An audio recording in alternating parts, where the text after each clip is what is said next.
Welcome back, everyone. My name is Andy Flynn. We've got Golden Kappa Hype Train. Let's go! Oh my God!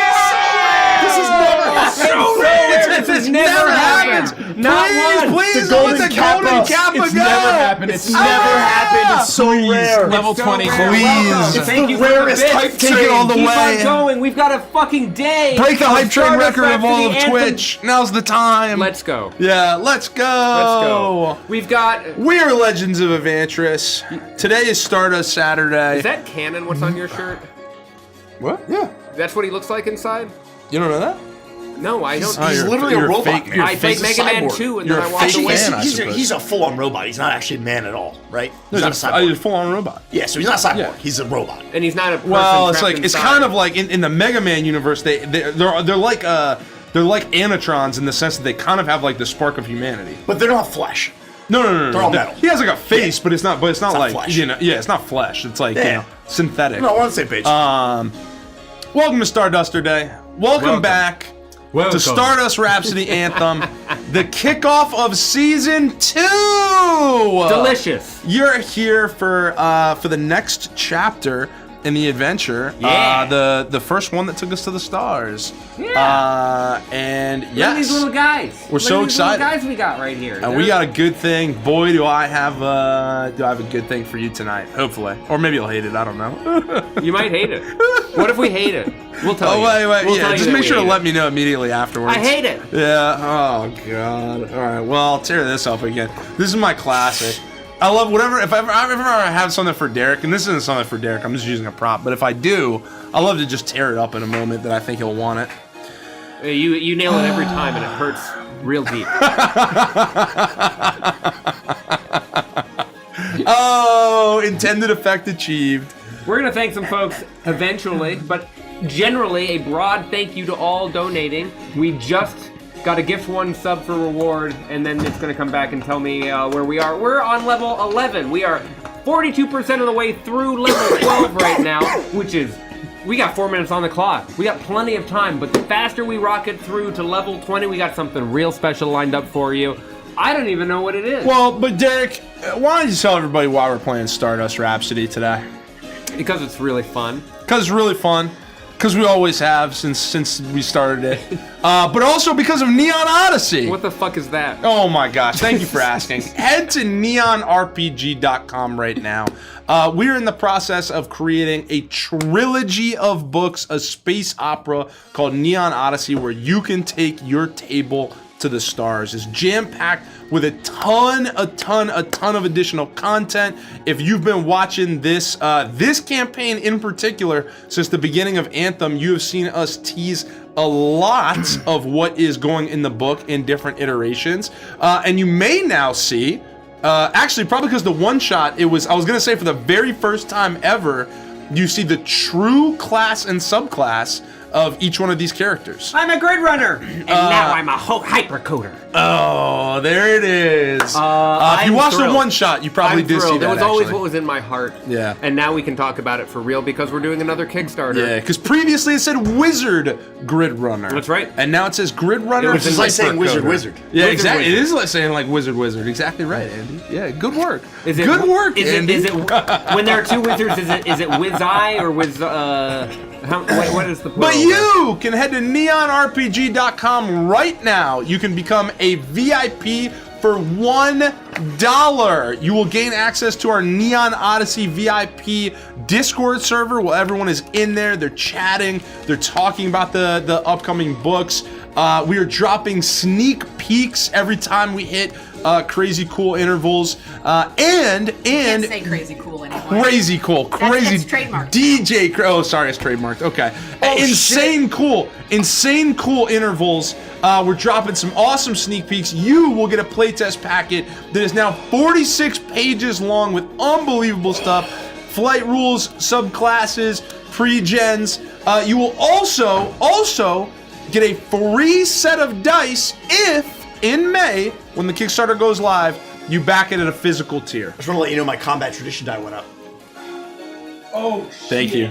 Thank you for telling me, Andy. I get an extra attack in it because of D8s. Man, Mace, I have to change everything. No, I love whatever Now you there's throw gonna be at us. combat, but I have to change love everything. whatever you throw at us. Make it bigger and meaner, baby. I'm ready.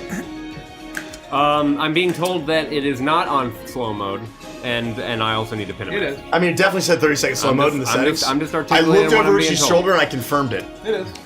Folks, I'm back. Where's Mikey? Where is he? You looking good spirits today, brother.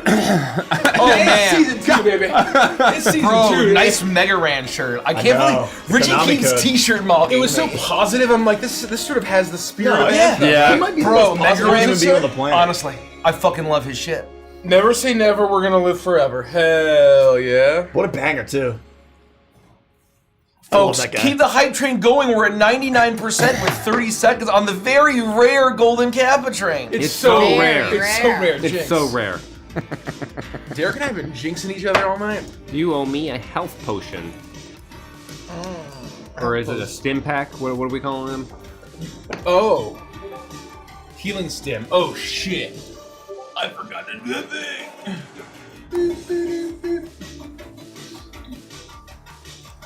Matter.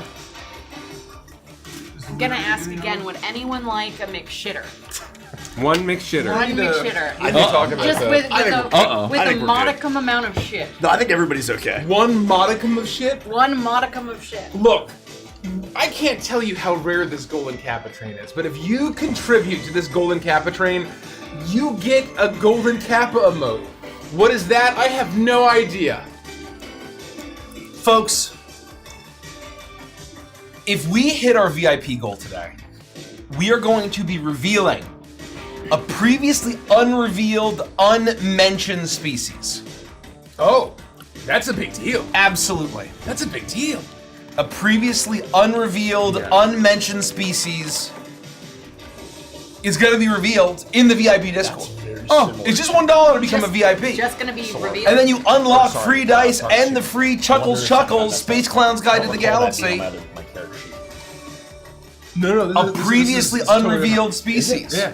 Human is just when you get a And natural 20 or whatever. if we you hit get. our goal, This we are is your going to inspiring be someone. previewing, premiering the Chuckles the Clown song from the Crooked Moon album.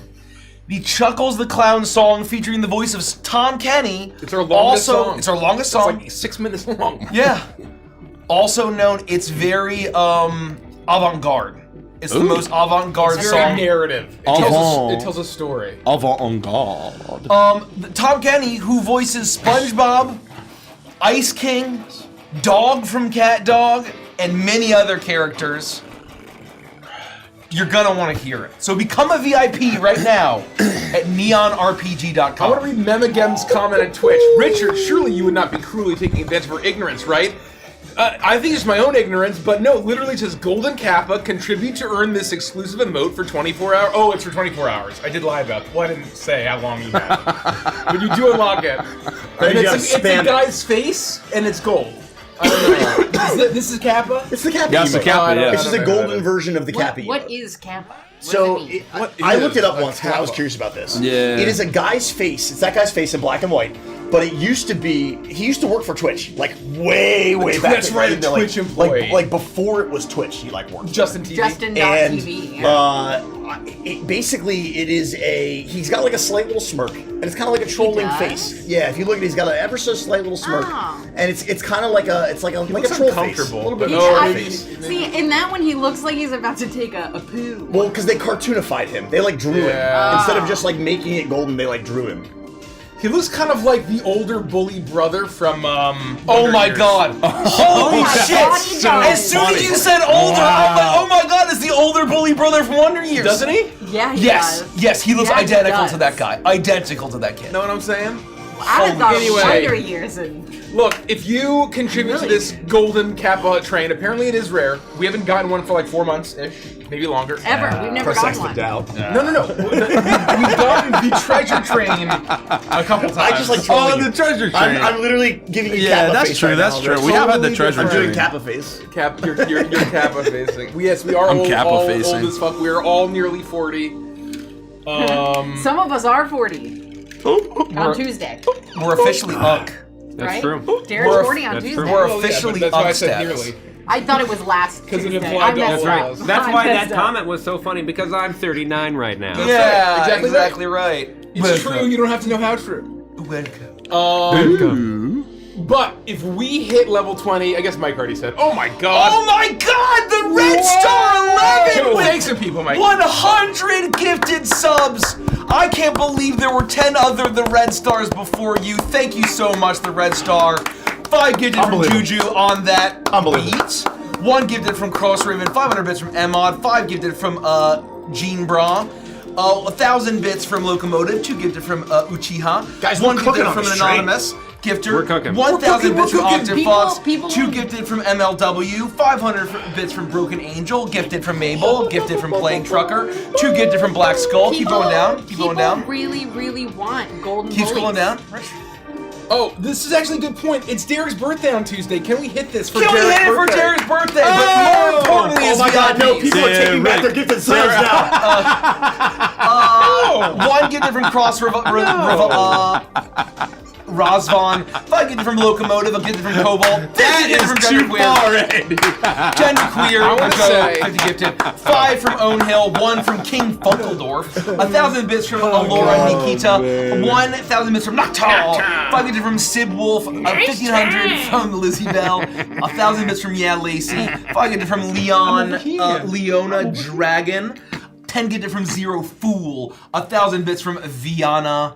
Villana, 500 bits from Sahara, 10 gifted from Octave Fox, 1 gifted from Box Fox, 5 from Aloran, Nikita. Aloran, Nikita, 5 gifted from Shorzy, 1 from Delphin Dorf, 5 from Undercover Rat, 2 from Anonymous, 5 from Mitch, 5 from Karkelho, that's a great name, $27 super chat from Peter, thank you so much.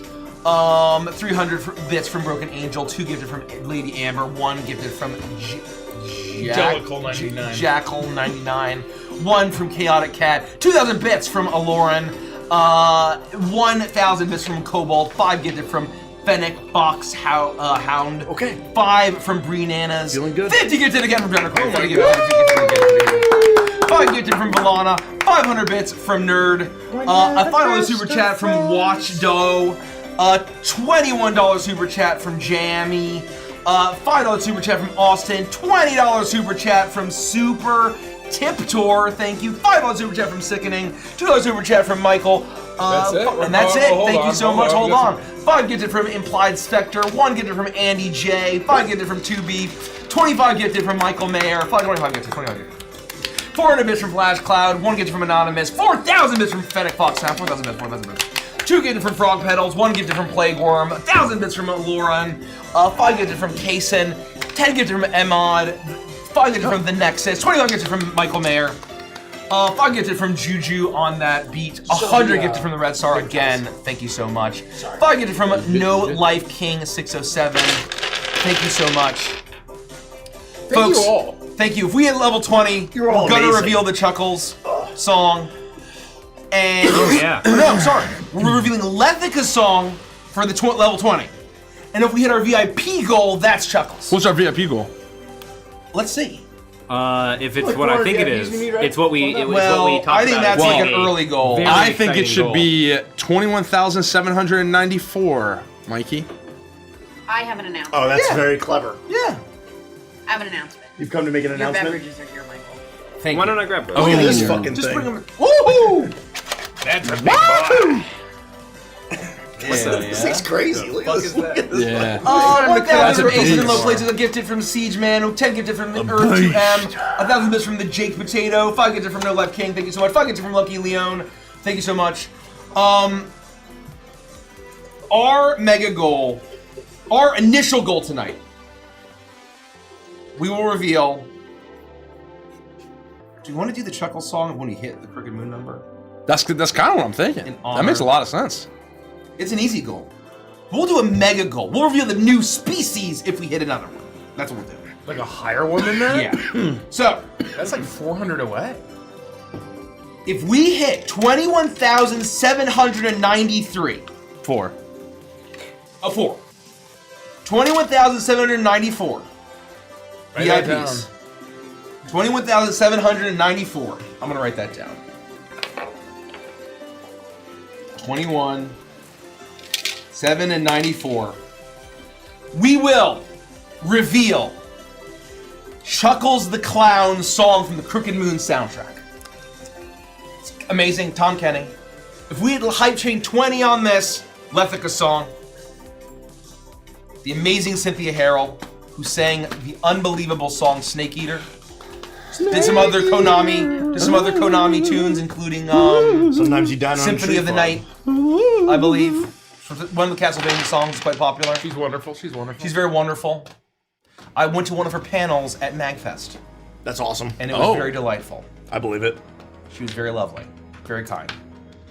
I couldn't wake up in time for the 10 I was a.m. upset because her performance was at 10 a.m. on Sunday. Yeah, no shot. Love you, that's MagFest. crazy. Was that That this- was really shit. What a That wild wasn't time. this year, was it? No, it was last I year. was saying it was 2 years ago because she was there for That the whole was unfortunate. like super. I think she should have had a primetime show, or at least a good afternoon show, not 10 a.m. on a Sunday.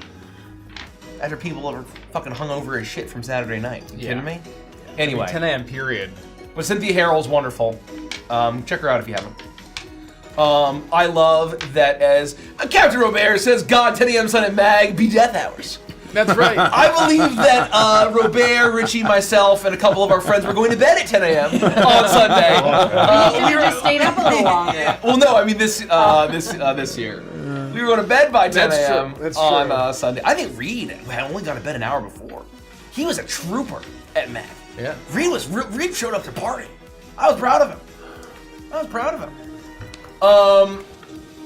So, folks, the most important thing. Hype trains are great. We love the support. We But do, The most we do, we important do. thing We do. is neonrpg.com, becoming a VIP. This is a trilogy of space opera books for 5.5, 5.5, 2024 5e, whatever you want to call it. It's a little confusing right now. There's some good stuff in here, folks. I'm excited. We had some good combos. We've got a last brand new class, the Machinists. We've got over 40 subclasses. We've got over Pretty 30 awesome. species. We've got over 200 monsters. We've got D6s starship combat rules, including mecha, including transports like the Millennium Falcon, including starships like individual starfighters like Star Fox. It's great. Oh yes, here we go. And you get free dice. Yeah. You get free dice if you become a VIP and then back any physical item. If you back the campaign at all, digital only, no matter what you do, if you back the campaign at all, you'll get Chuckles' Space Clown's Guide to the Galaxy adventure, featuring Chuckles and his llama corn jeans. And you get CHEEMZ. Oh. You get a wonderful, nearly 50-page playtest document. I think our next stretch goal. Do we have any photos of Cheems? Like, do we have like finished art of Cheems? Yeah. I need to make a Cheems Yes, shirt yes we do. for her. Yes, Yeah, we have do. Cheems. I think he's getting a bit of a glow up in his. He's getting a bit of a in the book art. He's getting a bit of a recoloring. So. I need. Maybe for the page too. I need that. Oh, art. maybe for the page. That's right. We'll see. We'll see. If we have time for it. Well, I will look for it and We'll steal see. it. We'll see. Alex is cooking. Alex is Some of that glow up was like. Alex Chen, Avances Entertainment's lead artist. Alex Chen, absolute goat. Designed and illustrated all of the mechs from Waltz for Eternity. Yeah. Just a genius. Came from the video game and animation industry. If you've cool seen dude. Marvel What If, you've seen some of his work. Which is so Marvel's wild. What If. Unreal. Yeah. Yeah. So cool. I believe they had a He's mecha. good at designing mechs. Yeah, I believe they had a mecha episode, and that was his work. That's I think, so I think crazy. Captain America had a mech, Yeah. if I remember Someone correctly. said asking a question reward is temporarily unavailable. Sad. That is because questions are for patrons. Questions are for patrons. So if you want to ask a question, you can head over to patreon.com/Legends of Evantress. Sign up to be a patron, and you can ask questions. It's actually never available Except on Twitch, for except when we do Q&A streams. once a year. Yeah, a couple times a year.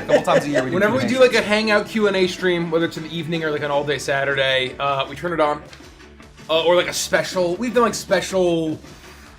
We hit a certain amount. We hit partner on Twitch 3 years ago or whatever. We did kind of a big Q&A. But what I will say, there might be a good number of Q&As, or at least a small handful during the Kickstarter campaign in May.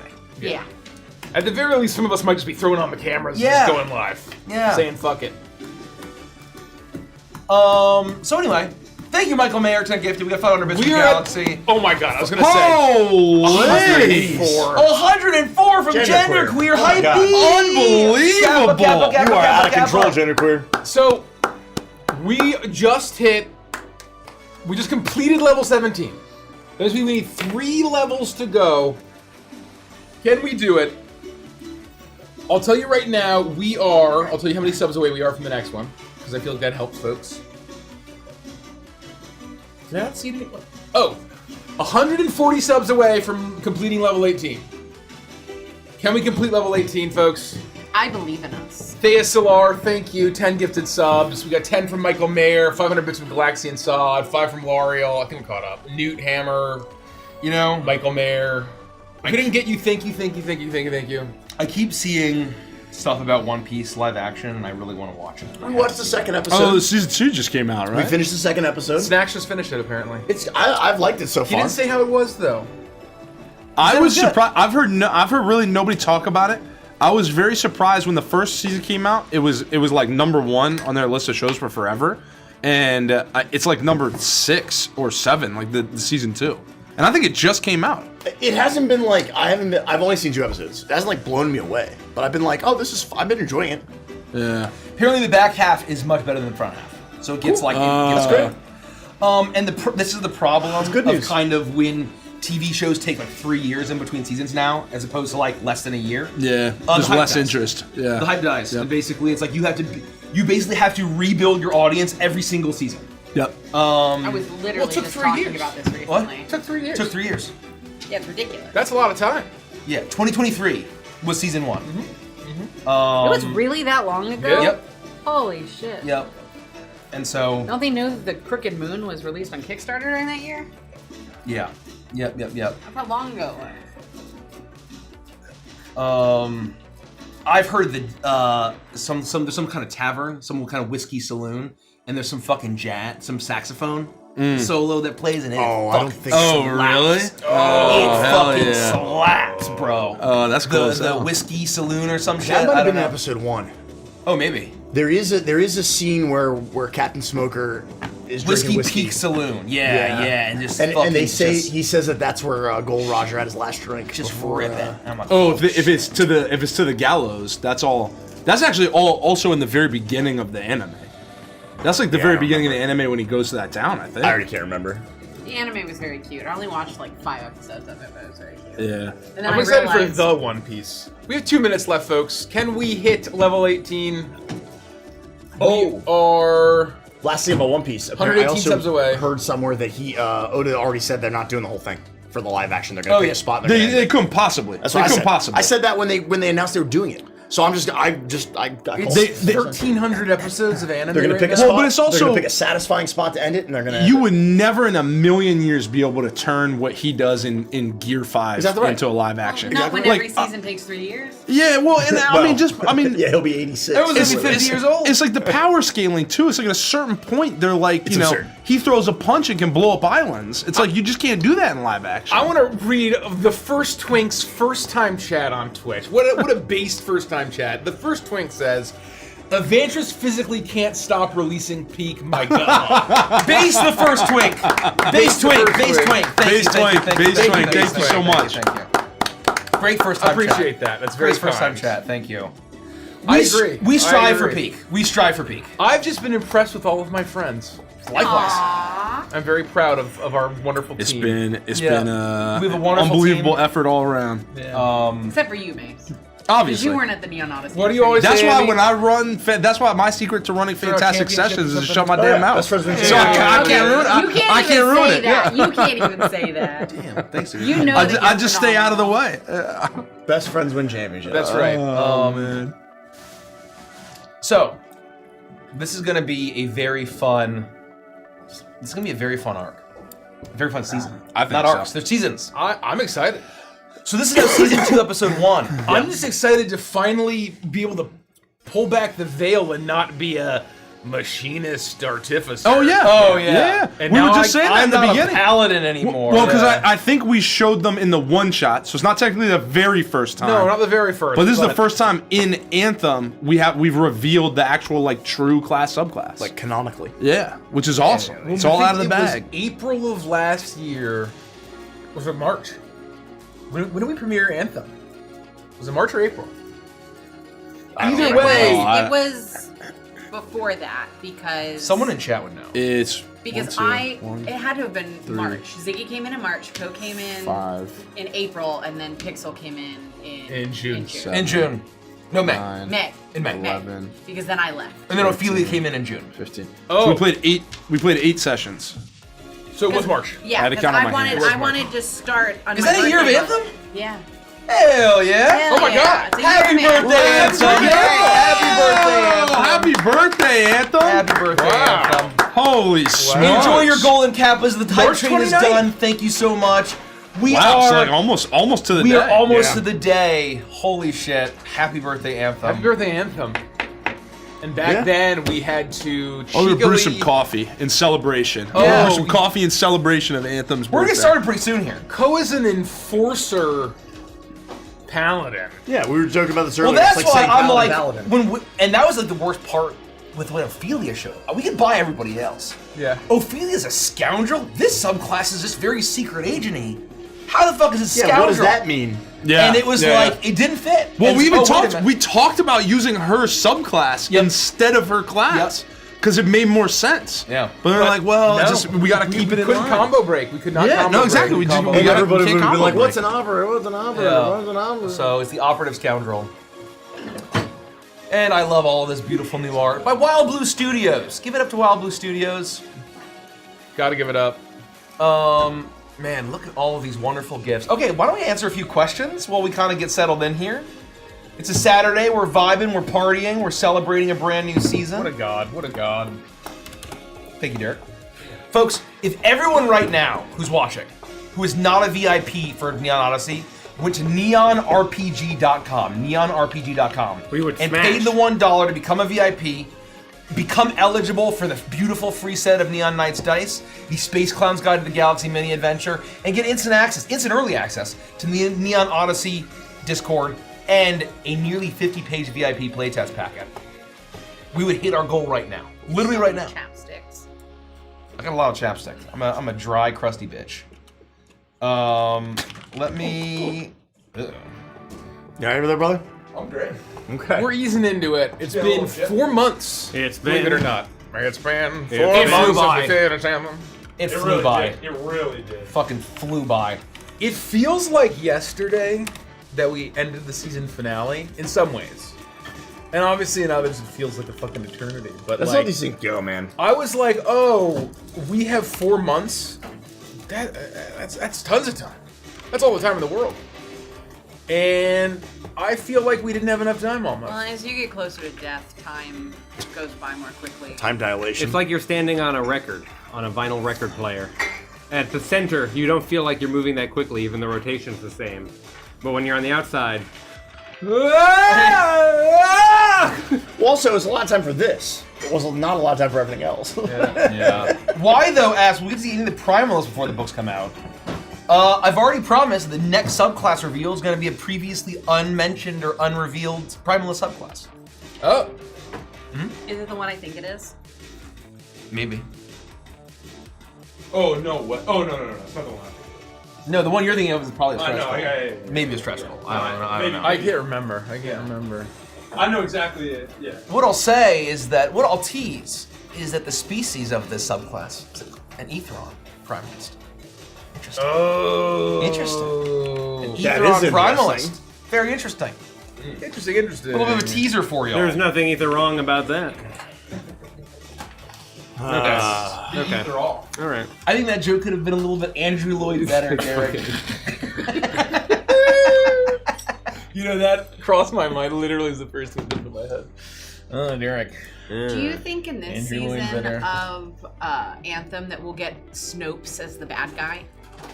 Oh, Snopes is really my favorite funny. bad guy. Snopes is absolutely the bad guy, and he's gonna be built up and then he's gonna be the most wet fart of a villain. Unconsequential. Yeah. No, I hope that's what happens. Mace. I'll we work ha- on it. Thank you. I'll draft it up. I've just really been dreaming of Snopes. Yeah. The bad guy. Can we snope it up? We had a great live action short, which is very rare. When the live action short outperforms our animated shorts. Recently is when Derek Red hit the preschooler thing. Yeah. And 50%, literally 50% of the comments, I don't think it's an exaggeration, are Andy's laugh sounds like the COD zombie laugh. Scream. Andy's laugh is a COD zombie. Really? Andy's laugh is a COD zombie. COD zombie laugh from Andy. Particularly Andy's- on this video? 'Cause On I've this, never seen on that this one before. video. I've never seen it before. So whatever it was, and Does it maybe it's sound because different? well, what I think it is I think that a lot of people are just seeing our stuff because the reach is wide. COD The COD zombie scream. 50%, literally 50% of My comments. theory is it because, and there were a few other comments that mentioned this. This was the first time everyone hit the laugh at the same time because it was completely dead silent. And you dominate. You're the top note of the chord. But you also have Mace. You also have Nikki. You also have everyone else laughing. So it creates this like 5-note chord at the same time with you as the high note. Yeah, maybe. And I think that's I wonder though if it's it like might a be recent Mace's COD voice zombie. combined. it's like this. It might be Mace's Did a laugh new COD combining. come out though or something? Because like I played COD Zombies like 20 years ago for like 30 minutes. I don't know. I'm wondering if it's a new thing. I don't know. I think it's Mace's laugh combining with yours made it sound like That's the COD very zombie. strange. COD zombie. Yeah. I hoped that a it game would mode. become a short. I was You like truly you just fight crossing against my like fingers. endless waves of zombies, That right? makes It's sense. fun. Yeah. You know, it's like a kind of like an endless mode, right? You basically just you can't win. That's kind of why people have been begging for the PvE mode of Overwatch, right? Is like they want it to be sort of like a zombie Left 4 Dead style. I just don't understand, like, fish zombies are not going to That's be very able to funny. take over the world. Oh, Funny. yeah. Well, especially if they're Especially in fish cod. stick form. Depends if they have legs or not. COD is fucking delicious. Yeah, but as a zombie, it's really ineffectual. That's true. Is there anything worse than when you order fish and chips and it comes out and it's fucking tilapia? No, I'll send it back. I ask every What? time. I ask every time. Yeah, what is your fish and chip? If What is the Sending it fish and back I'm is ordering is- fish and is chips. Taking it lightly. I will ask, and if it's not COD, I won't order. To me, I think fish and chips needs to be COD. Have you seen the GIF from It's Always Sunny where he takes the plate and just throws it? Oh yeah, yeah. It's like Dennis just throwing the plate and staring at Mac like doesn't break eye For all of contact. you, Tilapia is the bologna Is the bologna of fish. of fish. Oh, It's yeah. offensive to bologna. Yeah. Yep. It's offensive Agreed. to bologna. it's the There's bologna a of fish. there's a pub I really enjoy on H Street in the H Street corridor in DC called the Queen Vic, and it's a British style sports bar. Oh. Like a pub. Damn. And they make fish and chips that is so fucking out of this world, where the fish comes and it's the size of like a fucking 16-ounce can of Pepsi. It's ready to go. It's so Fish good. and chips is like some other food that's also like this, where like most of the time when you order it, it fucking sucks. But when it's good, It's very good. No. it's Oh, like yeah. the greatest It fucking is. meal you could possibly imagine. Yep. I just recently got fish and chips somewhere and it was huge. Every time it's it's me like too. lobster I can't mac remember and where the fuck cheese. I was. Yep. Where I always roll the I would dice. say 85% of the time it sucks, I but know. that for that. well, fucking lobster mac and cheese 15%, is bad 100% of the time. That's true. But fish and And I chips, still keep trying. yeah, I don't know. That's, But that's fish like and reading. chips, You never like learn. nails it But Reed's a maniac. once every like 10 times I order. Yeah. Someone said that tilapia was the catfish of the ocean. That's offensive to Offensive to catfish. catfish. Catfish is great. It's I delicious. adore catfish. Catfish is fantastic. Aaron Bull asks, Presumably they're bottom feeders, as I think. The Just out of implication, curiosity, but- before the next question, Okay. just out of curiosity. It's not playing. Hold on. I agree. Hold on. Haddock is also excellent for fish and chips. I don't think that it just has to be. "Oh yeah, true. Haddock is great." But I think haddock is a great option as well. I'm gonna give this a try. I prefer. I can't accurately judge this because you no, can't dude, hear that your own sounds voice. just like you. You can't hear your own voice properly, so I can't. I'm biased. Oh, a I little can't. distorted. A little No, distorted, but yeah. It's Andy's laugh with some vocal fry. It's got the velocity too. and the it has food. the. Did they steal my Can you voice? play it again where I'm just How old is listening? that? How Hold old on, is can that you pause the video? music? Yeah, How old is the pause- video? pause the Sorry. music. Take it This out, is not a take it video. out. This is a Go, go, go. soundboard.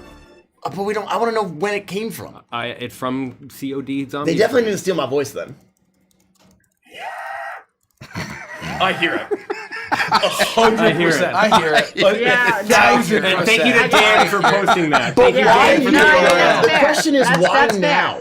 Like after years. Because there was such a Your larynx may have been a little bit. Because you had- No, had it's the the vocal chord fry. thing. It's because everybody else is backing But them up. I also think it's because there was like that Thank you, happened, Mace. and then the No, yeah. You transition can went put the music directly back to Andy, and all the focus was on Andy winding up and then doing the laugh, and so it just everyone's attention was on that, and so it was just. Yeah, I'm not gonna weigh in on this one because I can't accurately. I'm biased. Aaron Bull says and asks, I keep imagining Zetamex as Neon Odyssey's fantasy-adjacent legally distinct Ruby Rod from Fifth Element. Are there any characters in the new Spacified campaigns that are slight references to movie characters that you love? First of all, speaking of Alex Chen redesigning things, Dude. he's given Zetamex an amazing glow up. Oh, I saw that. The glow up, Unbelievable. all fucking glow I up. want to see. Can you pull it up here so I can see? Yeah, Dude. let me It's, see. it's pretty phenomenal. What are we talking about? Zetamex. He redid Zetamex. Zetamex, Oh, I or see. he didn't redo it, but he his flair on it. Yeah, I've seen it. Yeah. Oh Yeah. my And good God. I like to imagine that there's absolutely Ruby Rod, but Zetamex, I'm saying right now, is not nearly as much of a fucking problem.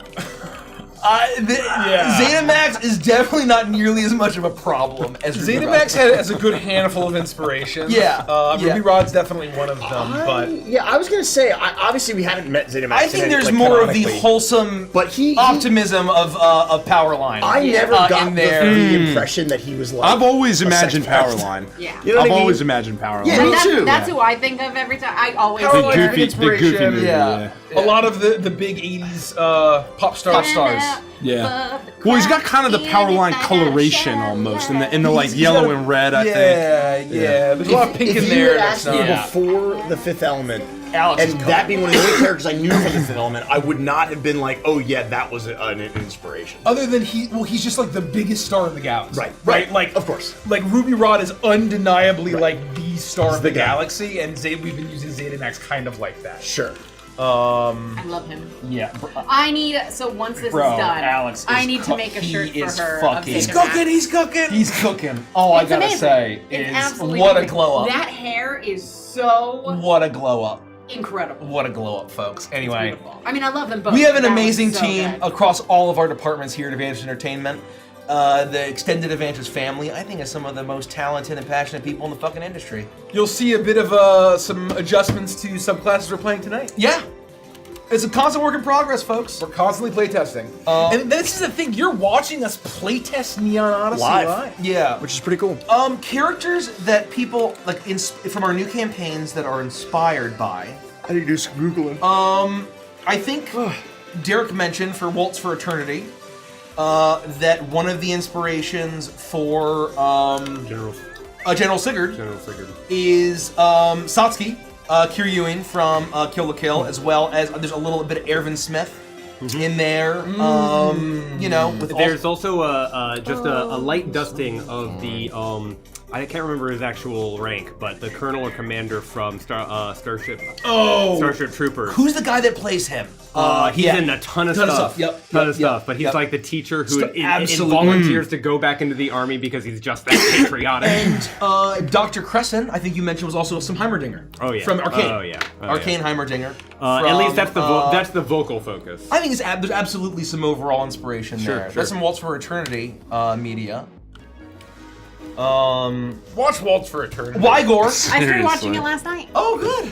Yeah, I saw it up on is. YouTube, so I started watching Nice. it. You guys are What do you very think so far? adorable. I love it. It's so charming. It's so charming. Watching I think- Waltz? Yeah. I was impressed. I was honestly like, I was impressed Because with everybody. I couldn't watch it live. I wanted to, but I couldn't, and so. Michael Ironside. Yep. Yeah, when I was working on the Neon Odyssey shirt and stuff, I was watching it. And so. I mentioned this before. I don't usually get like nervous about going live and like our content, but for Waltz, I was nervous No, as fuck. you got to think about not to glaze ourselves, but like what a risk it was that we didn't have a session 0. We had never practiced any of the characterization. Wait a minute. Of any of it. We didn't practice the voices. We didn't practice the voices. Practice the Nope. voices. But it shows just how gelled everyone is. Yep. That you can jump into a session like Yep. that, and it's Yep. Yeah, thank you don't even Yep. need them anymore.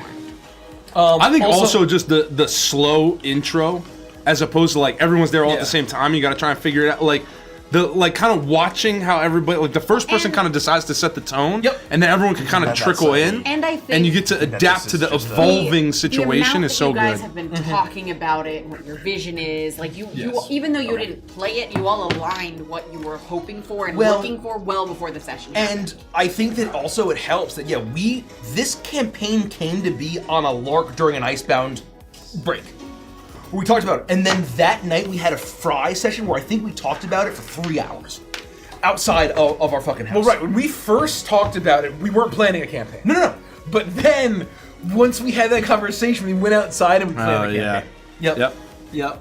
And it was organic and Well, you guys basically decided your characters, and obviously Jason's very different. But the second we talked about it, I didn't say I anything. think Milo's quite different.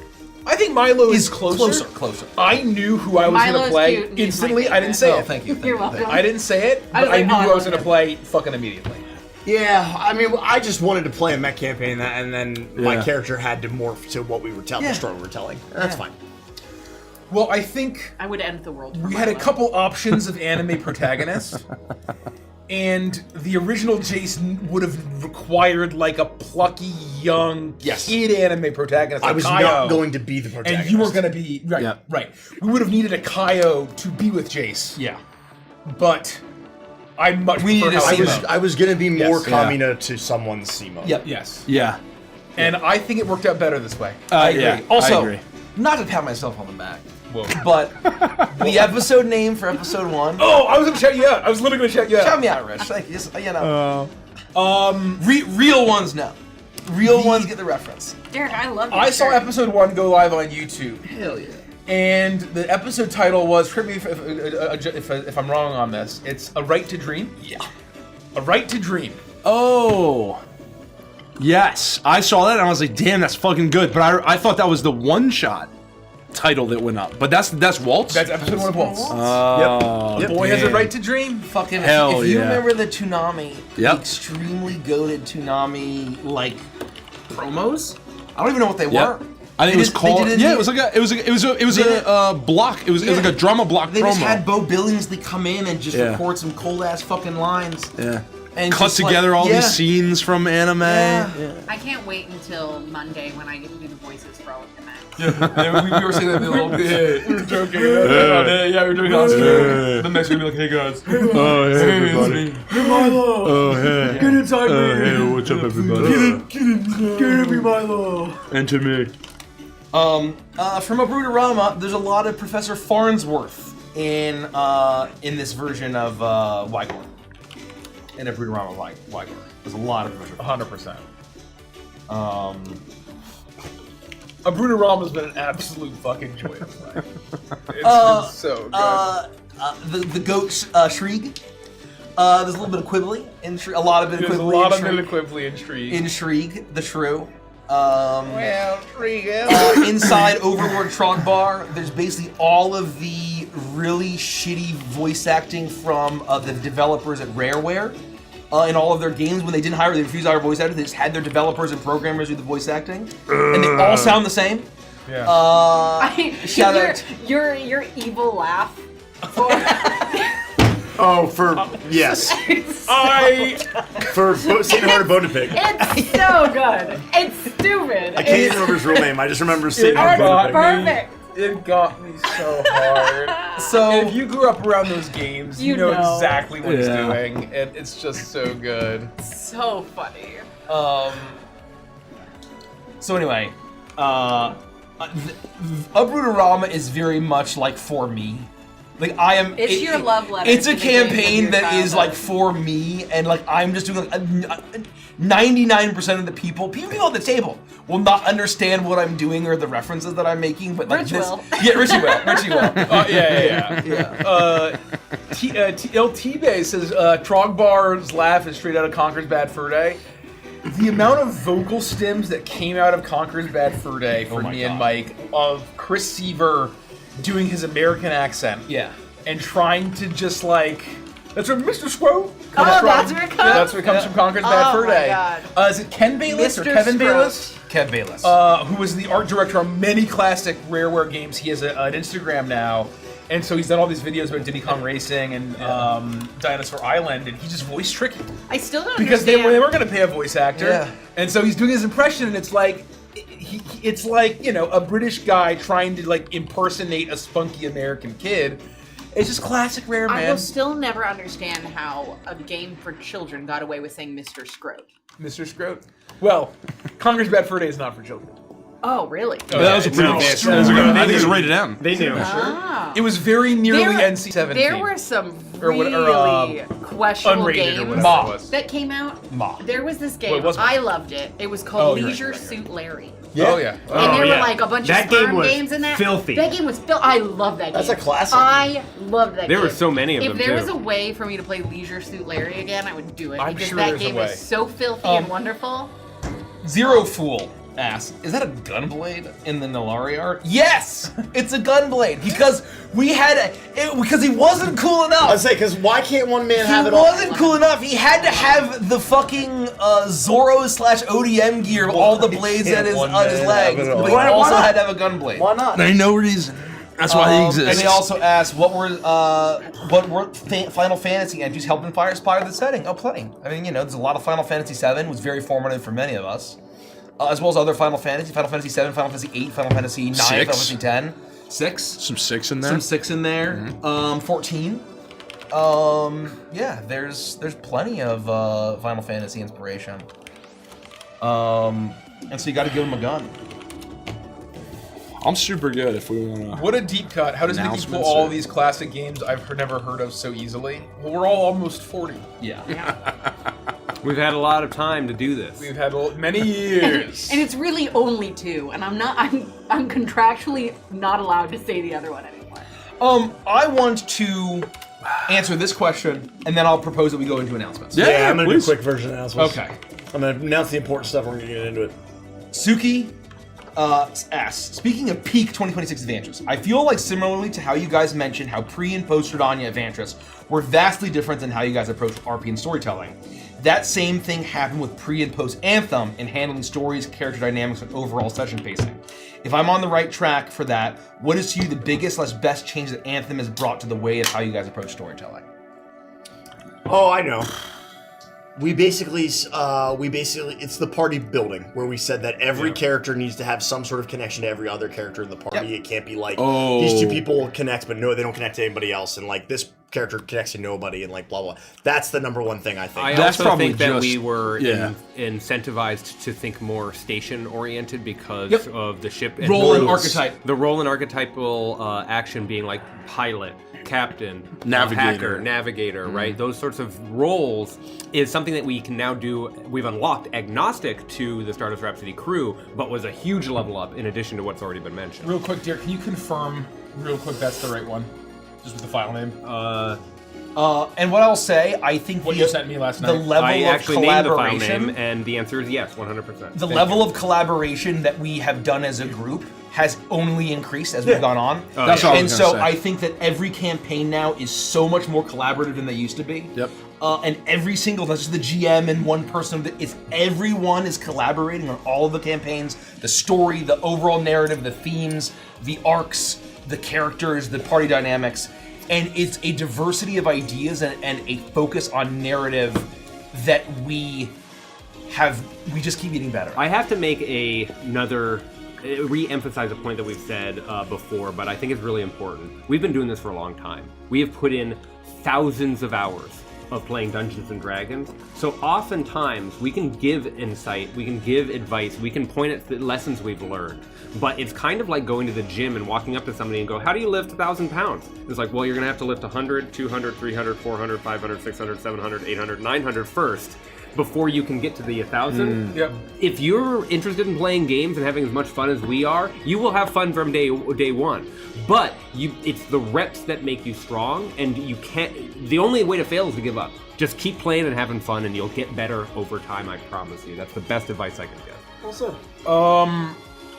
What the point that I'll make is, hold on, I'm trying to figure out why I can't find. When you get a chance to check Discord, Rich, that would be great. Oh, me? I love Discord. I thank you for the $25 tip, Sketty Noodle. Thank you for the $5 super chat from Roscoe.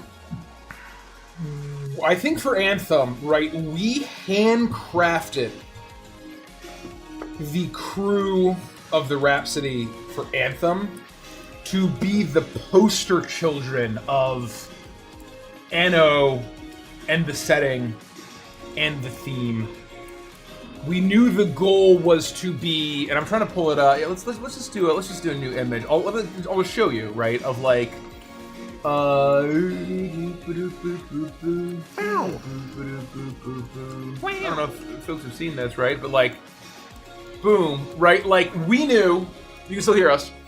Like we knew that we needed to make a crew that could exist here, right? That could fit here, and be emblematic of every angle and every aspect of the theme that we were going for.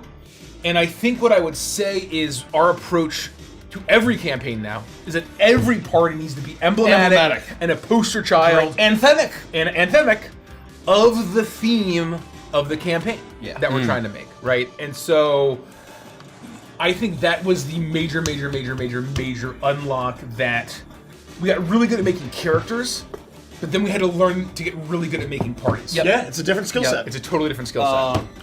I recently listened to a video about, for those of you familiar with the game Concord and what happened there and the character design in that, and talking about the difference of cohesion, where they made a bunch of characters and they didn't bother to try to make them feel unified. And they talked about the success of Guardians of the Galaxy and all the wild, although they're very different characters, there's a lot of elements that make them feel very cohesive and part of the same world and setting.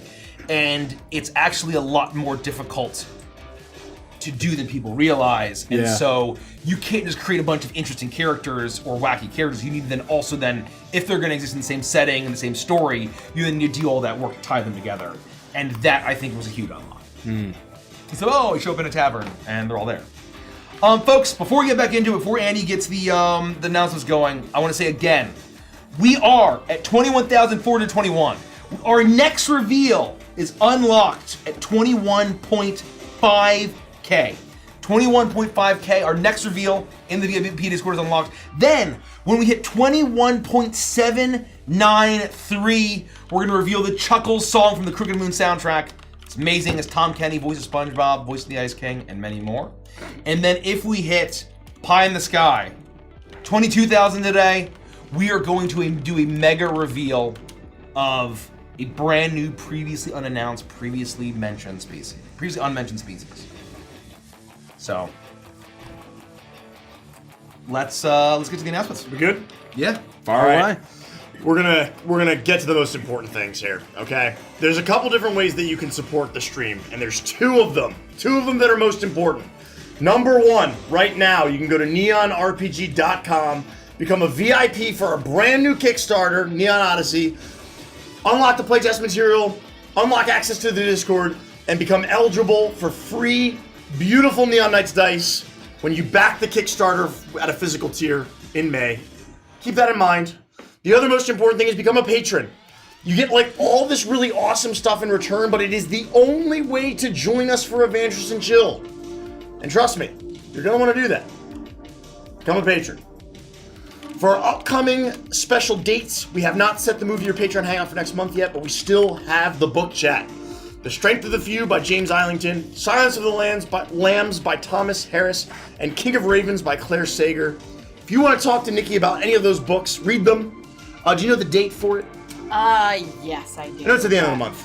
I just can never remember. It's the first. It's the last Sunday. The last Sunday month, of March. But I can tell you the exact Which is date next in a weekend. second. So a week from tomorrow. Yes, not this upcoming Sunday, but Sunday the 29th. So a week from tomorrow.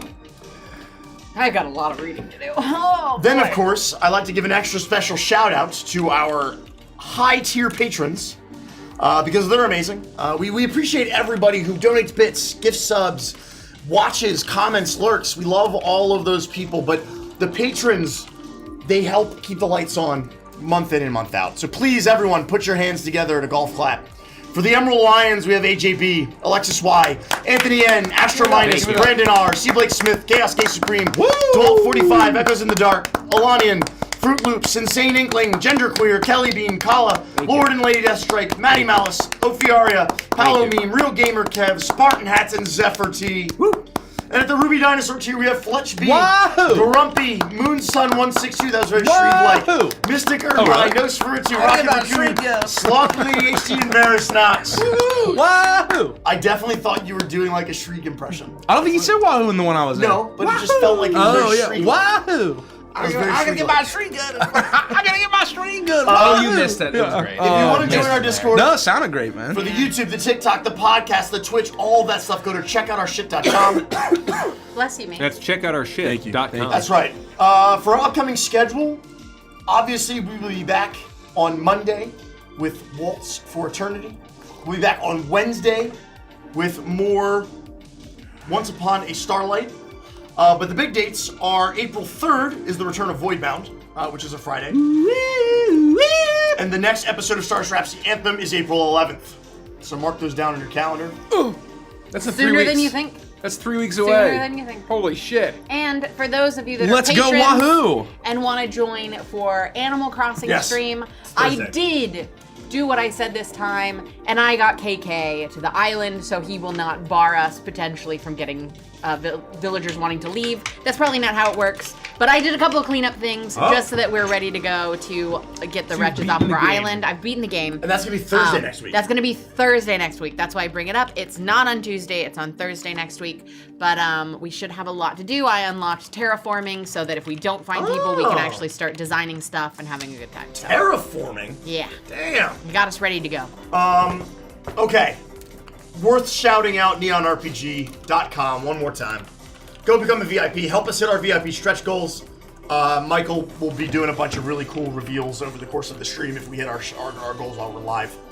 Do we have anyone else we'd like to thank before we do the YouTube intro? Any other thanks that we might have missed? 300 bits from Vanilla Bot, a $25 tip from Spaghetti Noodle. Thank you so much. $5 super chat from WatchDo. 5 gifted from Deep Fried Broctopus. We got 5 gifted subs. Broctopus? I don't know if that's Whoa. what it says. I just No, I love that. I hope 5 that's what it gifted says. subs from Fire Octopus, son of the Broshan? Basically, And if we didn't get you, Brosan. thank you for your support. Exactly right. Thank you, thank you, thank you. I'm ready to do the YouTube intro if everybody else is ready. The word crotch is really weird. Is there anything else? Any other special announcements? Let me think. Just that one. I think I'm a VIP. I'm summoning all lurkers. If you have not become a VIP of Neon Odyssey, go to neonrpg.com right now, or neonodyssey.com if you want to. We have that too, but Odyssey's hard to spell. Yeah. Get free dice, get So a true. free Chuckles adventure, get access to the VIP exclusive Discord, tons of sneak peeks. You get a 50-page playtest document. We recently unlocked an entire Cryptus subclass. Hot damn, there's so much you get. It is wild. closer to your So mic all because I'm lurkers, cut off. if every single person watching that's not currently a VIP became a VIP, it's only $1. It's a single dollar. In the UK, I think it's like 87 pence or something. Oh wow. There's conversion rates. In the EU, it's like 90 cents. It's basically Euros? free. It's a third of a Wawa coffee. That's right. Oh my god. It was only half That's of nothing. this Celsius. It was half of a Because I got them on Celsius. sale again. That's nothing. I gotta be honest with you, I'm a terrible speller, and it wasn't until we did this that I really cemented how to spell the word Odyssey in my brain. I'm very Nice. happy. I'm a bad speller, Nice. and I have no problem admitting that. That's all right. It's That's okay good to be a admit. bad speller. Yeah. Yeah, I'm not good at spelling. You don't have to be good at everything. I do have an I'd be unstoppable. I mean, If I could spell well, Who I'd are be you, the unstoppable. Nilari? right The to Nilari cry. hero art? Golly. Is there anything else we'd like to say? Has nothing Yeah. to do with any of this. Okay. But I'm just very proud of Andy. He earned a new achievement, and he's finished the first Dungeon Crawler Carl Buck. Wow. He's an That was official fast, crawler. bro. It was only I like thought 30 you started that like a week ago. Captain Robert has a good point. I think this is actually true. No way. I believe this is true. I mean, I could be wrong, but I believe this is true. There's gotta be a minimum. If $1 is too expensive for you, If you're like, man, I wish I could afford $1, you can Klarna that $1 to 4 easy. I don't think that's I don't think you can do that. I There's don't gotta think be you a bare can do minimum. that. No, there's $5. gotta be a minimum. I think Stripe let's has it Google it. built Let's I in. don't Google it. know. Let's Google And it. it's a one-time charge, not monthly. Just $1 one time. It's not monthly. Yeah. Klarna. And it doesn't lock you into any kind of recurring payment or any like promise of anything in the 77 future. No, minimum $30 purchase, I think. Oh, damn. But good. That was still funny. I thought Robert. it was true. That was I still thought very it was funny, true. Robert. A quarter a month. But again, that was just a quick Google search. I could be wrong too. I've never used Klarna. I don't know. I just can't. Like, how would they make money off of that? Don't they get you with? I'm sure they take a But then processing it's not fee. 25 cents a month. Correct. Does Like- Klarna even charge interest? I don't. I assume that. I don't know how. I'm making assumptions here. Don't No, tell I'm me sure. my I'm sure face value. it's still 25 cents to you, but I'm sure Klarna takes a processing fee to the vendor. seller. Yeah, the vendor. I would imagine. Yeah, but we would still have to get the $1, so Klarna would have to charge you more.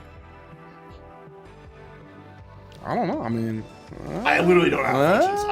I No, couldn't we don't tell need you to get anything $1. We might get 80 cents depending on the cuts. who knows?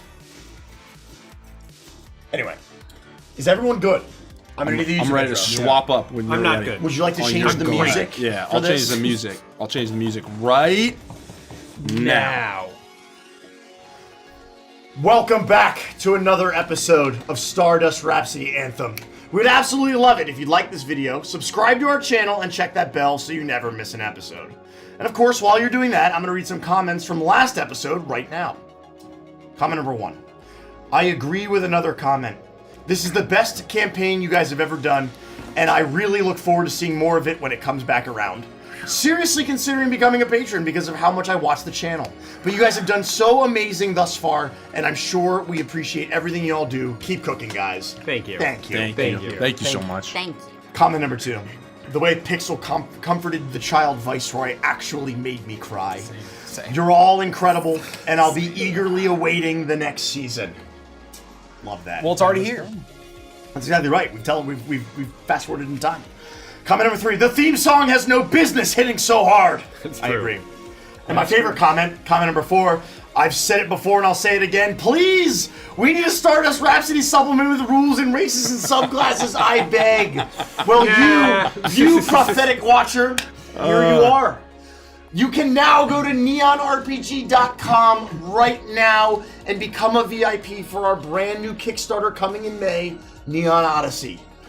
Don't wait. By becoming a VIP, you unlock access to a Discord, playtest materials, and eligibility for beautiful sharp edge resin dice when you back a physical product in May. NeonRPG.com. Don't wait. If you'd like to support the stream, we got a few other ways that you can do that as well. You can become a channel member right here on YouTube. You can go check out our merch shop. We got lots of amazing stuff over there. You can become a patron over on Patreon. It's the only way you can join us live for Adventures and Chill. And it bears repeating one more time. Go to neonrpg.com right now and become a VIP. Thank you. It's that time again. Don your sunglasses.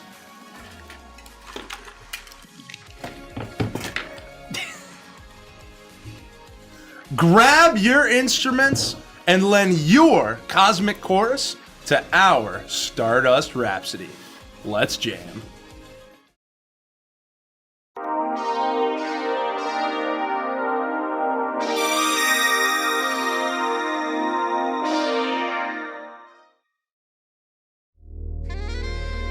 Some say the universe is a song, that all things are made from the same stuff as the stars, and that every life is a note in the music of existence that echoes through infinity. So when you feel insignificant and alone, just remember, we're all irreplaceable parts of that grand cosmic melody, the Stardust Rhapsody.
Give it up. Damn! Let's fucking go. Give it up. Let's go. Let's go. And for those of you wondering, that was not Derek. That was a fantastic motion graphics and overall creative person we call Switch. So give it up for Switch. Thank you, I don't know if they're in Switch. chat right now, but hello if you are. Thank you, thank you, thank you. We're absolutely thrilled. I love that intro. That was phenomenal. That was unbelievable. All right.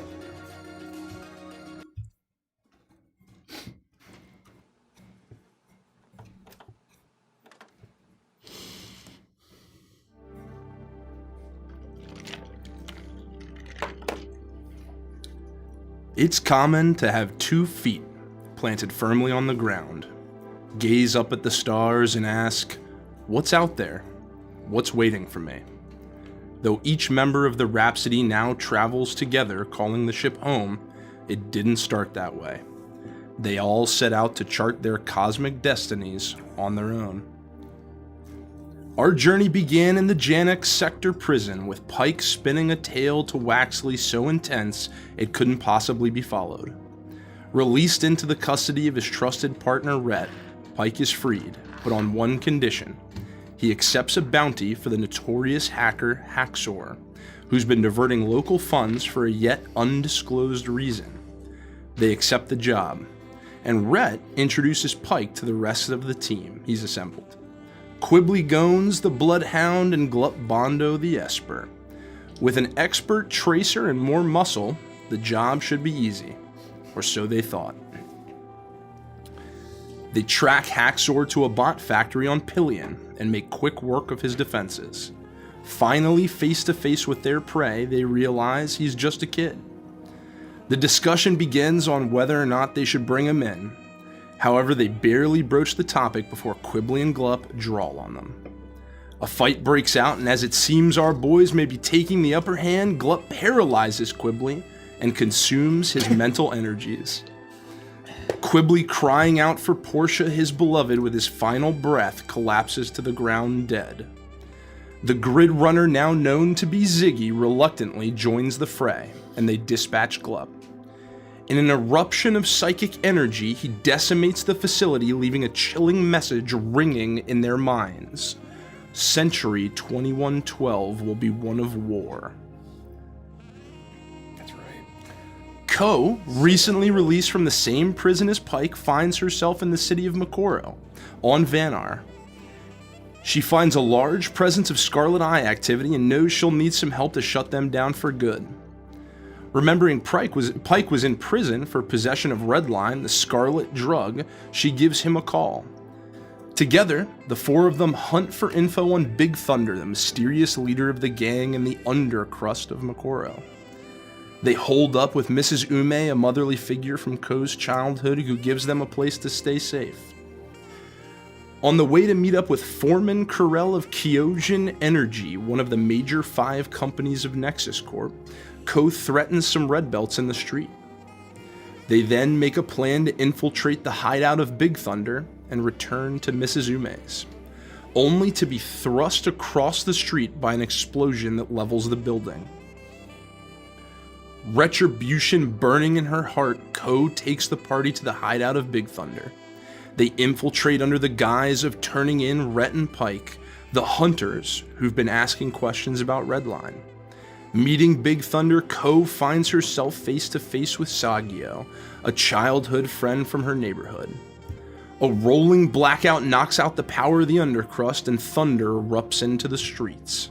The crew gives chase, Ko on her motorcycle and Rhett driving the grab van. The chase ends abruptly in a crash. Big Thunder injects a souped-up version of Redline he'd been working, and the party shuts him down hard. Ko presses him for answers while he goads her about brutality and her sister. Eventually, he directs them to the next link in the chain.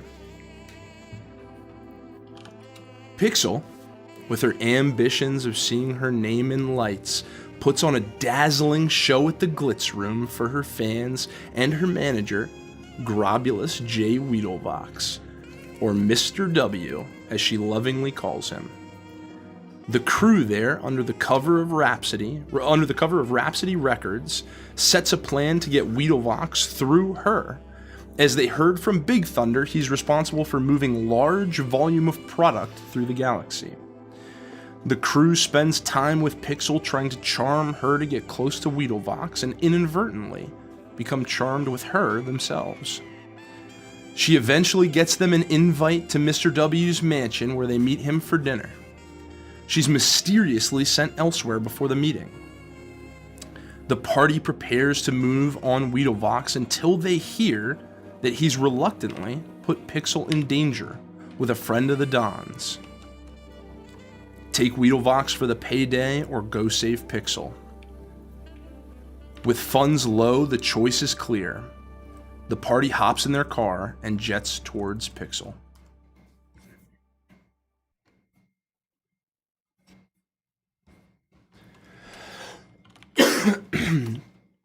The Viceroy swirls around Weedlevox's little songbird as Pixel grows more and more uncomfortable, beginning to fear for her life. The party bursts into the room as the Viceroy flees, leaving behind his silent undead, their lives severed from the harmony. They eventually convince Pixel to give them what they need to move on to the next target and away from Weedlevox. Ko begs Pixel to come with them, desperately trying to get through to her. Pixel declines until she finally finds herself once more face to face with Mr. W. She realizes everything her new friends told her was true, and she decides to collect on his bounty herself. A bounce in her step, she joins the Rhapsody as they turn their sights to the money man, Rex Maxim, and the Seventh Heaven Casino. Rex walks into the casino surrounded by fans, a smile on his face and confidence in his voice. The real space cowboy covered in rhinestones is here to party and perform, and the gang needs to meet him. Brushing away a memory of sulfur, smoke, and hellfire, Pike catches a glimpse of someone from his past he thinks may be able to help. His old partner, Ophelia.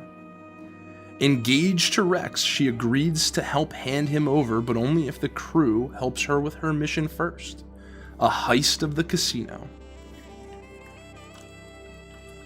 They revamp Ophelia's plan to crack the safe and get to work.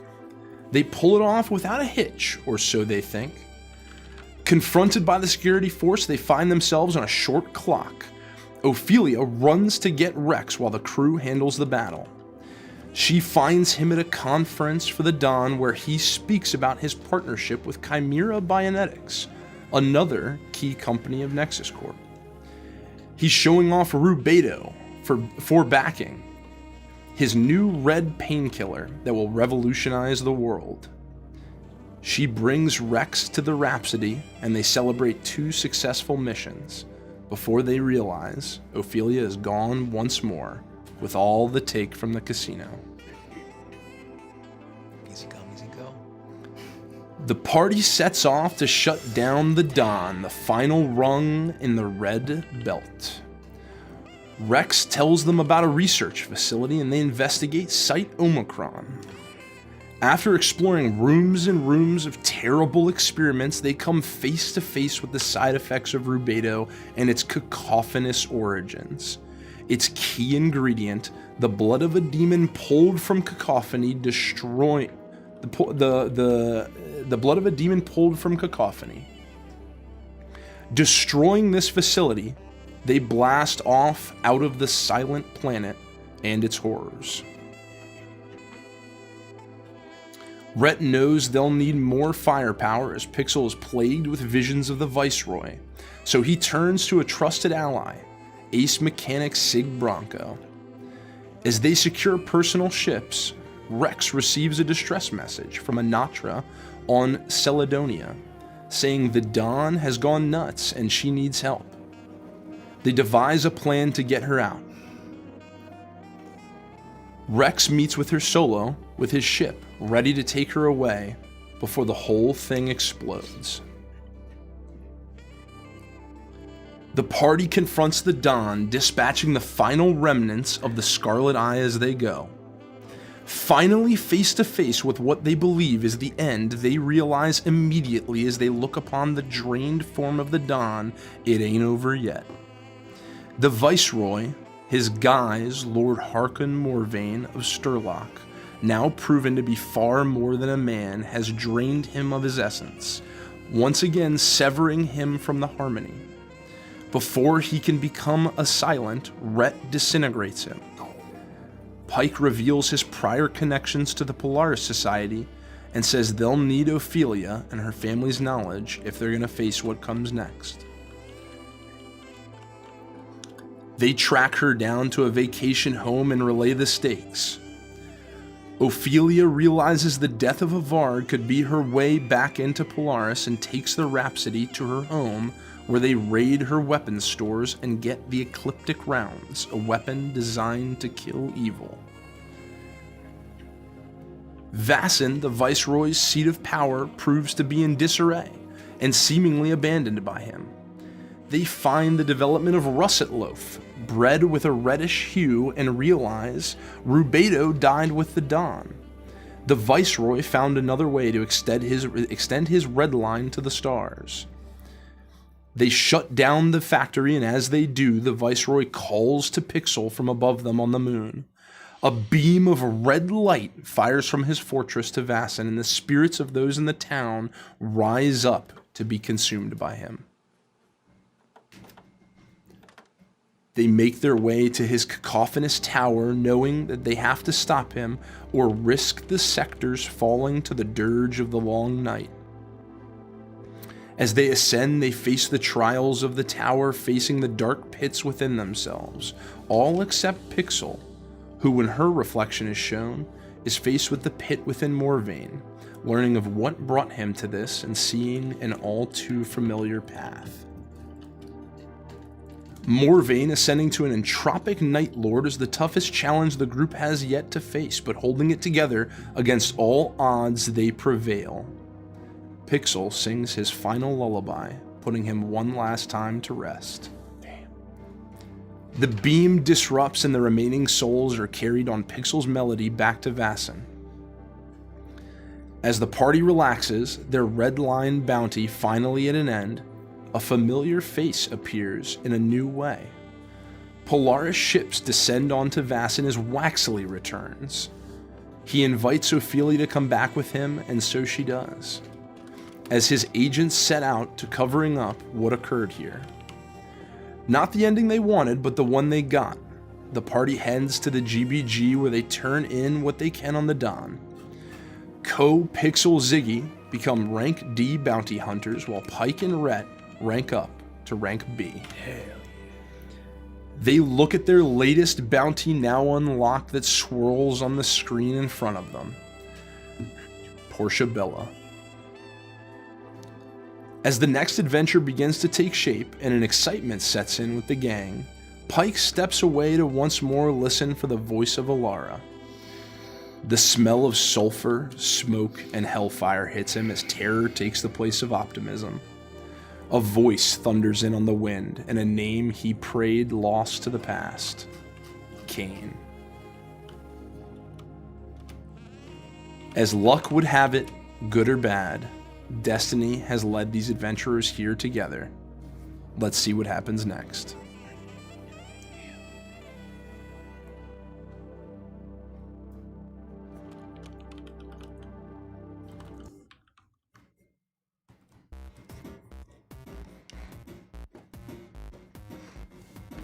Upbeat, bit-crunched music, digitized sound effects, and the excited chatter and laughter of children are all you can hear as you sit around a table in the Meteor Mall franchise of Did Someone Say Pizza, one of the galaxy's most popular pizza arcades.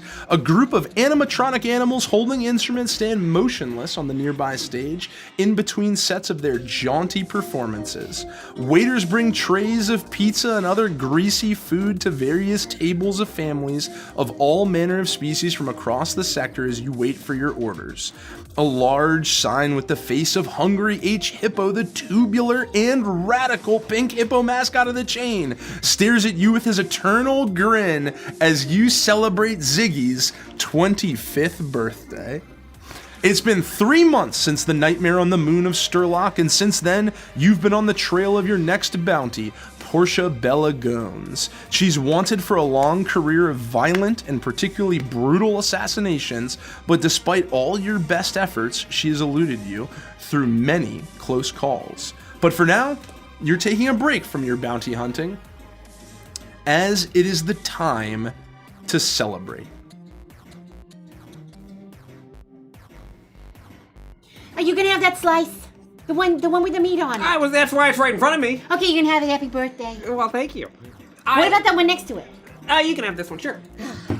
We can always order more pizza. We can? We have the notes for that? You know, Ziggy, I'm not sure about their policy here, but I think that if it's your birthday, you can get your limit goes to 3 beers. And that's the rest of the session. I think we can. Derek, would you like to take the GM seat for 13 beers? That's very funny. We need to get to your first, though. Yeah. I'm thirsty. I'm hungry, and I'm ready to play everything. Yeah, I mean, I think that, like, there's a couple other birthday parties, but I think that girl's turning 9. Well, they're gonna have to get the fuck out of the way because I want to play these arcade games. I think that group of kids is probably like 13, so I mean, you know. It looks like they have everything here. We can play them all, right? Do you want to play Dance Rhapsody with me? I would like to play Rhythm Rebellion. Oh, yeah, no, I don't know that one. We can play all kinds of games. We can play. I have a long list, so I'll stretch them out. Yeah, I want to play the dance games. I want to play the racing games. I want to play the shooting games. I want to play the beat 'em up games. I want to play them all. Diggy. Do they have that one where you've got like the weird light up thing and you go like this? Let's see. What would we call that? This one. What's the equivalent of beat? I didn't think of Rhythm? this one. Yeah, well, we have Rhythm Rhythm Rebellion. foil. That's very good. That's very good. Or Rhythm foil. Epe also works. I've got games in mind for all of you. Rhythm Rebellion is at the top of your list. Do you think they have caveman games? What the fuck is that? I don't know, I just heard about it once. I don't think they have those here. The waitress is taking way too long. I'm gonna go get another drink. Do you want one? I mean, just can you get a pitcher and some of them plastic cups with the hippo on them? Fine, I'll be right back. Can you get ranch instead of blue cheese? Yeah, whatever you want. And I'm gonna get up and I'm gonna go, because the waitress is taking way too long, and I need another drink. And I'm gonna go to the bar briefly while they're discussing games and there's chaos and there's all this noise. And I'm gonna try to get a pitcher, a beer, a bunch of cups, and ranch instead of blue cheese for our lovely pizza. You walk up to the. No, just the ranch. Ranch? Please, guys, take it away. Please, whatever else. You walk up. You step through. You step through these tables crowded together. That ring of the arcade surrounding you is all the walls are lined with it, and also all throughout you see these large green frond plants also kind of lining the room as it takes on almost a tropical jungle vibe in this section of Did Someone Say Pizza at the Meteor Mall. You walk up to the bar top to place an order, and you see standing there a green nematoan who's been waiting your table. And as you walk up, he turns over to you and looks and says, "Oh, hey! Was there something else I could get you?" Yeah, I want 2 pitchers of beer. Just give me the 2 pitchers. 2 pitchers, of course. Yes, sir. I'll bring them right over. He flails with. Hey, turns to he's wearing this almost like animal mascot-esque full onesie outfit with a half mask of like a rhino with the top teeth. Sorry, a hippo with the top teeth coming down, and he has all this like flair attached to him. Good for him. And he's really excitedly is like, "Oh yes, I'll bring it right over to the table. No, just pour the pitchers and I'll take them over. It's No, fine. not a, did somebody say pizza? Carry your own pitchers? I won't hear of it. I just had to get that trainee that's coming in for today, but I'll bring the pitchers right over to your table. Don't you worry. Have a seat and have an incredibly pizza day. We also need more ranch. Ranch, you say? Of course. How many? 1, 2, 3? Better make it at least 5. 5 ranch? Somebody's a hungry boy. No, it's pixel. I don't need the ranch. Oh, there's no need. Hungry H. Hippo, our lovable mascot, would love how much ranch you like to eat. Can I at least... There's no limit to ranch, and did someone say pizza? Can I at least get a beer for my walk back to the table? Oh, of course, we can do that, yeah. Oh. Guys, is Pike's gauntlet glowing? I snatch the beer out of this guy's hand. And it like sloshes out a little bit. Oh as I, gosh, let me snatch clean it that away. up for you. You got a little on your And I neck? just start to drink the beer as I walk back to the table. And the beer's already 3/4 of the way gone by the time I get back to the table. And you walk off. He's Where's the ranch? Where's the ranch? Where's the ranch? We're out of ranch. We don't have enough. They refused to give it to me. The guy's gonna bring it over when he's free. We got plenty of blue cheese on the table. I don't know what the problem is. Neon blue cheese is disgusting. Gag me with a spoon. He's bringing over 2 more pitchers. Did you get the Pal Heavy or did you get the Indigo Pale Ale? I don't know what they gave me. I just asked for beer.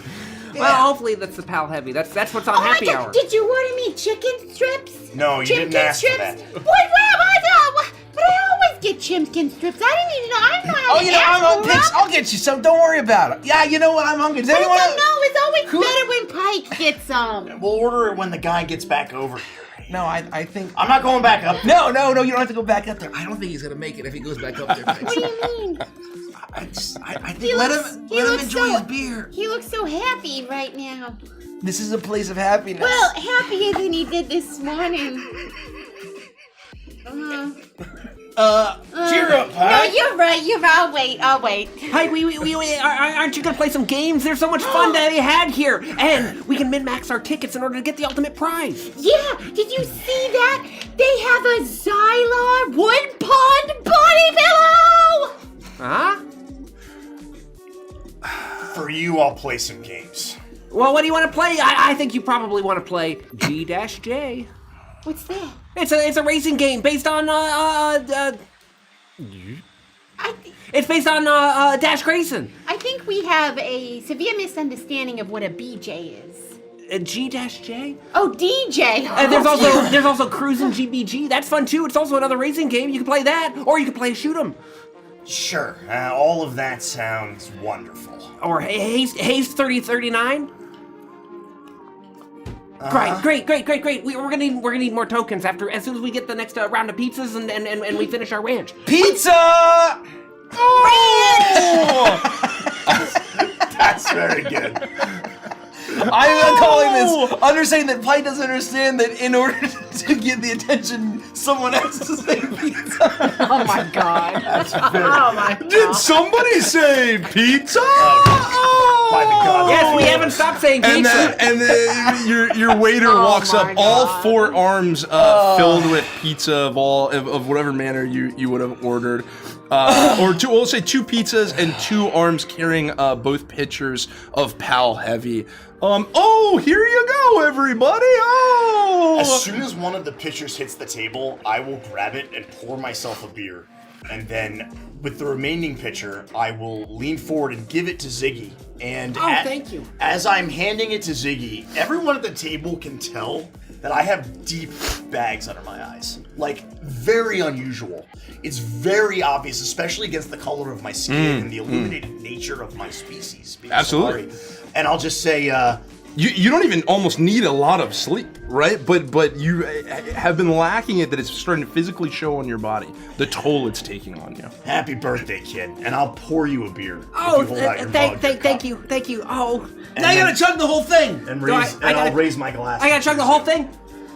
Yeah, happy birthday. Oh, can I get more ranch in my cup? Oh, happy birthday! Oh, there's a birthday! Yeah, here! there's a birthday! Don't sing the song. I Don't sing the included song. that I when don't I want the made the song. reservation. Oh, we saw it ahead of time, Mr. Red. Don't you worry. is But everyone please shouting? feel free to enjoy all the games. Oh, my trainee here has brought the ranch for you. Just pour it and directly into the cup, please. Out from behind the Nematoan steps an absolutely yoked Globlin that walks out. T-shirt opens up. Oh, Pixel, what's up? Is the situation walks out with the ranch. The circumstance walks Oh my God, out. I wasn't The even circumstance. looking at your face. I was looking at your delectable chest. Oh, I didn't you recognize noticed that? you. Yeah. What's up? What The are you last guys time doing I saw here? you were completely not a Globlin. Oh, well, it goes around. That was a different story. That was not canon one shot, in fact. So, no, here I am, a Globlin. Hey! So good to see you. What brings you guys to Did Someone Say Pizza? It's Ziggy's birthday. I'm No sorry it's been on way. I'm gonna chug this beer and then we're gonna play Rhythm Rebellion. And also, Pixel wanted to know, do you guys have Whack Blade? Oh, yeah, of course we got Whackblade here. Yeah, all right. Oh, Pixel, so good to see you. You too. When you used to work at the egg place. Oh yeah, I've had to pick up a lot of jobs. Well, ever since the glitz room kind of got taken over by Derek DTF, you know, I've been traveling around. Yeah. DTF's running the glitz. Shockingly, yeah. That makes a lot of sense. That's what we all said. We were like, "Whoa, what the fuck, man? Derek DTF's taking How did over." that happen? I mean, listen, Mr. W, we the Grobulus himself. After he was taken care of, you know, there's Doornail. Well, Derek DTF stepped up and we're like, no fucking way. This guy, he's such a freak. But once you put a little responsibility on the guy's shoulders, you kind of clean the place And up. pants on him too. Yeah, a bit of pants, but you know, to take the meetings. I mean, he's not always wearing them. I'll I'll tell bet you. he runs that place with a firm grip. At least with his right hand. Yeah, but then he puts the pants back on. Were you still working there? No. I mean, once he made it respectable and whatnot, I had to He leave. made it respectable. Yeah, he kind of turned the place around. Yeah, he kind of You like never would've thought it. banned. No, he banned Glimmer. I mean, you know, people no longer in the back rooms doing Glimmer off the toilet seats. So it kind of, you know, now it's just that's just a good place to come and hang out, listen to music and drink. So here I am working at the Tomonte Pizza. Okay, well, that's great. I'm so glad you're here. And you knew? Yeah, I'm training with this guy. Oh, hey! He's been great on his first day. Look at how he brings the ranch over. You're gonna do great here, the circumstance. Well, that. Oh, well, thanks. Yeah, I mean, it's feeling pretty good. Are you gonna make him talk like him, or are you gonna? Did you have to Is wear that part of the thing? policy? No, I mean, you have to spend at least the first couple weeks here until you get your training onesie outfit, or your full-blown onesie outfit with all your levels of flair. Oh, that sounds nightmarish. Oh, excuse me. Because it's Ziggy's birthday, do you think he could get a happy birthday boy flair to put on his Oh, shirt? we can of course get some happy birthday boy flair. I love that. The circumstance, go get some happy birthday boy flair. Make Well, I sure was we have hoping that you ready. could do it. Oh, I'll go do it, of course. Yes, ma'am. We'll head out and get the happy birthday boy flair and anything else you may want. Did I hear chimkin strips? For me! Yeah. We like to anticipate needs around here. Chimkin strips on their way. I love this place. Great pick, Ziggy. I really wanted to come. They've got every game. I'm so excited. Yeah, I mean, I wasn't sure if they were gonna let us in, but you know, I think when Rhett sent a picture of what you look like, they said that we could come without a child. What does that mean? I don't know. That's just what Rhett told me. I'm 25 now. I can do all sorts of things. It just said upload attachment, and I wasn't sure what else to include, so. Well, we're here now, and the circumstance. It seems like you have a lot of jobs. Are things all right? Oh yeah, I mean, there's nothing wrong with the hardworking guy, you know. Circumstances are okay then. The circumstance is great. All right. You just keep a little GTL going, and then you know you keep your days busy with work. You know what else do you need? What's GTL? Oh gosh, really? Are you still working at Black Hole Sunny Side Up, too? Oh yeah, I mean it's a bit of a commute, but that one I got to.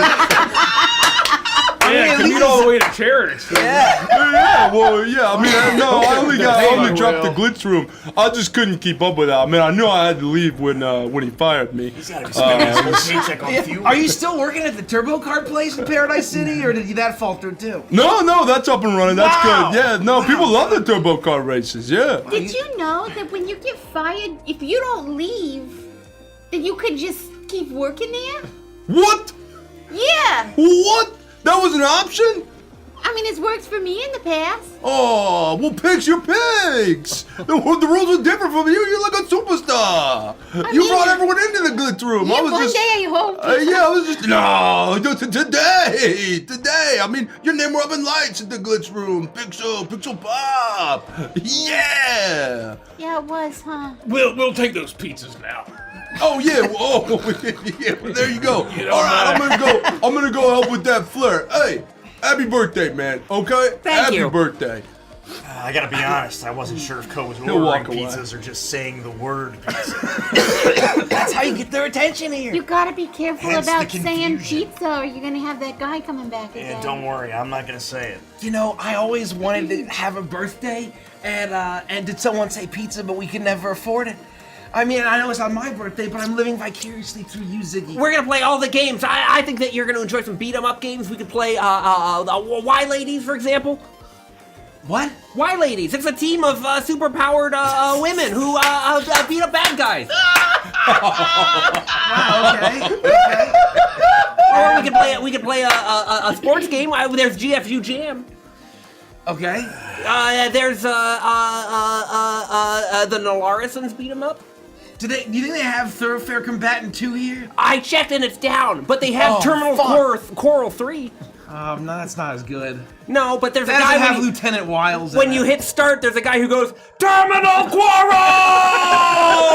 Okay, that's really fucking cool. It's really cool. That's really cool. Well, I never really liked how, like, at the very least, you know, they had like artists working on the sprites for Thoroughfare Combatant, but for Terminal Coral, they just photograph people. Yeah, it's and so it looks weird. horrible. They It just wear doesn't different look the same. costumes. It looks different. horrible.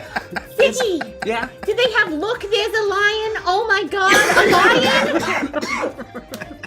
I love that one! What in the hell? I'll don't check. know, I'll Red, check. I'm Hold on. lost. They've I'm got a lost, directory Red. right here. Please, that's my favorite! Let's see. They've got bang, bang, bang, bang, bang, bang, bang. They've got someone didn't eat they bananas. They've got Load Man. They've got. I don't want to play that. They've got Jackass King. They've got Earth Intruders. Some of these sound terrible. Alloy Shot, Automaton 1986, Liminatica, Demons and Devils. Oh, Rex do they have Maxim- the one where you hunt the large proto-bucks? You know, the one with the gun? Oh, I'll check. Yeah, they got that one too, for sure. I definitely have that one named right here in front of me. They've got Rex Maxim's Maximum Rex, Demolition Derby style game. They've got Arcade Rexplosion, a lot of Rex Maxim games here. Wow. Let's see, what else? Gosh. Oh, and they've got the Derek game. Every arcade has one of those. Do they have Recreation Rex? Recreation Rex, let me check. Yep, they sure do. They've got everything here. I think you would like the Derek game a lot. The Derek game? Yeah, you put in a token, and then there's this little like hand arm that comes out and lowers, and you try to get prizes that way. The Derek. Oh, the Derek game. I get it. I don't get it. Someone explain it to Nikki. Like DERRICK. Yeah. Derek is another name for crane, Pixel. A lot of these are deep cuts. They're not immediately obvious. I'm literally can't write fast enough. Yeah. Oh my god. All right, well, after we have our dinner, this pizza better be good for 40 notes for a plain cheese. I mean, damn. And I got pepperoni. Sprinkled in space dust. Anyway, here you go, and I will hand out little, like, paper baggy envelopes full of tokens, and I'll give everybody their own little absolutely. baggie of tokens. Everyone gets a gift baggie of the tokens that are allotted with the birthday event. You have as many as probably 4 or 5 games each that you'd want to play. Well, I'm gonna have to be really specific and pick exactly what games I want to play, but I want to play games with each of you, and this is the best birthday ever. Thank you so much, everyone. I know that we've got lots of important bounty hunting to do, but we get to just chill. We get to just hang out. I'm gonna intend to play some games to appease Ziggy, but initially, I'm gonna wait and just watch as, like, presumably the three of you guys just go ham on playing games, and try to get a word with Rhett in after the kids have run off to play games. Before we go, Yeah. I got you a birthday present. You did? Yeah. I don't think you had to do that. That's really nice. Well, it's not much, but I had it made specially for you. And I will pass over a small gift, and inside you'll find a skin for your joystick, and it looks like a Lisa Frank. It's like unicorns and space dolphins and little cheems all over it. I love it! It's like a skin for my like Grid Boy console. Yeah. I will immediately peel the old one off, which was like the default case. I never upgraded it, and I'll immediately snap lock the new case on. Oh, it fits perfectly. You got the model right and everything. Yeah, I stole it in the middle of the night when you were drooling. Well, I drool most nights. Which nights with this? Oh, just like a month ago. Okay, well that's it's very thoughtful. Thank you, Pixel. I think you might have sleep apnea. I hope not. Well, Ziggy, Not so silent. I mean, if we're doing gifts, I was gonna wait for it. Well, I don't know. I just thought maybe he could use it because I know he's gonna somehow use it with one of these games or something. I'm not gonna do. No, I'm gonna This say is the arcade. There are rules. There are laws. Presents are after cake. You get one play per token, and then no, you're back did to I the end mess of the up? line. If you No, die, he's great, you're he's out. great. No hacking. If I'm hacking, I can't call myself elite. I didn't say you were gonna hack. I just said that you don't like touching those grimy controllers that are on there that all the kids have snotted all over, so you like to use your Grid Boy. No, that's true. It is pretty snotty. I don't want to get my hands all dirty. You know, I'll have people more pizza always say, "Oh, I don't like being around kids because they're so full of sickness and icky stuff." But you know, adults have syphilis, so really, which one's worse? It depends on the adult, but I understand your point. Anyway, let's go play games. I'm gonna eat first. I'll catch up with you guys. Oh, you're not gonna come, Cole? Well, I'm gonna come. Yeah, but I'm hungry. I've been waiting for this pizza. That's why I yelled pizza at the guy. I'm the one who said pizza. Well, just take it with you. Fine. Do you want me to carry the box? Yeah. I was gonna bring this tray. I'm gonna bring this tray. Okay. And this, I'm gonna take one of the pitchers of beer, and I'm gonna dump it out, and I'm gonna pour all the ranch into it, and then I'm gonna take the pitcher of ranch with us. Yeah, absolutely. Absolutely you do. Either on the table or into the other pitcher that's also there to combine them. And then you fill that one full with ranch. And as you three, pizza in hand, ranch in hand, run off to begin exploring the various arcade sections in this kind of almost like jungle-esque room that erupts around you. There's even a section that has at one of the back walls a waterfall that's coming out of the walls as it drops down and lands, creating almost like a river that runs through the middle section, kind of separating off a more restaurant side from the arcade side. You have to cross this bridge to get to the other piece. And this is kind of where the stage of the animatronics were currently inactive, awaiting their next performance are. Also, I just have to make a quick correction. Because this is the Rhapsody setting, it's not syphilis, it's syphilis. Oh, that's That's important. Yes, That's very very important. critical. That'll be in the book for sure. Thank you. But now In you the three, list of transmitted diseases. please, that's going to be incredibly relevant. You three now heading to explore the arcade. That leaves the two of you at the table. Do you really have to get me this bag of tokens? I'm just gonna give them to the kid. I mean, well, first of all, he's 25. He's not a kid anymore. Okay. And I figured we could all, play some games together as a crew. Well, what's got you down, Pike? You just seem off. I mean, it's just... Look, You gotta sleep more or something. I understand it's important to celebrate the kid's birthday. I'm happy for him. You know, it's a big deal, but look, we got work to do. We still haven't found her. And I really don't think that we should be spending too much time in one place. We have to keep moving. Are you still worried about that we're gonna get hunted down? It's not a worry, okay? It's only a matter of time. I mean, it's been 3 months. Look, I'm not trying to downplay what you're feeling, your dreams, but have you seen any proof, any evidence that this is inevitable? I mean, maybe. No. Maybe it's just anxiety, right? Like maybe you're just. I think if you got more sleep, maybe we all work on getting a little healthier. You know, we focus on. I don't know, maybe doing some of them stretches they talk about on the TV. I stretch. Well, I don't. Maybe I should. Look, anyway, I'm happy to help you. Maybe we could also, you know. Look, you're right. Okay, I got a bad feeling. I'm looking around. I can't even smoke in this goddamn place. Well, I mean, there's kids around. That makes sense, right? Do you want to go outside for a smoke, or you gonna be okay? Yeah, maybe in a minute. Let's just appease the kid and play some games, and we'll smoke later. Yeah, I think I saw a drug cabinet over there, and I was on that one. That's one of my favorites from back in the day. All right, let's go check it out. I'll look it up and we'll play some games. You all head out. You cross that little river that cuts through the establishment. So people all over the happy sounds of cheering as kids with birthday parties are excited as you move through the air. The smell of pizza and sodas and beer kind of hang about as you move into the arcade section. And you all may play whatever games you want. You can find any game that Derek listed off his extensive list of arcade Here, games. I'll post the list for everyone to enjoy. I am going to.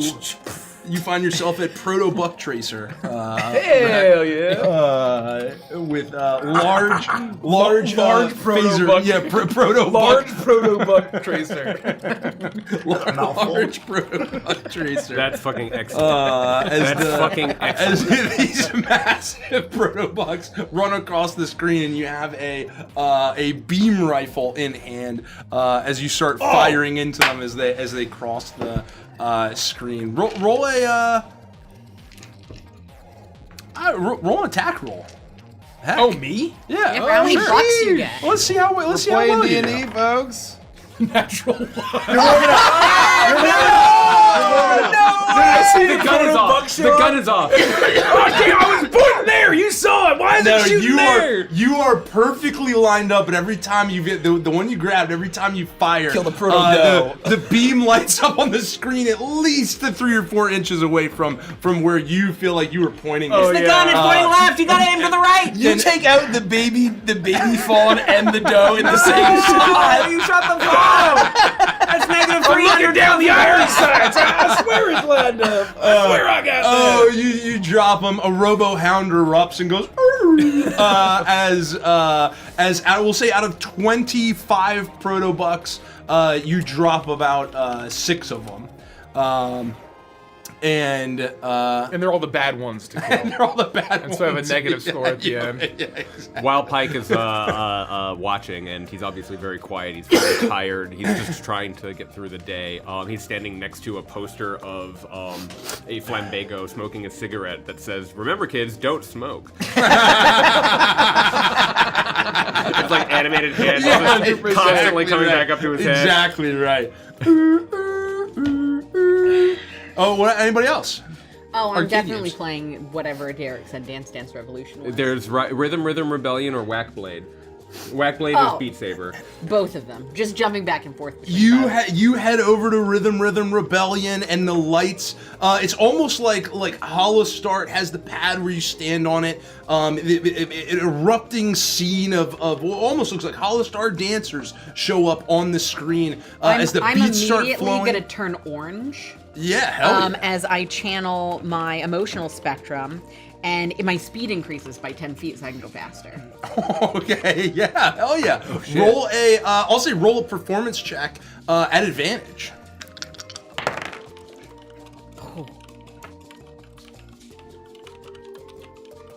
29. 29. With a 29, you hop up onto this platform. The beats start falling down as the dancers on the screen start to make the moves, and the motions come through as you expertly. This is exactly your bag. You start moving across the platform. People are actually gathering around you with how phenomenally well. High score, high score. You start hitting. You start getting into a rhythm, and a big pulsing rhythm words. Perfect. And it all starts booming across the screen. People are gathering around, are cheering, but not too loud because they don't want to break your focus. Until you finally end with absolute maximum high score, and the crowd erupts. Ah! Thank you. And if you'd like, you may insert your acronym name into the high score field. Rhythm Rebellion.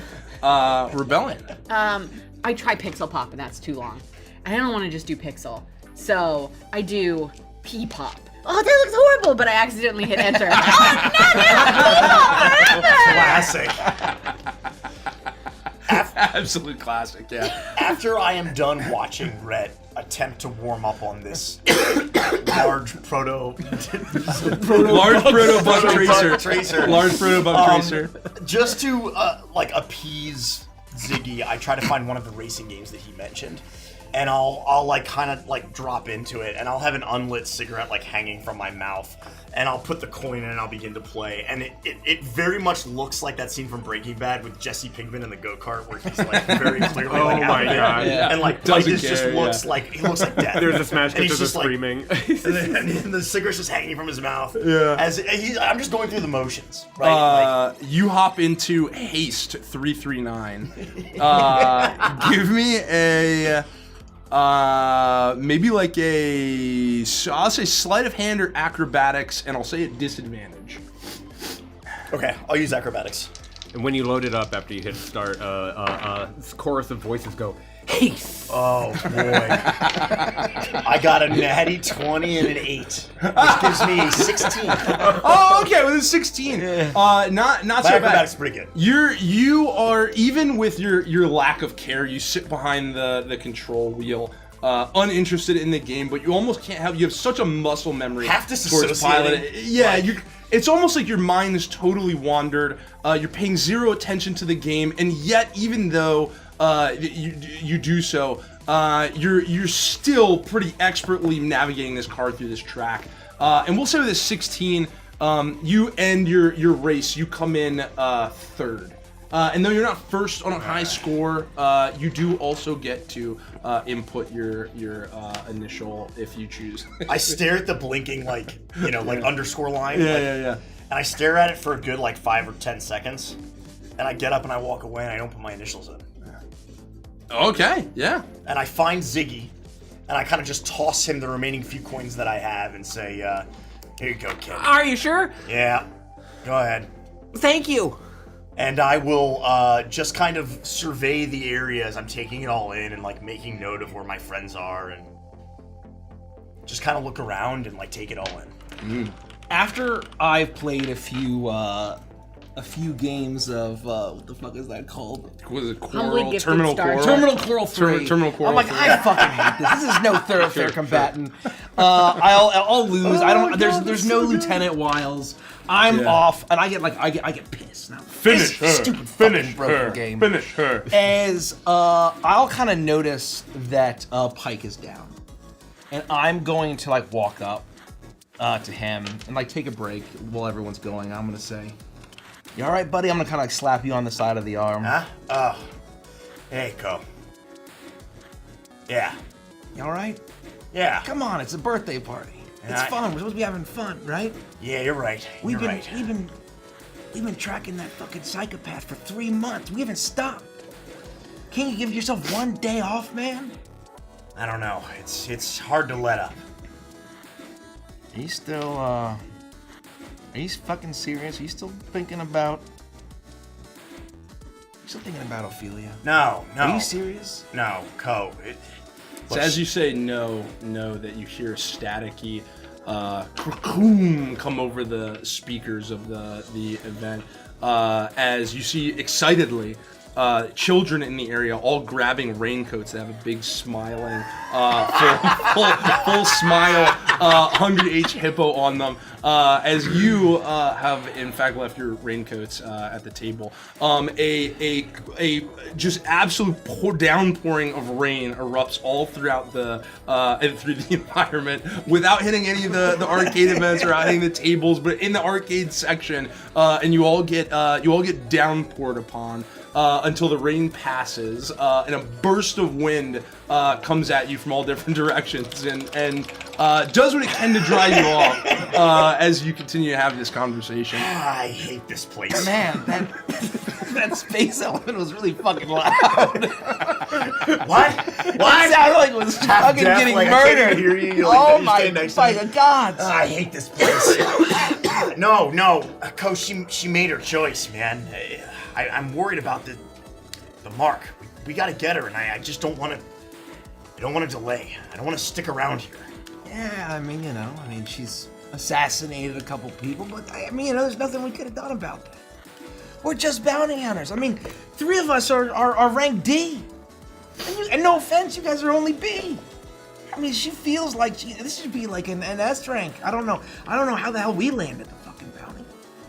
So I mean, don't be so hard on yourself. Come on, and look over there. And I'll point to like a group that's like a birthday party, and I'm like, I have a feeling. See that birthday party over there, young kids. I think both of those, the ones bringing in the ice cream cake, I think both of them are single moms. And your point? I think that we should talk to them. I was gonna suggest we get around this 2-beer limit. I mean, why not both? And Derek, would you take the GM seat for 13 beers? Instead, Ziggy will yell out, "Go, you left your game open! I'm playing Arachnid! Enter my melee range! Enter my melee range! Enter my melee range!" I was literally thinking about how to make that exact joke. I was like, what's kind of like a scorpion? Oh my god, favorite part that's about the so session so fucking far good. is Derek is not paying attention to anything while he's not talking. He's just thinking about how to make fun about games that exist in our world. Yep. Great job, Ziggs! Get him into your melee range! Oh man. After Ko shouts this out, I'll be like, Come on. I'll look at the bar, I'll look and I'll say, all right, lead the way. And I'll follow Ko to wherever you lead. Come on, yeah, I mean, they're way hotter than Ophelia. Come on. You know what I mean? Come on, I'm right behind you. So I am going to say, so the thing is, I mean, they're looking a little tired. They're not as tired as, obviously. But, I mean, I think that they could just use a bit of a pick up. Do you know how tough it is to deal with a bunch of snot-nosed 12-year-olds? Yeah, I can only imagine. Yeah, it fucking sucks. And so, we'll just say hi and, we'll see how it goes. All right, let me grab another drink first.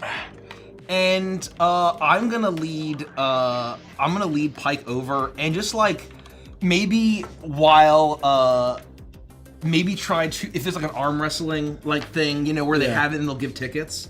Oh yeah, I'll like sure. try Yeah, to absolutely. basically, say, oh hey, like your kid was like looking for that thing. I'll try to do the arm wrestling tickets in order to like give the tickets to their kid, and then like try to make the opening for Pike. And I would say that you will have noticed, Ko specifically will have noticed, that you've like worn me down a little bit, and you actually see my shoulders drop a little bit and me relax a little. Just a little hell bit. yeah! Just a All touch. right. Yeah. You absolutely fine. You find one of those almost like giant metallic arms coming out of this machine. And as soon as Derek names it, I'll give you its name. But you find a metallic, large arm wrestling device. It's just called appendage wrestling because it works for a variety of different species. You find the appendage grappler. Appendage wrestling. You find appendage wrestling. Yeah, You Pike. find appendage wrestling. Pike. Now see, this is appendage wrestling is how you do it. Yeah. All right, well, show me how it's done then. And I roll I'd say either like an athletics check, or if you want to roll an attack roll. So athletics checks I'll do probably athletics. sounds The pretty good. tagline is Athletics. "Find out what pseudopod means." Jesus. Holy smokes. God, this is good. Oh, just not at advantage, just straight. 22. 22.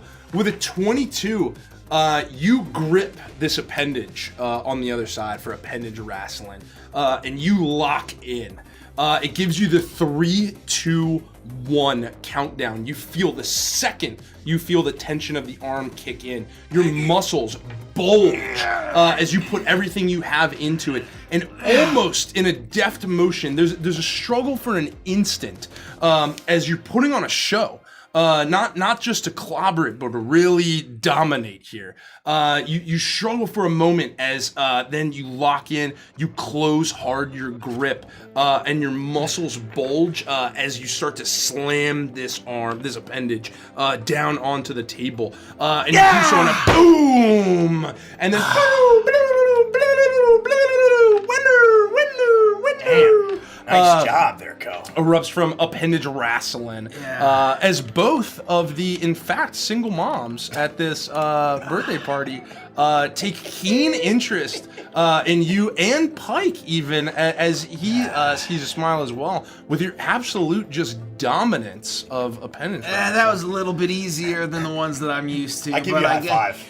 Yeah, I mean, but I guess Nice. this place is for kids, but it's not a big deal. It's like, what, tickets? I mean, I don't need any of that kid shit. Who needs it? Do you ladies need that? Your kids want some tickets? I'll like get the big coil. Oh, wow! For us, we couldn't. You won those. That was amazing, by the way. It's not a big deal. We're just here. I mean, we're just here watching our little cousin. He really wanted to come here, and we had to watch him. It actually required a couple of us to keep an eye on him. He gets into a lot of trouble. Kids. He means well, yeah. Kids, they really get up to a lot. He's it takes he's a ton. good birthday boy. It takes It takes a village, as they say. He said pizza, and Hungry H Hippo answered the call. Wow. You're so selfless. That's what I'm told. But here you go. Here for you and your Oh, kids. so nice of you. It was actually my buddy Pike here. This is Pike. He was the one who said that you looked like your kids were actually wanting some of the prizes. So Yeah, I think I got a few extra tickets in here. Oh, wow. Let the kids get Thank something you. nice. Thank you so much. And how long are you two here partying for? I mean, how long are you guys partying here? I'm never gonna leave. I could be here forever. I mean, I think, we're here for quite a while. I mean, it's 10, so it's the big 1-0. So we'll be here most of the day if you're around. I mean, I don't. They probably close this place at like 9. Yeah. It's 10 in the morning. I just want you to know. Well, there's got to be a bar around here somewhere, someplace we can Yeah, I actually mean, smoke, Meteor Mall's maybe. got all sorts of places. I mean, who knows what's gonna happen after they shut this? We're gonna close out with someone say pizza. We can move the party somewhere Yeah, else. exactly right. Exactly right. Oh, I think they have a Thank Agathosis the equivalent on Friday. They're just down the Hell yeah! Let's just go. They got everything at Meteor Mall. I think, yeah. Hell yeah! Maybe afterwards we get a couple of Startinis if, we take them home and see what happens. Anyway, let's go. we got to get back to the party. So this has been fun. Yeah. No, we'll be around. That's our table over there.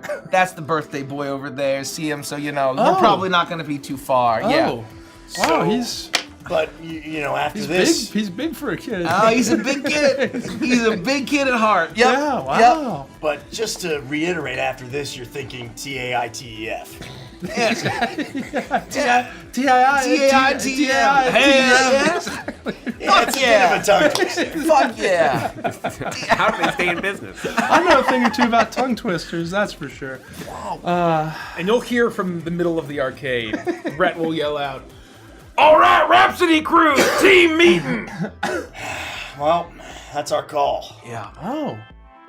Well, yeah, we got to get back to the party, too. And we have to round up our enormous cousin.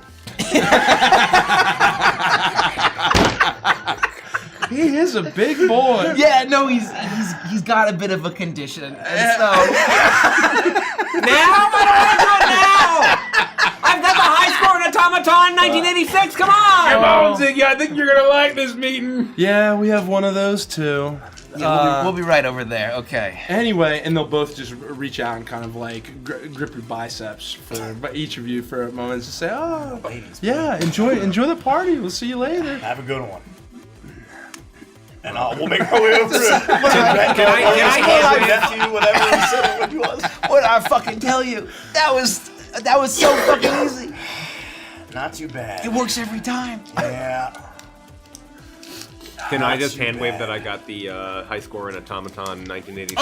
Oh, what is Automaton? It's the equivalent of Robotron 2000, where it's when you have two joysticks and one moves you and the other. It's a classic arcade game. I would one say moves you and the other one shoots in a direction. And there's swarms of enemies that come down. You're so proficient at games. I would say roll a computer's check at advantage. Oh. Fortunately, I've got a character sheet where I know how much that's going to be. Probably a lot. And I think you're already at advantage. At advantage, that's disgusting. I get a 26. You get the high score in that what you just said. Yep. And you may absolutely input your arcade tag with 8 characters. I type in DYNOBYTE, Dinobite, my hacker name. And it's the same number of characters as I had before Haxor, but that is a deprecated name. I don't use that anymore. Haxor's dead. Haxor's dead as far as everyone else is concerned, and I definitely picked Dinobite because it had the same number of characters for this arcade scenario, not because I'm thinking about it right this second. You type in Dinobite and you hit slam, and it enters in with such a ferocity you could swear you almost see the screen glitch out for a second as you lock in your high score, and you hear the call from Rhett for the Rhapsody crew to regather, and you head your way back towards the table, presumably, or where are you calling everyone from?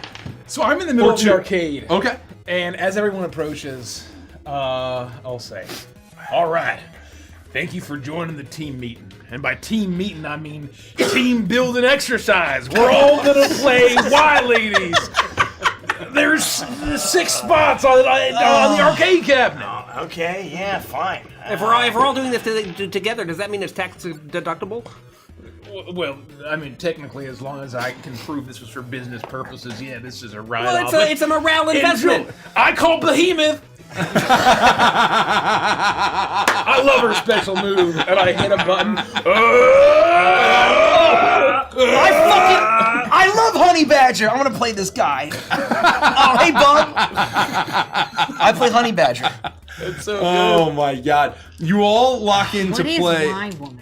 X-Men. It's the X-Men Y Ladies is X-Men. Yeah. So I'm playing. You're probably playing Sparkler instead of Dazzler. I don't know any Oh of yeah, the she's definitely playing Sparkler. You're definitely playing Sparkler. I was always a fan of risky tactical maneuver. Oh! That's fucking. Wow, he's in that version of this game? That's awesome! That is really hilarious, yeah. And Ziggy, who are you playing?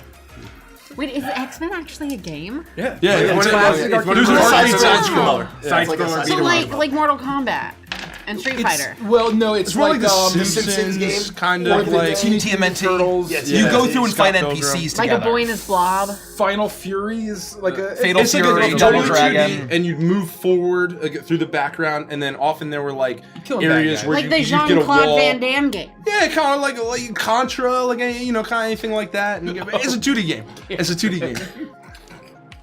Yeah. I know he's not in the original. This is too good. No, this guy, no, he's in this one. It's in this one. He's in this version. Risky maneuver Risky guy. tactical maneuver. Risky tactical maneuver is absolutely in this. Ziggy, I know you got something. kind of a I know you got mouthful. something. Who you playing? I'm playing school teacher Y, obviously.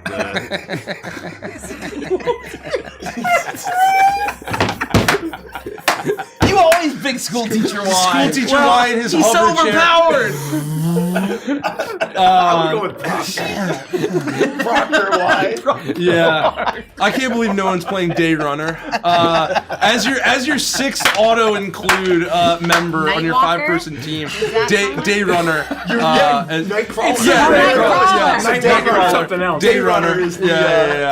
Yeah. Oh no, the 6th player is just a random kid. Yeah, random kid sits down. Yeah, sorry. He has the full raincoat and the hippo half mask pulled over. Sorry, He's looking kid. so happy. We picked all of the best characters. You're stuck with a totally normal number of eyes. That's okay. I'm having so much fun.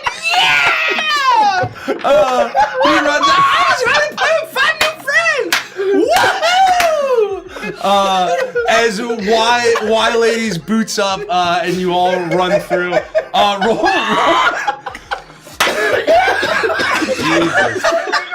Roll a group check for me with whatever you think is relevant to the character you're playing, and just tell me what the totals are. A computer check with a game console. Oh yeah, proficiency. Game console proficiency. I'm not proficient in that. I think Ziggy, you might be. proficient in that. Ziggy's definitely proficient and has the Yeah, tools. I'm not. The GM says so. I will add it to my character sheet. Ziggy, No, you're definitely you're gaming. 100%. What is it? It's computers. I get a Computers. 9. Well, I'm just game bad at console this tool game. proficiency is what I'm going to add as officially. Behemoth is just yeah, slow this is gonna moving. be rough. Behemoth is very cool, but is tactically shit.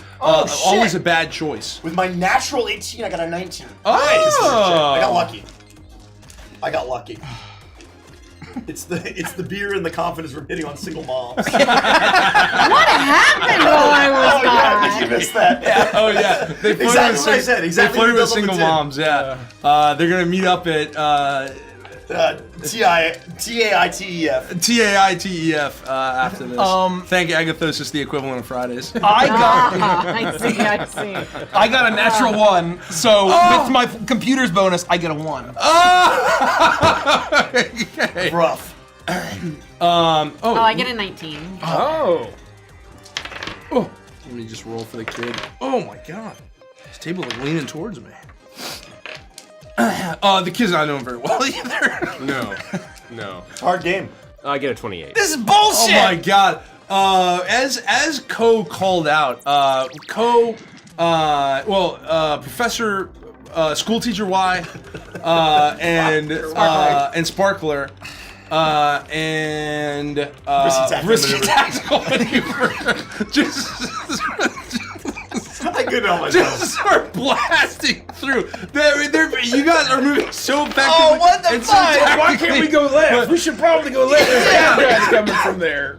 Wait, Behemoth and Badger, Honey Badger. and a totally Day normal Runner, number of eyes. and Day Runner with a totally regular number of eyes, are all three kind of maneuvering around, like trying to figure out the controls. Haven't quite gotten there.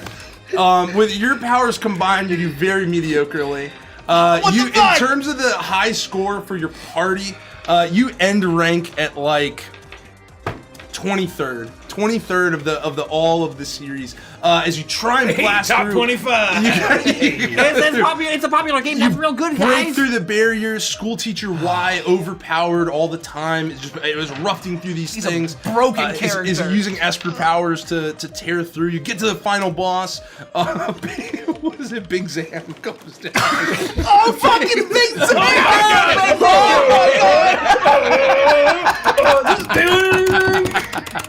You all start Ziggy, stop killing him right before I slash him! You're stealing my kills! What the fuck? I'm just playing the game. School teacher What the Y is fuck? so fucking good. He can go anywhere on the map. Guy is so broken! What the fuck? Oh my god, that giant two-legged mech is... Oh fuck! Anyway, you do mediocre. You beat him, but in not a record time. You rank 23rd, and you may input a team name in the 23rd spot should you choose to do so. We'll say with the highest score, the controller that actually starts inputting the name is left to you, Ziggy. Well, there are 8 characters, as everyone knows, for any high score name. So I type RHAPSODY. Oh! Ziggy, that's awesome! Cool. There we are, immortalized. Didn't we in Y have a Ladies. group name? Something pee something? Oh no, we axed that. Pee Rocks! No! We did Pee Rocks, remember? I actually lost will. our- I oh. accidentally hit the Oh, we button. did. Oh, it's Rhapsody. Rocks. Oh. Well, we're still Next Rocks. time. It's just Rooks. R-Rex. Oh. Pee Rooks. Hey kid, what's your name? You did a great job playing totally normal number of eyes. Oh yeah, my name's Gerbert. Gerbert. Gerbert.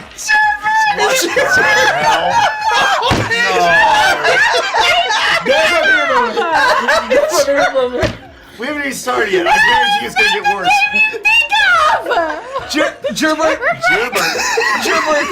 gerbil. You sound like a dessert. I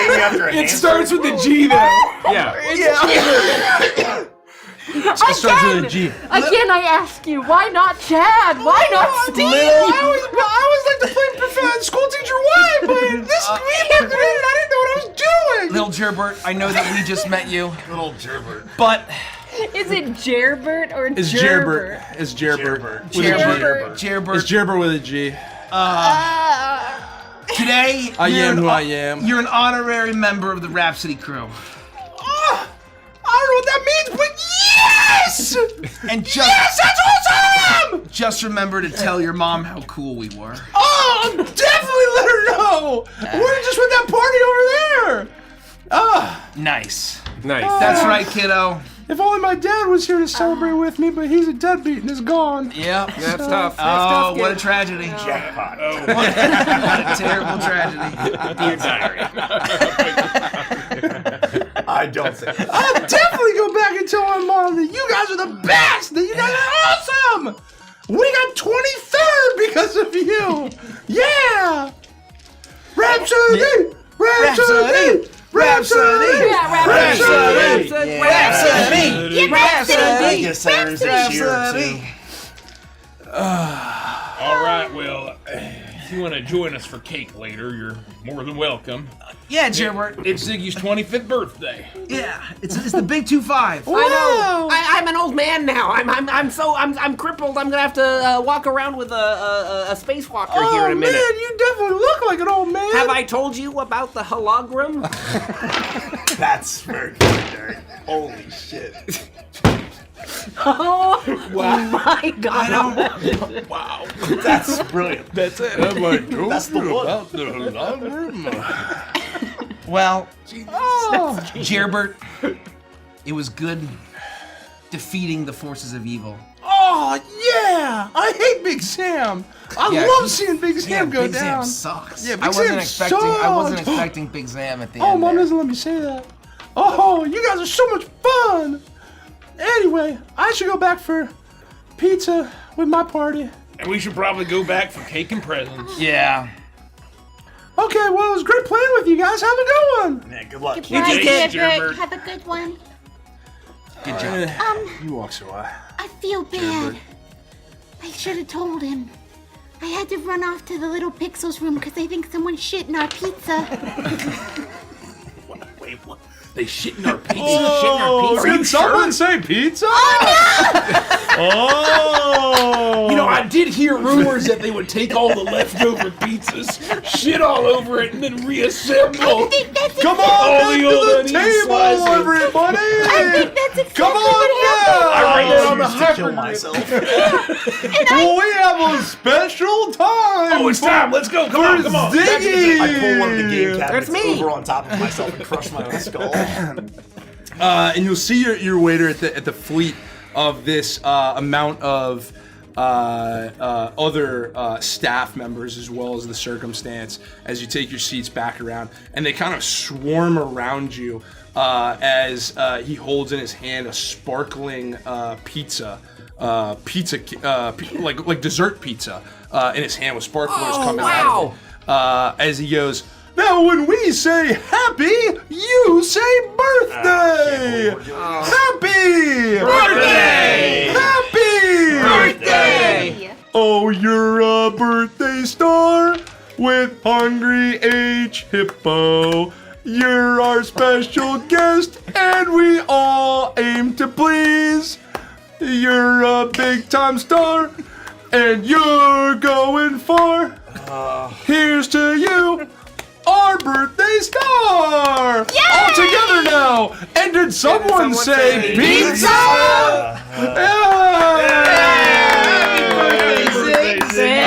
He places down the dessert Next time, pizza. put the dessert pizza down first. Don't tell me how to do my job! Oh, this is all part of the strategy. He places it down, and they bring you anything else that you may have asked for or wanted. As they begin to disperse, and you Does it enjoy look your- like the sparklers are edible, or are we gonna have to wait for them to go out? Do we have to risk our fingers in order to pull them off? You think that you could blow them out, but whether or not they're edible, you'd have to try. Don't eat the sparklers. I mean, it's. I can see the look in your eye. Don't do it. How many beers has he had? I'm on my third beer, and rather than blow them out, I will clap and wave and not breathe all over the food, and put the sparklers out if I can.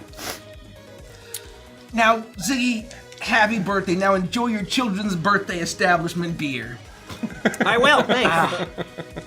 Everyone enjoy a slice, come on, get in here. Okay, yeah, we got the chicken tenders. I thought it was supposed to be cake, but this is chocolate. It's got like a... It has it's got like a chocolate crust. It's got a chocolate cookie crust, and in the center there's almost like a layer of what equates to ice cream. With a lighter, creamy topping on top, and then sprinkles all around it, and it eats almost like more of like a frozen mud pie. I hope that's a big malformed chocolate ladyfinger on the side. Yeah, that's exactly what it That's is. the slice you get, Pigs. That's Surely that's all Give me the that's smallest slice. That looks rich. That looks really Oh, rich. come on, Red! How often do we have cake? We never eat sweets. Well, I mean, Ziggy's eating sweets all the time. The rest of us never eat sweets. Well, Pixel's eating sweets all the time. I'm gonna have a slice. Just give me the smallest one. Is all I mean. And I'll take a bite. How is it? How does it taste? Tastes like shit.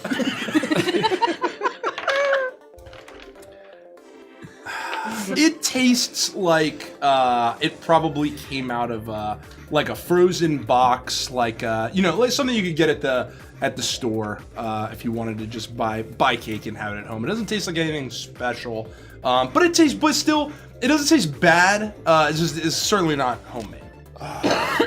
You'd find your way to enjoying it. Man, it's a little dry. It's all right. It's okay. It's all right. It's really good. It's my birthday. But still, I'm finally celebrating a birthday. Ew, why is there corn in the chocolate log? Someone said It's candy corn. candy corn. Please, gods. Yeah, it's fine. By the architect. I always wanted to have friends rich enough to have a birthday party. Did someone say pizza? And Ziggy, thank you for being my rich friend. Well, I mean, we're not like wealthy. We've made a few notes because we've all worked together and We're we've doing been able okay. to we're supporting ourselves. This is for us. Things are looking up, and we should all be happy and feel good about what we've accomplished. Keep in mind that you've earned those notes, all right? We all have. Yeah, I mean, I'm licensed, and I have a good feeling about this next mark. I think we're right on our trail. I mean, she's been a tough one, but it's lucky we got the payout when we did, so, it tides us over. Is it present time? I mean, I'm not expecting anything. Pix already got me this really cool case. Who wants to go next? You look like you want to go next, Red. Well, You're like vibrating. I suppose I could. I mean, unless you had something for Ziggy. Well, I got something, but I'm not gonna make you wait. You're about to shake out and fall out of your chair. All right. I'm gonna hand you an envelope. It's just a white envelope, and in bad handwriting it says Ziggy on the front. Oh, thank you. I like tear the side off and blow into it and pull the whatever the content. It's threefold, I guess twofold in 3 parts, printed out piece of printer paper with like a black and white printout, and it says gift voucher, kilohertz speeder rentals, 100 notes. A rental a voucher? Well, Ziggy, now that you're 25, you can legally rent cars and air speeders, so I figured whenever the time comes, you have a gift certificate to Kilohertz.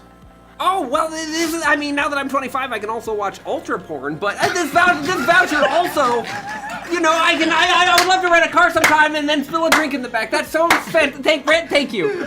Keep your voice going. Did you say ultra porn? Well, oh man. And my shit jokes were too far.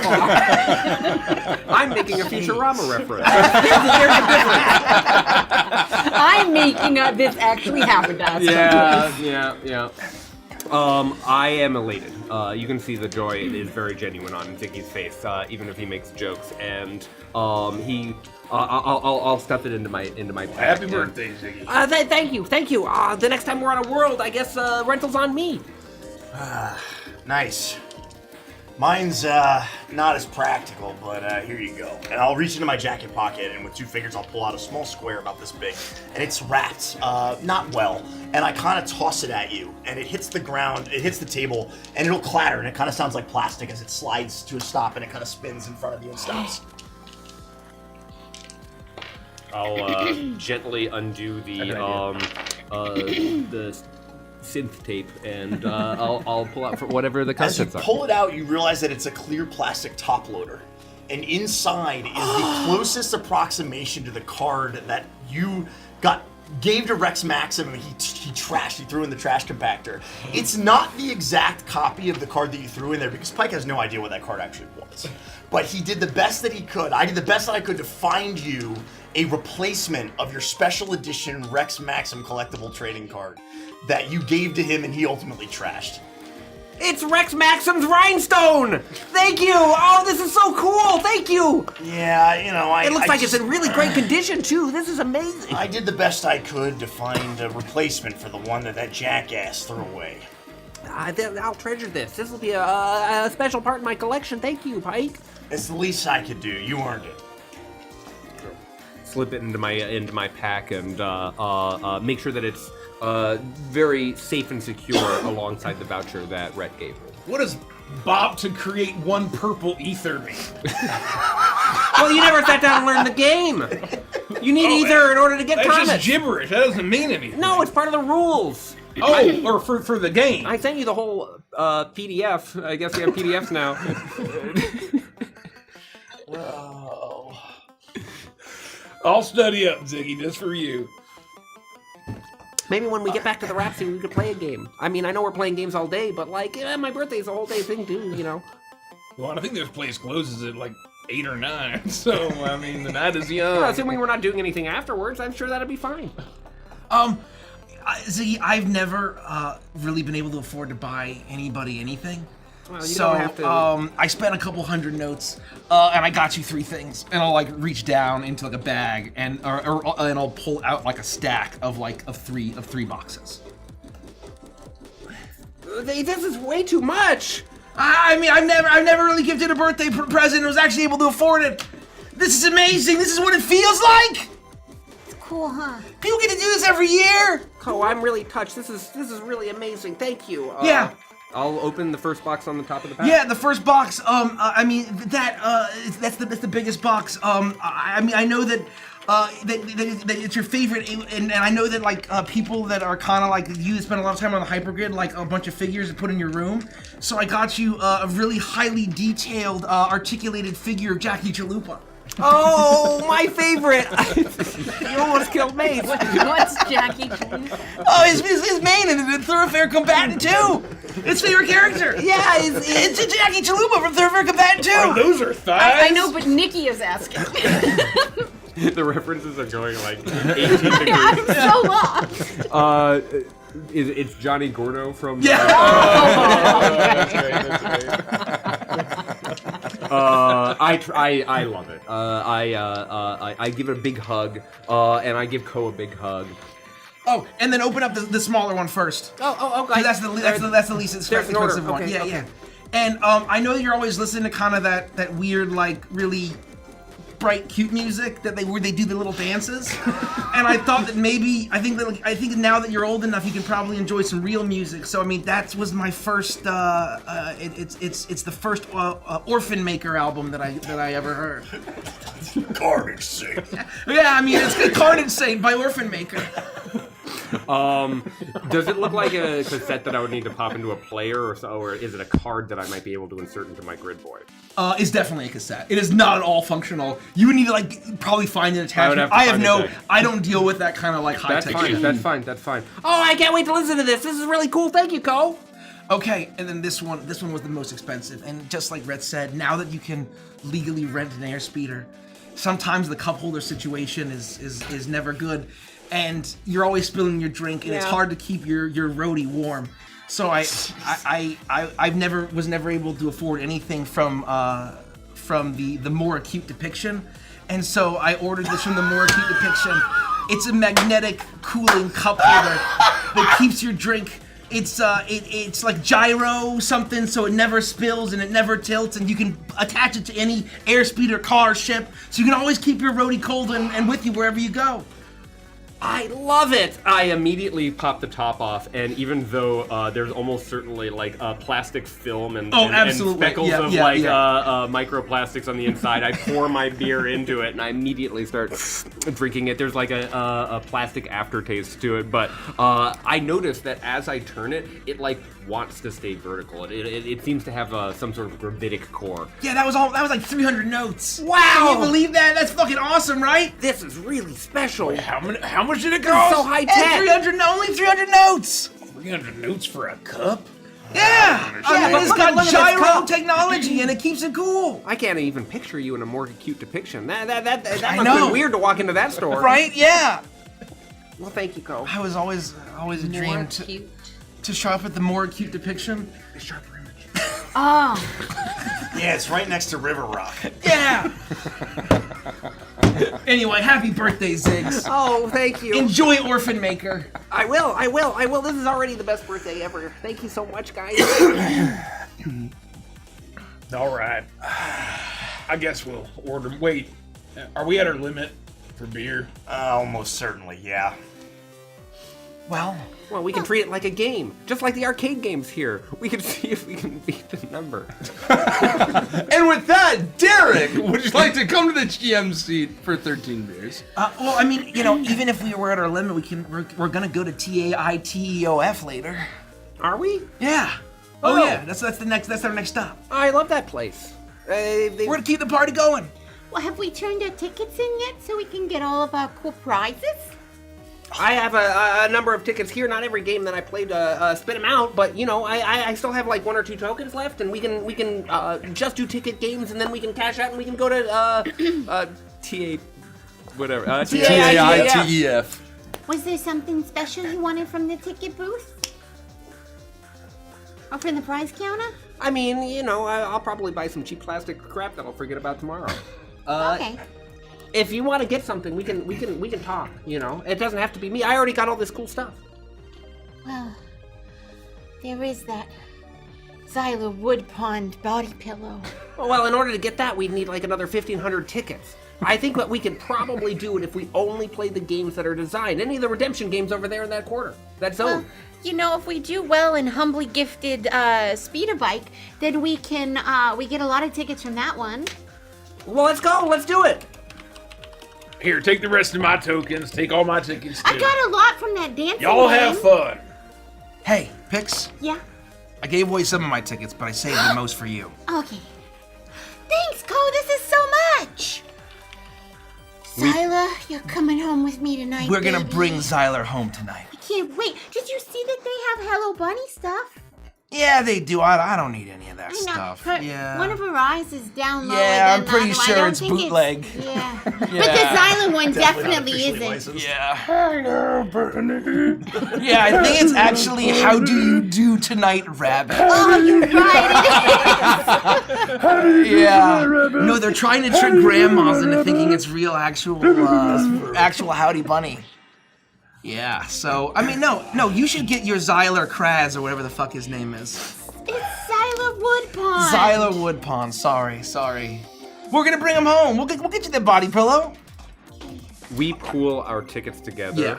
to see how much more we need to get. Ziggy estimated it was about 1,500, but with everyone's tickets all together and a few tokens remaining, does it look even possible that we might be able to win? I don't have any tickets left. I gave all my tokens to Ziggy. I'm gonna go sit in the booth with Rhett and just wait out this ticket fiasco. Ziggy's all in on having a shared goal, and so he doesn't care about getting. You start to calculate your tickets, and you're right in your presumption that the Xyler body pillow is about 1,500 tickets. And once you calculate everything all together, a lot of you did exceptionally well at the games you were playing, locking in top high scores. Sure. You have about 890 tickets. And you're not far away. Like, honestly, another couple of extremely solid games, you could possibly get there. And it's as you're all standing up and you're heading out and formulating these plans, a new quest locked in, a new prize excited to bring home, that something happens. Uh-oh. What could possibly happen? Pack that up. As you all enjoy the festivities and the sensory overload of the pizza arcade, there is a sudden and immediate silencing of the bings and blips and chipper music, and a dousing of the colorful lights as the power cuts out and the entire establishment is plunged into darkness. People scream in shock from the sudden change, turning to nervous whispers, wondering what possibly could have happened. You look around. Still just a bit of pouring of light coming in from Meteor Mall as the facade of the facility. You look over as customers that were heading to make their way out, almost mid-step as this blanket of darkness came down. Go over. They reach to push on the door. They rattle against it, but it doesn't move. It doesn't open.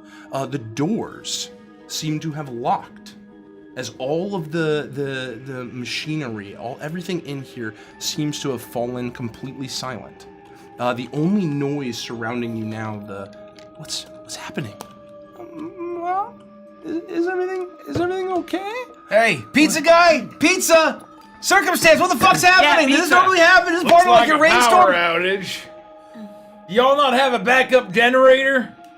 You hear there's a lot of chatter going around. A lot of people, much like yourselves, start to call out, ask similar questions. You can see the staff in their get-ups, their onesies, their hats, looking around just as nervous, turning and looking for a manager, looking for someone to take charge. I cast light.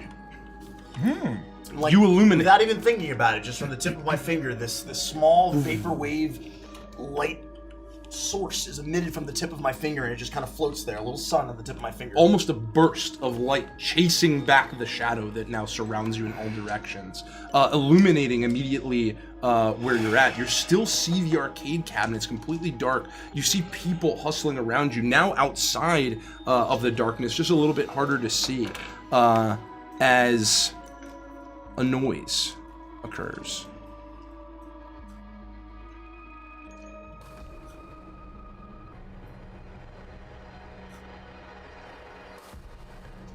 As nervousness increases, turning to panic, you suddenly hear a horrid grinding sound as a strange orange glow radiates from the stage. You see that the animatronics of the band are covered in a digital grid that scans over each one as strange code fills the gaps between. A garbled glitching sound fills the air as the grids settle and disappear, leaving the only orange glow in the eyes of each of the animatronics that burn with an eerie intensity, shrouded in almost an even more mysterious shadow on the edge of the light that you now cast. You see, in an attempt to take control of the situation, you see your waiter hop up on the stage, shouting, "No, everybody! Just take a second. We're gonna have everything under control. Just hang on. We're working to figure it out." As a piercing claw from behind him juts through his chest, covered in blood, as a crocodile animatron comes to life from behind him. Oh boy. 3 of the 4 of them rush forward with horrific grinding of the internal mechanisms as they start to shake and move and look around as they grind to life. They tear apart your waiter in half as he attempts to restore peace into the burgeoning nervousness that surrounds you. Huge mechanical maws chomping his skull from on top. A horrific burst of blood, bone, and gore. Absolute pandemonium fills the darkness all around you as the patrons and other staff scream and run from the brutal murder. And then the machines all turn to you, lurching forward erratically with their creepy orange eyes set on all of you and filled with malevolence. I need you to roll for initiative. Oh, Damn. God. Oh my gosh. Okay. Rip. Alrighty. And I think it's probably a good place to take a break. Let's take a Yes. break. I like that. Yes. Good plan. I'll roll when we get back. Yeah, I'll roll when we get Yeah, back. we're gonna roll when we get back. Uh-oh. Your shaky, creepy animatronic movements were fantastic, mates. Thank you. I was just that was Thank you so much. I want to do creepy things like that too, but I don't. Yes, you do. You're like the queen of horror. But I'm not movements like that. Like I say things well, No. but Mace and Oh, yeah. Mike are like kings of doing like physical stuff that I just really I just need to get more into it. Who drew the wonderful map for our battle? Andy 13 beers. Andy, draw the map. I can tell him that. Yeah. Where Just give me a few minutes Get here. us out of who the way got here. killed by sitting on Squirrel Girl's fat ass? Was that Gary? It was Gary. I think that was you. Yeah. Gary died. I got blown up. You got blown up. Or I died from an animatronic and then somebody blew up my dead body. You got An RPG. Yeah. A shoulder-mounted rocket propelled grenade. Well, I hope you bury me in case there is resurrection of the Flash. Pass me a couple of intels. Thank you, sir. I think if we get kind of like that that moat of river that cuts off the restaurant, maybe a table or two on the other side of it. It's not like super wide, probably only 5 feet. And then like a couple arcade cabinets, and then the stage where the animatronics So are. stage, arcade cabinets, you want a river, and some tables and chairs and things. I got this. Yeah, but that's I like got it. very minimal, very minimal. Do you want the stage away from you or towards you? Stage can be away from me. Andy's got this. In the meantime, if you're not a VIP of Neon Odyssey, what are you doing? Go to neonrpg.com. Become a VIP. It's $1. If you back the campaign, you'll get free set of dice. You'll get a Chuckles adventure. Right now you get a 50-page playtest, beautifully laid out, tons of amazing art and content for free. I guess for $1. You get access to the VIP exclusive Discord with tons of sneak peeks. Yeah, we just unlocked the cacophonous subclass. That's right. For Hell the yeah. Cryptus, which you can use with the Warlock. We haven't released the Cryptus, but we have given you the tools to plug it into the Warlock. So you're effectively able to playtest the Cryptus, and you can choose which of the 4 tones of Discord you want to exhibit and inhabit, and it is really, really awesome. We are 14 VIPs away from 14 21.5. from 21.5. Can 14 people right now become a VIP? It's only $1. And then you unlock free dice, beautiful Neon Knights dice. They're sharp edge resin. They're stunning. It's multicolor, beautiful inking, really moody and evocative, synthwave as fuck. And of course, the Chuckles Space Clown's Guide to the Galaxy. And people have been begging. What do you want the river, like in the back half here? Begging for a shriek gun. For flavor. And I think Yeah. the Space Clown's Guide to the Galaxy is the perfect supplement to throw the shriek gun in. What do you guys think? 100%. I think that's pretty good. We gotta have the shriek gun. So I think the shriek gun might be in Space Clown's Guide to the Galaxy. If you want So once again, as these fun things happen, the Space Clown's Guide to the Galaxy gets bigger and more fun. And arcade cabinets. Just like more, you know. I was gonna put tables and chairs and stuff there. That's over here. That's in the back. Got it. it's very fun. So become a VIP. It's $1. Neonrpg.com. Neonrpg.com. I'm gonna answer some Patreon questions. Thanks for drawing the map, folks. Join our Patreon. We're on a little bit of a break. Oh, which one? 13 away, folks. King Fox says, I have reserved. Thank you for your reservation, please. Wonderful, wonderful, wonderful. I can use this, right? Yeah, go for it. You know what? We haven't done it today. Let's run the trailer. Yeah. Oh, Great Let's idea. do it. oh, Enjoy. baby.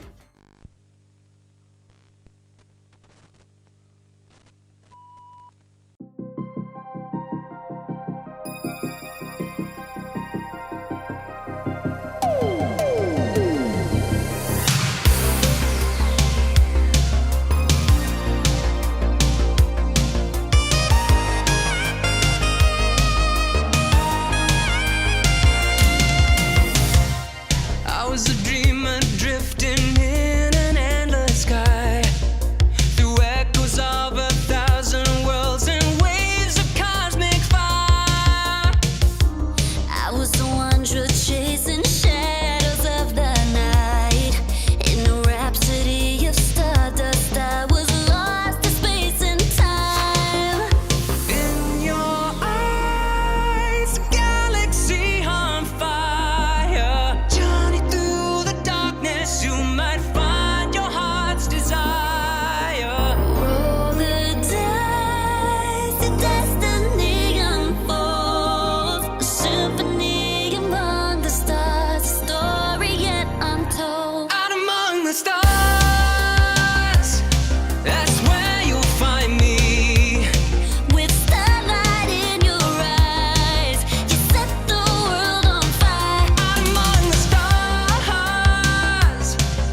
That's where you'll find me.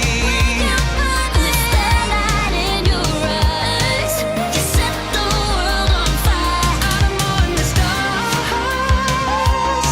That's where you'll find me.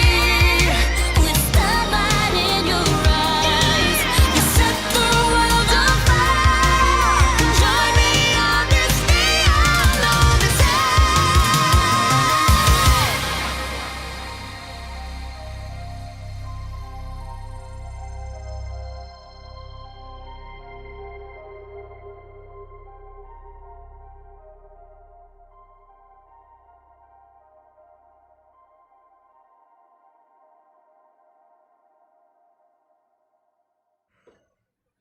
There it is, folks. Join us on this Neon Odyssey by becoming a VIP. Come join me on this Neon Odyssey.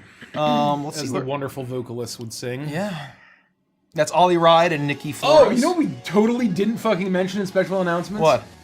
On Spotify and everywhere you stream music. Oh my god. As of yesterday, the theme song to Waltz for Eternity is available wherever you stream music. Oh, Yep. hell yeah. Yep. I saw Max Cruz's post. Like, Yep. he posted it, and he had kind of like the reel with the mechs. Yep. And he was playing the song, and I was like, oh, that's so cool.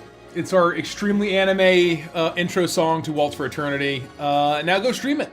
Watch it, listen to it on replay. Repeat. Cassian Z Meadows, first time chat. I just became a VIP. Give it up for Cassian. Give it up for give it up, Cassian. give it up. Amazing first time chat. Thank you, thank you, thank you. Folks, Yeah, we are it's on Apple Music, iMusic, Amazon Music, YouTube Music. Someone was saying, I don't know if this is true, that Pandora has the full albums but not the singles for Crooked Moon. Does Pandora still exist? Apparently. What the hell? Wow. I had no idea. We're 5 away from the next reveal. 5 away! The 5 next sneak away! I'm glad that the ticker is updating. Let's answer some Patreon questions. I don't know if we also want to, at this point, do the classic think about dinner. Yeah, we can And talk about build it. something and then pause yeah. to push I it till we always got a little bit left. wait to eat until afterwards. So after the whole stream? Yeah, but everyone else we should. Oh. Yeah, we should get it for everybody Yeah, else. yeah, Yeah. well, so yeah, whatever you whatever. guys want to do, we'll get you all ordered. Need my glasses for this.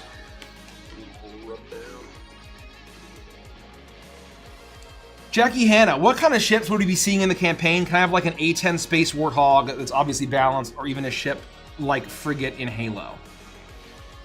Yes. Yeah, you should be able to have both. Basically, you can. We have classes of starships, and then there will be an upgrade system that will allow you to adjust and customize your ship. And when it comes to that, flavor is free, right? So effectively, we have 3 classes of starfighters. We have light, standard, and heavy. We have 2 classes of transport, light and heavy. We have 3 classes of mech, I believe. Light, standard, and heavy, or whatever we'll be calling them. Yep. And those are really, and so flavor is from a ton of ground vehicles. And so you will be able to customize and flavor it however you want, and then you just take the upgrades and the customizations that you want to hit the fantasy that you're hoping to hit. So we want the vehicle system to be modular and to be, live out whatever fantasy you want to have. We're Very 4 away, exciting. folks. Very exciting. It's very exciting. Oh, this is delightful.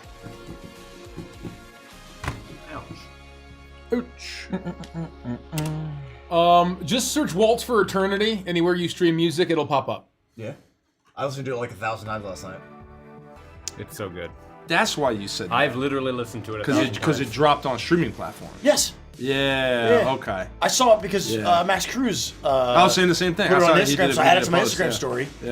And I Yeah, was we should post about it. We forgot to add it to the announcements. Oh, I totally did forget to add it No, to we the all did. announcements. We all did. forgot. We all forgot. I didn't even think about it. Turtle Goat. So go listen to it. Go stream it. Go stream it on repeat. It's a good one. For all NO campaigns, when the intros were playing, the logo for NO plays before it. Was it intentional to be something like Neon Odyssey presents? Absolutely. Wait, The say that Neon again? Odyssey stinger at the beginning of your intro. It's meant to be like Neon Odyssey presents. It's supposed to be like like the DVD, VHS. It's a branded. This is a Neon Odyssey campaign, right? Yep. This is a Neon Odyssey setting. It's supposed to feel retro and flavorful. It's like a bumper. A bumper, yeah.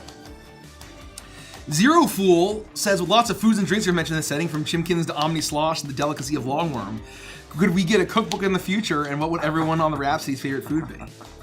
That's great. Never say never. Never say never. I love. One away, folks. Oh! What I will say is if you've joined our mailing list, we have emailed a recipe. And there may be more coming. And so we know that several members of Adventures very much enjoy cooking. Very much. So hang in there. Hang in there.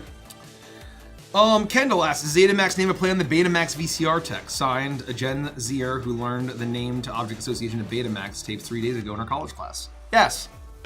Yes. Obviously, it is a reference to Betamax, and Betamax just sounds like a fucking pop star name in a sci-fi setting. So, it helps, you know. We did it. We did it! We did it. 21.5K! Amazing. Amazing. So that unlocks a baseline reveal that maybe during our dinner break or something I'll be able to do. Maybe it'll be later tonight. That's baseline. What are we gonna do tonight? Do we know? I don't even know. I haven't thought about it. What do you mean? The reveal. For the preview. I do know if we hit 22K tonight, we're going to be revealing a previously unannounced, unmentioned species. Totally out of left field. You can't even guess it. That's a Can't big even deal. guess it. A species that you can't even You guess. just decided that. I decided. That's like nobody can even prepare for that. Nope. I What decided a it. huge goal. I decided it. And so that is what we're gonna do. And so let's try to get another 495 VIPs tonight. We're gonna be playing for a bit longer. We got time. Good We got bit time to longer. do We it. got time. A long time.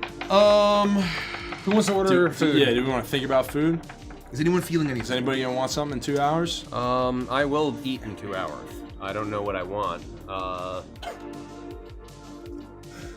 You just cracked me up.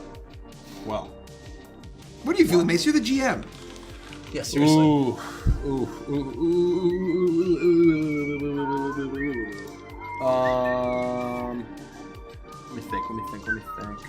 Let me think. Brain blast.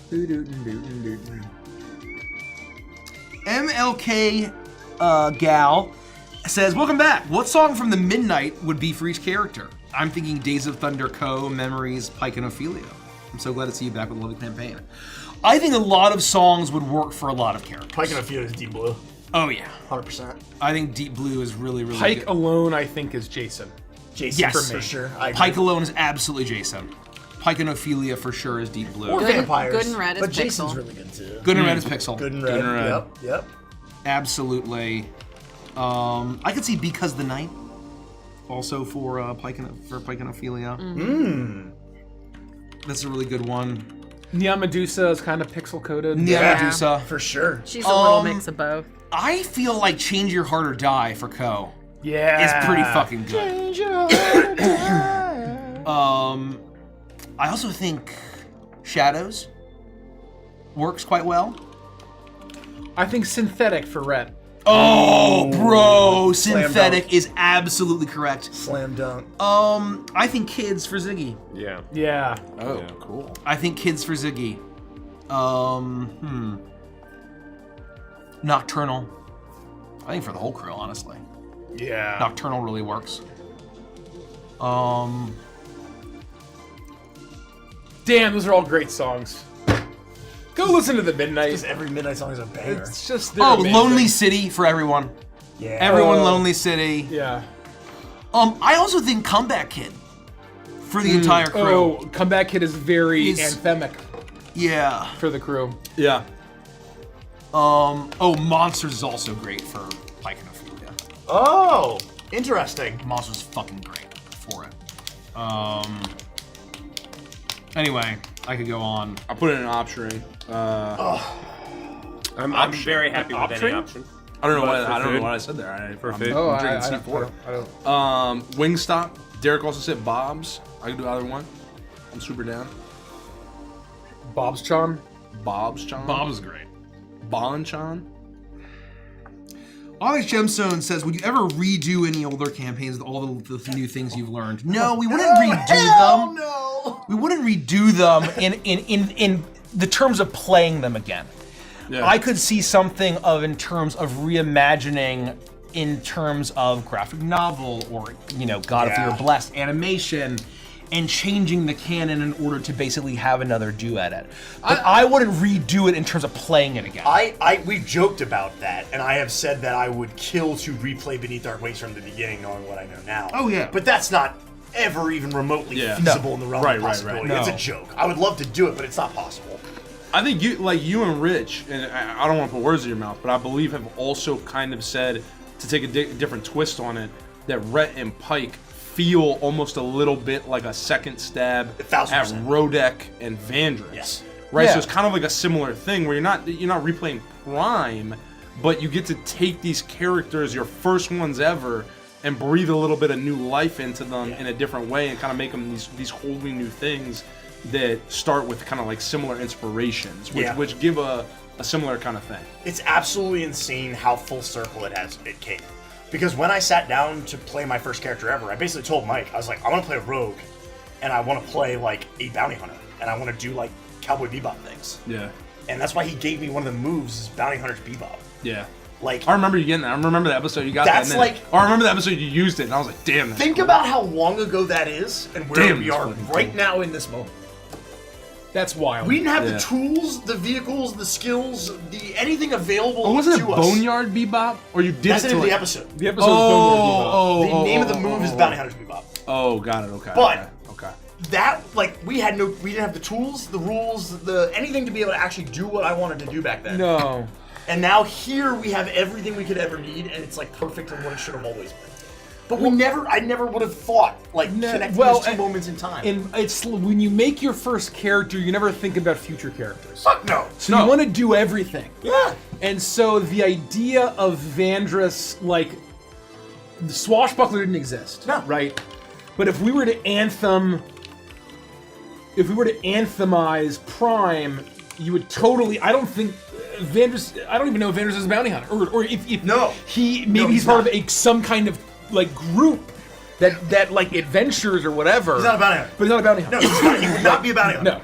He is the flamboyant swashbuckler. Right. Yes. He's the showman. Yeah. He's got the cape and he's got the right. Yeah. Like he's like a Kermit the musketeer Frog. almost. Yeah, you know? exactly right. Honestly, 1,000%. It's almost like probably if we were to reimagine Prime, it would almost be like a Buffalo Bill group. Like Wild Bill and Charlie Utter and Calamity Jane, where it's almost like a performing troupe. Traveling troupe. That also employed, like, action or something like that then falls apart because the leader dies or something like that. Or like a sort of mercenary group, Yeah, right? yeah. Like where they are not the Brave Companions, but something kind of flamboyant and not horrific and vile. Man, and I think for Rodek, you would pull through the cleric stuff earlier, probably, or cut it entirely. You would do one or the other, and I'm not sure which. Yeah. I think pull it in earlier. I really like it. Yeah. I don't think I cut it. But that's just me. There's a lot of fun stuff that you could do. Yeah. Let's get another one in here. Yeah, real quick. Do you want to do Bob's or Wingstop? Do you want to just pick just so we can lock this in? I was gonna say it might only be a few, like half of us. You're not eating? I think I'm good. You're not, I'll you eat guys aren't after. eating? Depends where we get. I think we're thinking Bob's.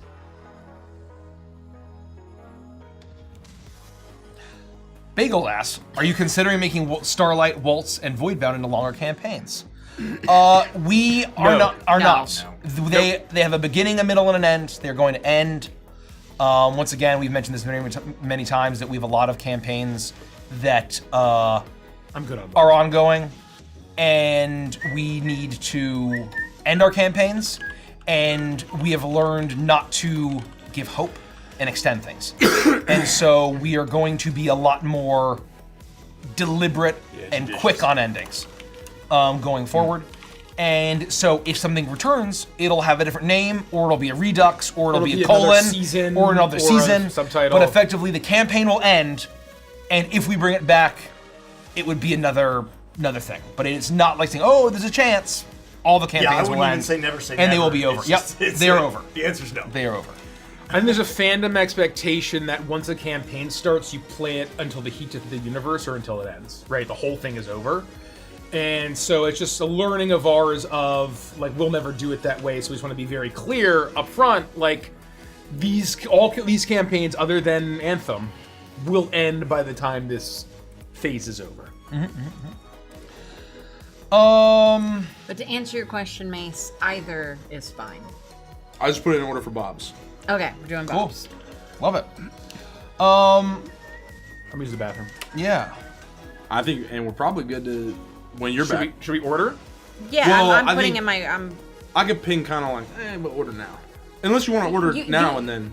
Oh, queue it up, and then we can punch Yeah, it. queue it I'll up, put and I'll tell you when to everything punch it. in the cart, and then you tell me when to I'll go. tell you when to punch it. Hell yeah. But just remember, they stop taking orders at like 7. Got it. Yeah. 40. Yeah. Okay. Yeah.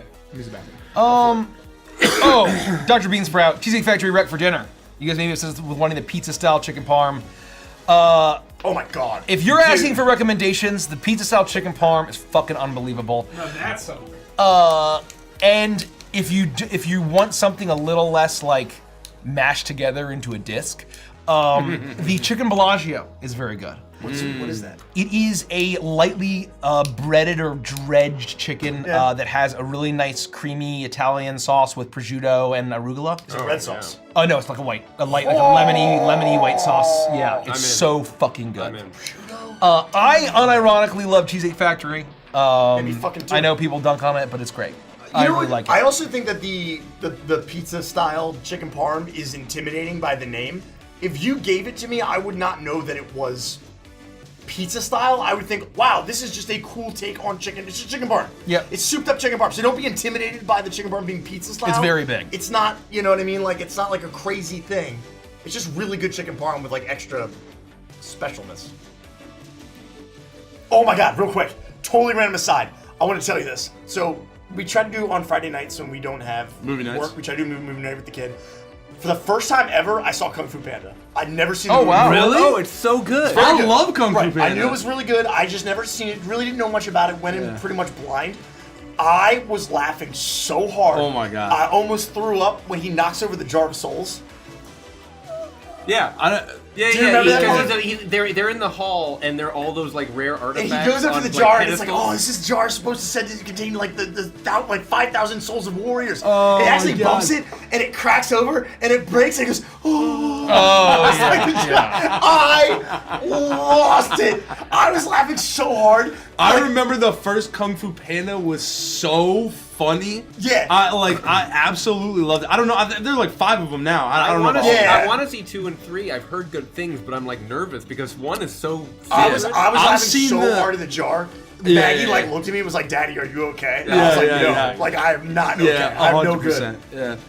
Yeah. And the villain is Al Swearingen, right? Yep. Yes. Yeah, Ian yeah, McShane. yeah. Okay. He's the best. Ian McShane. He's the I mean, the best, cast is Dustin Hoffman is Yep. Shifu. Yep. Obviously, is Angelina Jolie, David Cross, Jackie Chan, Yep. Lucy Liu. It's like and, unbelievable cast. Seth Yeah. Rogen. Yeah. Like it's insane. Yeah. I couldn't believe Michael Clark Oh Duncan. man, I Duncan can't was in believe it. you watched it for the first I time. know, I That's just never seen it. crazy, bro. Yeah. Damn. Apparently, in order to get Ian McShane, they animated a scene from Deadwood with the characters and like sent it to him To like convince to him? basically Or, convince like, him. proof of concept? To basically proof of concept. I He was believe so that's good as the yeah, villain. He was so fucking Yeah. good. And I hear that they wasted him in the 4th one, and I knew the 4th one would be slop, and so that didn't surprise me at all. Folks, become a VIP at neonrpg.com. Is it good enough? Yeah. If you could grab me one, Rich. I'm happy to.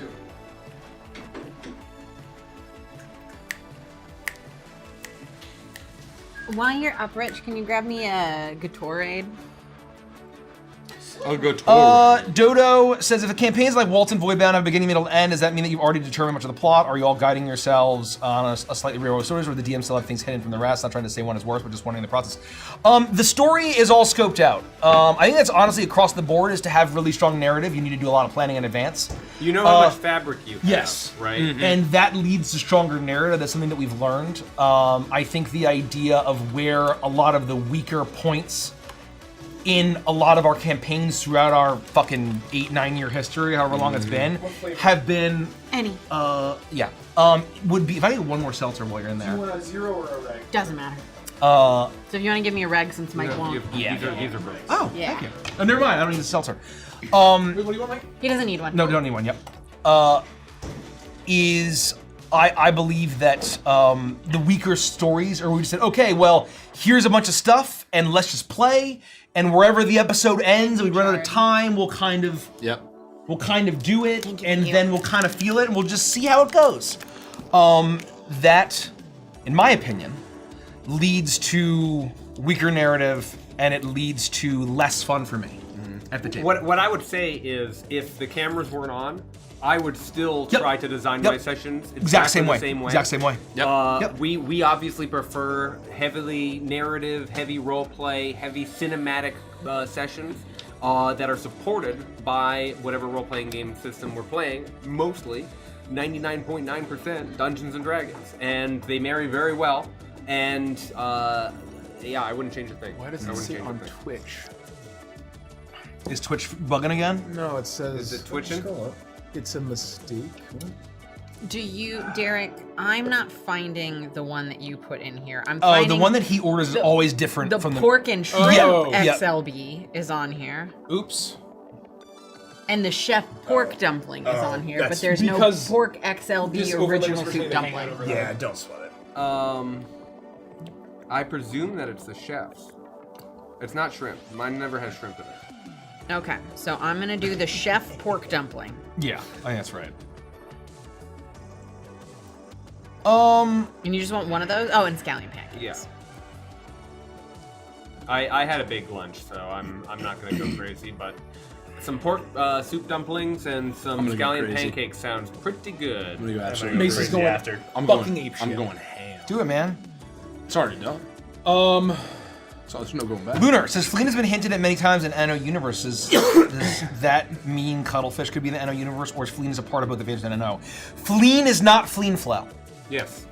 That's a very important distinction, is that it is called, we don't know the full name of the sport perhaps, but it is called Fleen, and it is not Fleenflow, and it would not act the same way. We just thought it was... But it is a sport. It's a sport. And it does exist in this setting. It's a But very popular a totally sport. separate thing.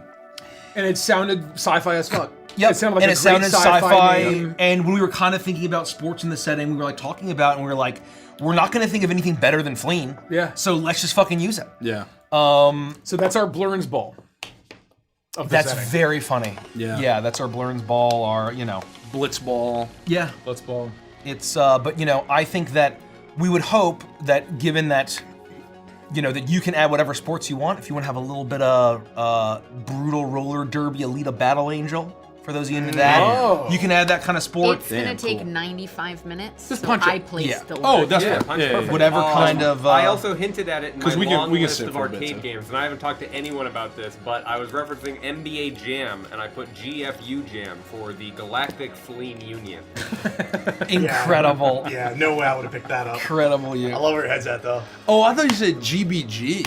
I did say GBG. That was different. Cruisin' GBG. Yeah. Which is a Because that makes me think of the Bounty Galactic Guild. Bounty Hunter Guild. Instead of Cruising USA. Yeah, there's no Cruisin' USA GBG. that I could think of, so I thought of Yeah, GBG. And I missed the opportunity to say this, is that we should have had an arcade game called Outrun-er.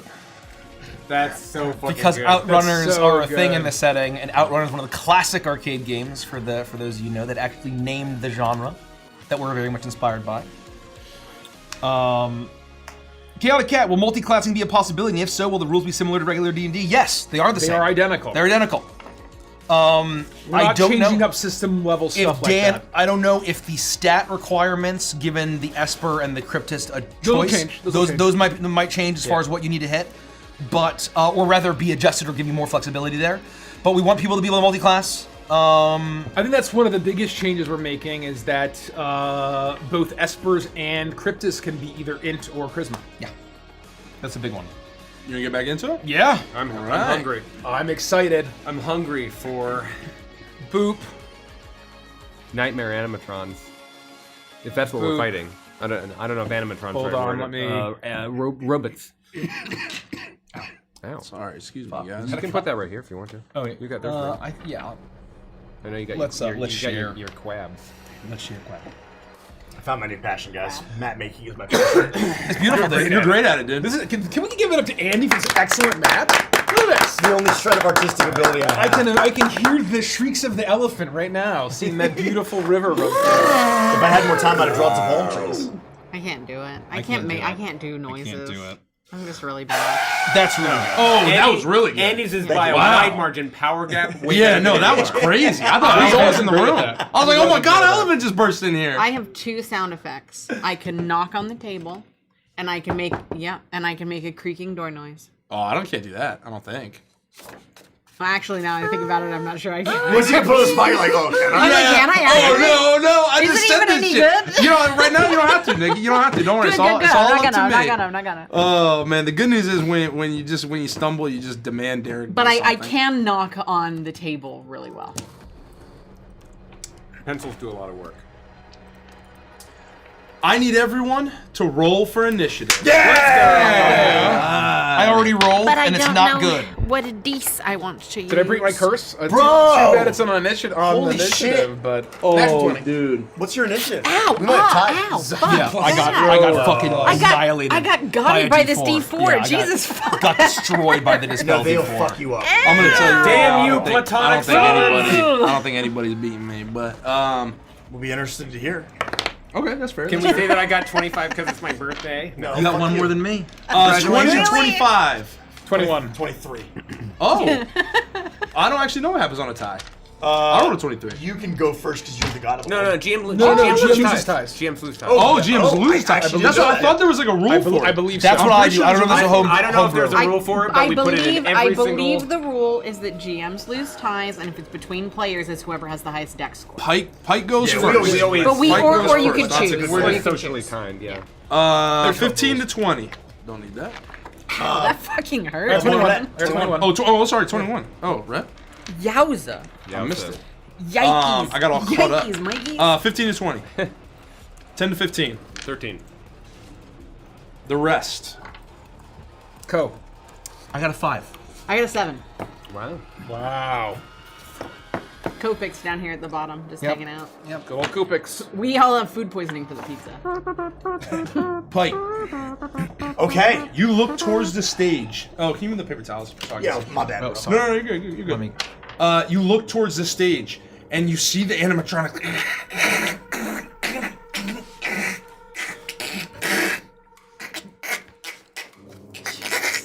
Christ.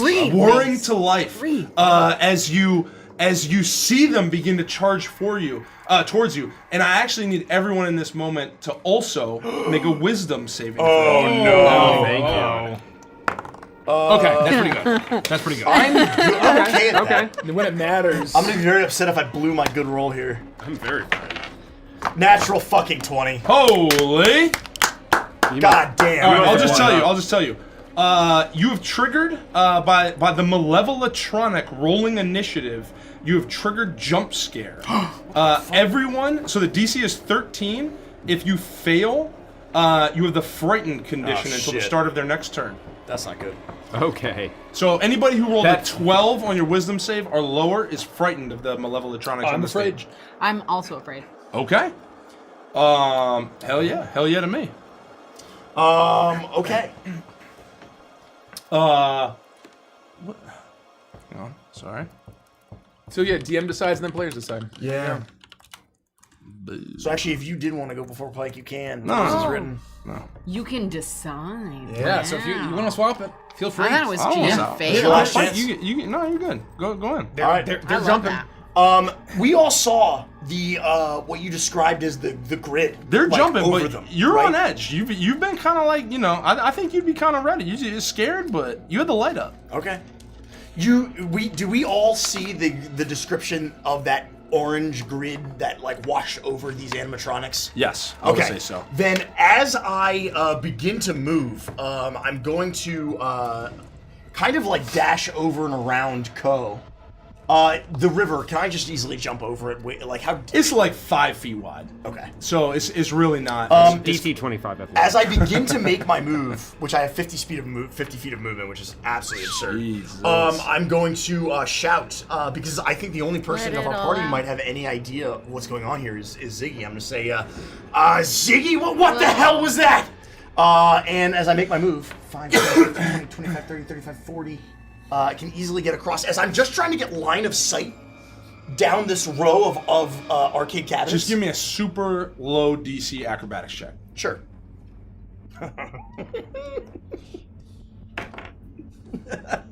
My acrobatics is very high. Thank God I got a 13.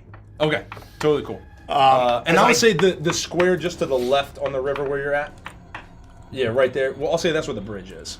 Oh. Because there's a bridge going across. But you jump for cool. There you go. Perfect. For anyone else who doesn't want to jump. Didn't know Excellent. that. Anyway, I jump over and I kind of like my foot falls and I splash a little bit. And I just try to get line of sight through these arcade cabinets. And I am just going to level the gauntlet and take 2 shots with my extra attack. I'm going to use my Radiant Blasts, which is 1d8 plus 5 radiant damage, a range of 60 feet, thanks to my Star Gauntlet. The low is a 17. They all hit? Which one are you attacking? The one in the middle, number 2. That's going to be 16 points of radiant damage over 2 attacks as I take 2 shots. And I am not going to use any of my focus points yet. Bonus action, bonus action. No, I want to save my focus points. I'm trying to figure out what the hell is going on. And I want to see how these first couple of shots land and affect them as I just kind of ready myself. And I am going to save my my bonus action. But what I am going to do is use my Divine Resonance on the second shot, which is once per turn when I hit a creature with an unarmed strike, or with the Radiant Blast of my Star Gauntlet feature, I can mark the target. So the next attack roll that misses on the target before the end of my next turn, they get to add a 1d4. It's basically glowing. After the second Star Gauntlet shot lands on number 2, it's like glowing with this little bit of light that is the same color as the blast from my gauntlet. So if anybody on my team makes an attack on number 2 and misses, they can cash in on this mark to add 1d4 to their attack total, potentially turning a miss into a hit. Hell yeah. Okay. And that's my turn. You jump, you leap over the river from the gauntlet. You fire out these shots that rain true and easy as they slam into. And it's number 2, there's a gorilla, a crocodile, and a rhino. So I hit the crocodile for number 2. The croc is number 2? Yep. Okay. The gorilla's number 3 and the rhino's number 1, according to the token art. And that's my whole turn. You land 3 big shocks onto Rock and Croc as it lights up in that eerie glow that mixes into almost the orange that's kind of overtaking it in the eyes. It takes on this other highlighted What the hell? Vision from you until you hear in their let's play. As all 3 trundle and rush towards you all off the stage, the croc and the gorilla will take, or 2 and 3 will charge first, and 1 will kind of follow in their wake, presumably landing 30 to get just to me. behind them. If they've got 30. They have 30. They have 30. And that's and that'll be 30. That'll be 30 as well. So perfect. Actually, let me do this. Swap the croc and the gorilla. Sorry. Croc and gorilla can still be up front, but put the gorilla near the bridge. Yeah, perfect. And they I can will identify animals. It's fine. and they will both of them swing on you. This is why I said my focus point. Oh. Smirk. That's got. I mean, no, you got. I have 19 14? AC. Yeah. I definitely dodge out of the first attack. Ooh, that's a natural one. I'm moving. I'm moving like solar light through space. Okay, that's a 26. Yeah, it hits. Okay. All right. I have to see how much damage you do and what kind of damage. Oh my gosh. Jeepers. This is bludgeoning. As I'll say the gorilla is swinging in to slam down on you. You take, or you may take, I might, yeah. 17 points of bludgeoning damage Okay. as the first hit from the gorilla connects with you. I see this attack coming in, and I'm going to attempt to use my center deflection. When an attack roll hits me and its damage includes bludgeoning, piercing, or radiant, or slashing, I can take a reaction to reduce the attack total by 1d10 plus 8. So I have to roll at least a 7. Because if I reduce it to 0, then I can attempt to deflect it with a... You have to roll a 9. Yes. Sorry. Yeah. Excuse me, I had the other way around. Yeah. I have to roll at least a 9. An 8. So I only take 1 point. I only take 1 point. You take 1 point of bludgeoning I'm damage. unable to as deflect the the attack. The giant muscled mechanical arm of the gorilla. You just take a very glancing blow. However, it does bring its other fist up towards you as it comes in for a second attack. 19. That hits me, and I don't have my reaction, so I'm taking the full damage on this one.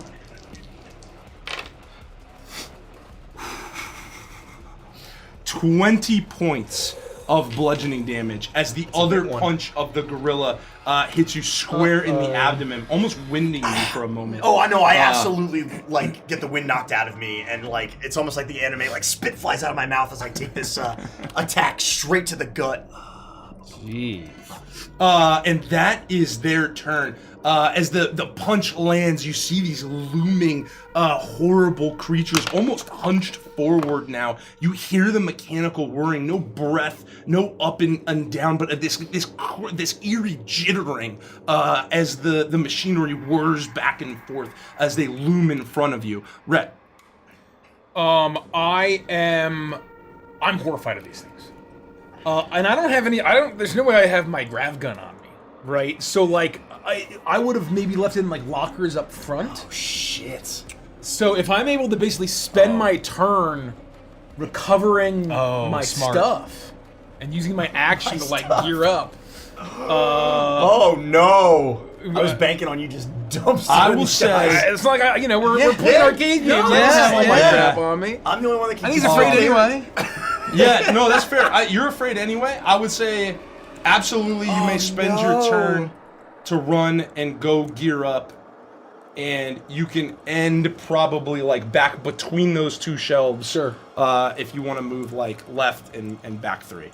Everybody, get out! Run! And I'm gonna just run back, and I'm gonna find. I'm imagining there's the lockers the bowling alleys, where you 100%. stuff. Just rows and rows, double stacked. And I'm gonna rip out wherever we left our stuff. Quickly do the lock, and I'm gonna throw on my all of my tech and grab the grav cannon and turn and return back, and that's my turn.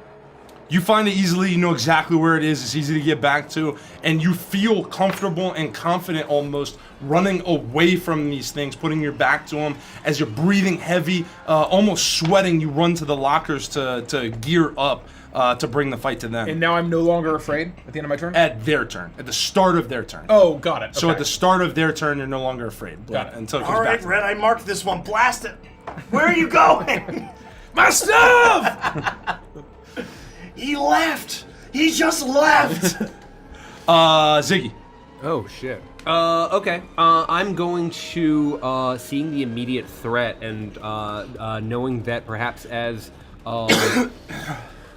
robots fueled by some form of code, I'm going to attempt to hack into them. And I'm going to pull out my grid boy. I'm going to pull it wide, and a number of screens and displays are going to all show up, running, of course, a number of different codes and scripts on them. However, because of the new Lisa Frank case that I have, instead of the classic green panels that you're all used to, rainbows, stars, cats, horses, space dolphins, all of them emerge, and there's a bunch of sparkling rainbows as I type in a few commands, and I'm going to cast what I'm calling Signal Decay. I'm going to pick a point over here, just enough to keep Pike out of the 20-foot. The 20-foot radius sphere that emerges. The actual spell that I'm casting is from the Crooked Moon. It's called Mist of Morning. I need each creature in the area, and I'm just targeting the 3 of them, to succeed or fail on a Charisma saving throw. The DC is 16. What is the intended out? Is it damage or? The outcome will be on a failure. Their speed will be halved. They'll have disadvantage on attack rolls, and they will subtract 1d8 from all damage rolls. Dang. All right. And it's a charisma. A charisma saving throw. 14. 14 fails. So I will run this script, and that orange light for a brief moment will be overtaken by green zeros and ones and other code symbols of the language signal that I know, and their posture will weaken. They'll be a little bit slower to move around. I've effectively dampened their ability to execute commands. Do they each make the save, or is it is it a group? That's up to the GM. You can. It's each creature. Sorry. Yes. It's all each three creature. of them? So you can I'll do it roll for the individually. group, or you can do it. So I'll say that one 2 failed. Yep. 2 failed. So the croc failed. 3. Gorilla. Rock and croc. This is definitely also a fail. Gorilla failed. And rhino. That probably crushed it. That's a 20. That definitely crushed it. So Yeah. 1 is free. I will continue to concentrate on that script and my typing away, but hearing Pike scream out, "What is this? What is this?" Ziggy will respond. I have no idea. This is like a paleo playground. Everything's going crazy. That's very fun. I'm also gonna. I totally forgot about this. The rhino. He didn't make a move. I never think to dash. He's gonna use his movement to dash. I'll just say that he did it there, but it shouldn't mechanically. Then that's why he succeeded. So he'll move. Yeah, And your reaction's already was gone anyway. Yeah. I'm not opportunity. Okay. Where's he going? I don't know how far. He can go 3 more. 3, 4, 5. He'll come forward. Yeah. Over 1, up 2. Wait, Or so what, however far you can go. This was 30. Basically, that's correct. This was 30 because he was 1 over. you can do 1.5, 2.5, 3.5, 4.5, 5.5, 6.5, 7.5, 8.5, 10, 11.5. He could literally be right up here. That's perfect. Oh, great. Excellent. That's where he wants to be.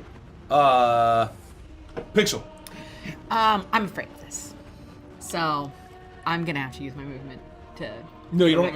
You just can't move closer. You can't move I just closer, can't move and you're closer. disadvantaged on attack. Yeah, rolls. you're disadvantaged. Well, I don't want to do either one of those things. There you go. I'm gonna pull out my keytar and I'm trembling, and you hear dun, dun, dun, dun, dun, dun, dun, as I'm going to look towards Pike, shaking, and I'm gonna say, Pike, you got this! I believe in you! I don't believe in me right now, but I believe in you! And I'm gonna cast Iconic Inspiration on Beautiful. D8. a D8, and in Wonderful. doing so, next to you on the bridge, actually not next, because I can put it anywhere, right behind the rhino that's in front of my face, and then one more square. Yeah, right there. A hologram of me is going to appear, and it's going to start playing the bass line for Eye of the Tiger as I'm just playing along, seeing all these animals. I love that pixel die. Hell yeah. As I am going to create my backup hologram as a bonus action, or part of the bonus action that I use to grant an iconic inspiration die. And so I'm creating a little me, and it's going to persist for 1 minute. And so that is what's happening there. And then I am going to, that's my bonus action. And then for my regular action, I'm going to look toward the hologram, and it is within 60 feet. And I'm going to use it as the point of contact for calm emotions. And I'm going to cast Calm Emotions on my hologram, which should be, it's a 20-foot radius sphere, so both Rhett and I should no longer be feared. Because it should nullify the fear. Oh. It nullifies charms and fear. Oh, okay. In 20-foot radius. I will say, that's awesome. Basically, you will be cured just when it comes back to the start of this turn.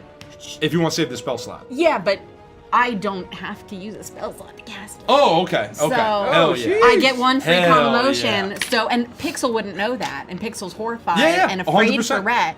So it nullifies it, but it also lasts for a minute. and so we'll have advantage on all charm and fear effects. Nice. for the Oh, next minute. okay, okay. Good. And Hell because yeah. it's on my hologram, which can move, I can move it around. Oh, okay. So that's what That's I'm great.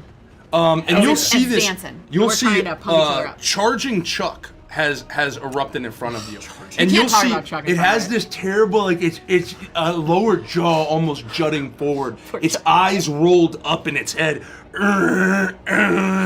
as it has this jittery movement.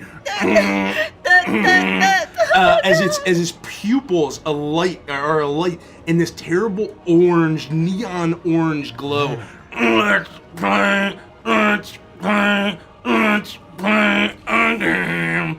I hate this. As Ko, it's to you.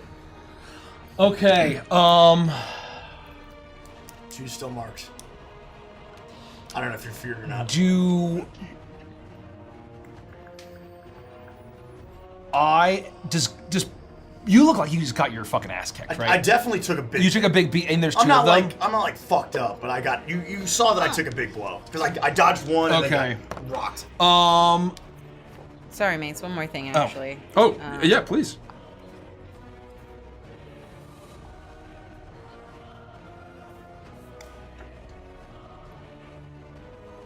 So I could also make him indifferent to us. I'm not gonna do that. I'm not gonna do that. I would never yeah, do that. yeah. I would never do that. Yeah, for sure. So I just wanted to make sure it didn't happen automatically, but it says you can choose. So As a bonus action, I am going to once again let out a Hell yeah. a roar and say, "Fuck! What are these things singing?" As I the static electricity across my tattoos glows. You hear this crackling thunder. As I will use my bonus action to activate my Unleash the Storm racial feat, species feat, Hell and I'm gonna have Thunder Soul. So this booming thunder crashes out for me, which won't have any effect until the start of my next turn. As I then am going to say, "Get to cover, Ziggy Picks!" And I'm gonna go help Pike. As I am going to take the attack action. My club is probably in the same locker. But I don't need a club as a renegade. boom. As a renegade enforcer, right. You don't need as I shit. smash Damn. my clubs, my fist together, and I reach down and I grab the probably rainforest themed chair Oh, that I absolutely. was sitting on. Absolutely. As I grab both legs and I swing it forward. Get away, you creepy fuck! As I am going to Hell take the attack yeah. action. As part of the attack action, I'm expending one of my cosmic conduits to activate Rage of the Street. Which I am able to, that allows me to make one additional unarmed strike, or one attack with an improvised weapon as part of the attack action during each of my turns. So badass. And so I am going fucking to, go. now that I have multi-attack, because I am level 5, thank fuck, I am going to just beat the shit out of these guys with a chair. As I'm going to swing around the chair, make an attack roll on so-and-so. So close. That was a 19. Wait. Oh, which one are you attacking? One? This guy. So I haven't moved yet. Okay. So 1, I'm going to smash him. That is going to deal 1d6, I Oh, believe. what was it? What was the hit? Sorry, it was 19 Oh, that plus, definitely is. That yeah, definitely is. 19 plus 8. Yep. Damn. 27. And so that is going to be, I believe, 1d6. There we go. My quab. And so I am just going to quickly... I have proficiency because I have dirty fighting, also another renegade. I have proficiency with improvised weapons. And I can roll, 1d8! Yeah, it's big. It's a bigger die. Hell yeah, bro. 1d8. Improvise these hands. Yeah, exactly. Hold on, one sec. Intimidating defense. I didn't want to smash all the chairs in the Starlight Lounge, or Torbeck would have done the same thing. I deal 11 points of bludgeoning damage, and I activate the Push Mastery Hell yeah. as I'm gonna knock him back 10 feet. Which one? The Rhino. Got it. Okay. Charging Chuck. Yep. Charge this asshole! And I'm going to, unfortunately, knock him in the rat. As I say, hold on, Pike! And I'm going to try to leap across That's for the worst and nightmares coming the soon. chair splinters. The chair splinters. You grab Yeah. this frond-backed chair Yep. with this piece of leaf that was connecting Yeah. two wooden, almost like logs coming up on either side. At the top of one, a small but cute dancing frog stands there. It was almost animatronically moving back and forth as you pick up this chair, and it shatters to pieces as you Salsa crush the it Toad. across this. Yeah, Salsa the Toad. As you crush it across the front of Charging Chuck. I'm going to attempt to leap over, and I'm going to attempt to grab onto one of the very clearly like fiberglass trees. Oh, grab 100%. onto it and swing over. As I land, I want to rip it off and swing around with the fake tree branch on number 2 with another improvised weapon. Oh my god! And remember, if you miss, you get to add 1d4. I might have missed. Give me a 16. Give me a little acrobatics or athletics check on that. Athletics. Natural 20. Oh, you plus, do so easy. You leap 28, over, you 28. jump, Good you fiberglass. leapfrog off the shoulder of Charging Chuck as you knock him back, and you with the chair, and you kick up to one of the fiberglass trees, and you rip it loose, swinging across the water as you crash down on top of the Rockin' Croc. Or which one is that? That's Yeah, Rock it Croc. is. So yeah, okay. Rock and Croc. I got a 16 to hit. 16 hits. Okay.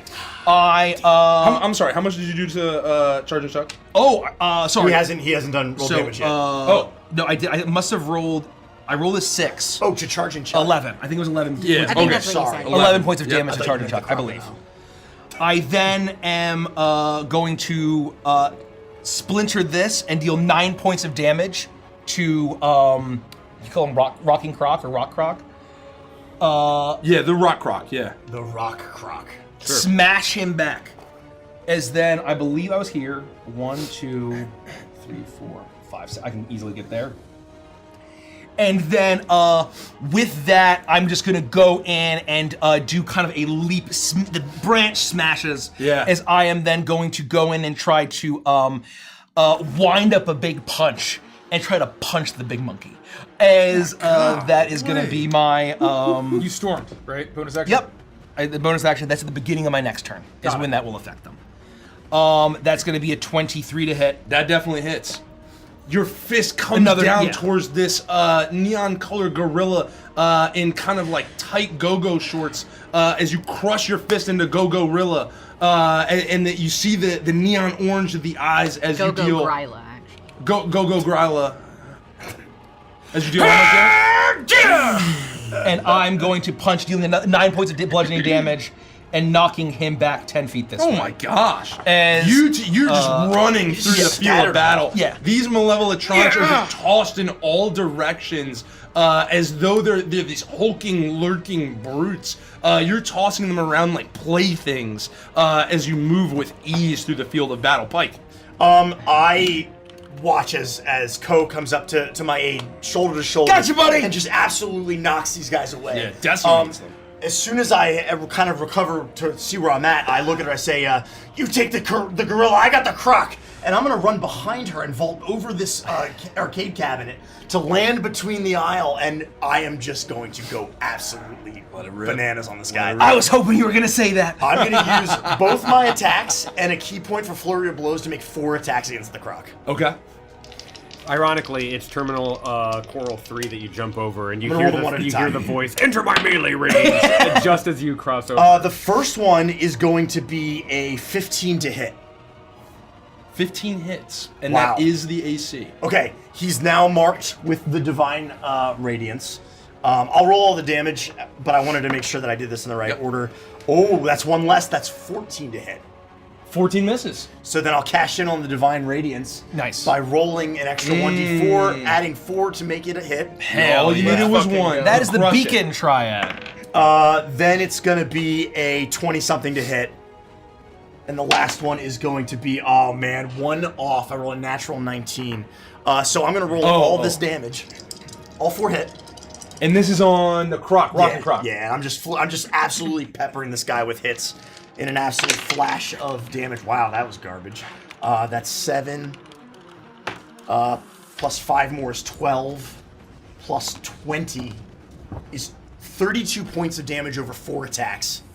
But it's all bludgeoning. It's not radiant this time, as I am just laying into this guy like with martial arts combos he slows and I cash in. It's like flashing. I'm just going. You twist Nuts. over the arcade cabinet easily. You swing down with a kick as you land on the ground. You rise up with 3 devastating blows to the body as it's now looking mechanically bloodied, as it were. When its body cage almost cracked and split open. Its moves get mechanically jerky, even more so as it starts to spark. Yeah, that's my turn. It's now to them. You've pushed it into its damage state, which means that at the beginning of the Malevoltronics turn, the 2 of you are going to take lightning damage. It starts sparking? It starts sparking as almost like arcs of sparking lightning are bursting out of this thing as it is max 10 damage of lightning. Okay. 10 damage? I'll take 5. 10 lightning damage. Shit! Is that a damage roll? I know I'm getting into the weeds, but does that count as a roll, or is that just the amount that happens? It's just the amount. It's so like an aura. Anybody who starts their turn within 5 feet just takes the damage. Thank you. If they're sparking. Of their turn. On their turn, Got it. if they're in that state. Got it. The other 2 are not. You'll see Rock and Croc, let's see, Pike will turn to you and will... Disadvantage on attack rolls. That's huge. That's absolutely massive. That's pretty good. Okay. So I rolled a 19 and a 20. That'll do So I'll it. take the 19. Okay, that's fine. But with 26, the Rockin' Croc is gonna almost like jerkily lunge forward at you and clasp its jaws around you. In its animatronic grasp, as you are now grappled, you will take grapple arenoed.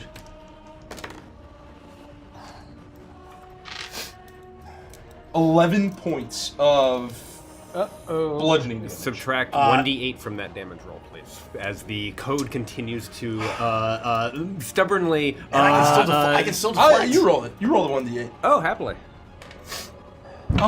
While we're doing this, what are the other civilians doing? Are they Two. running? Oh, they're screaming. There's a roar of, 9. especially as for one side of this battle has spilled into the restaurant section.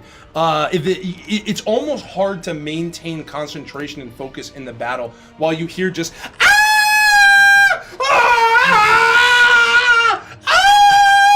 all around you as the animatronics have come to life. This all started with the brutal death of your waiter that had just brought you celebratory dessert pizza, so everyone is in an absolute state of mad panic. What was the total damage?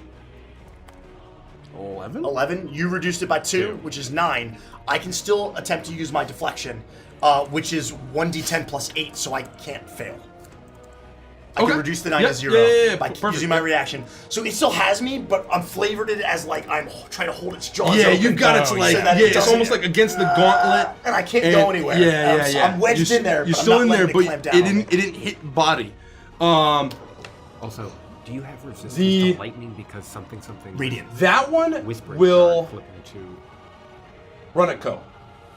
I don't have a thing. And Bring it on, monkey! Right. Okay. I don't think I would have that on. No, There's no way. 16. It's locked up in the Rhapsody. 16 hit?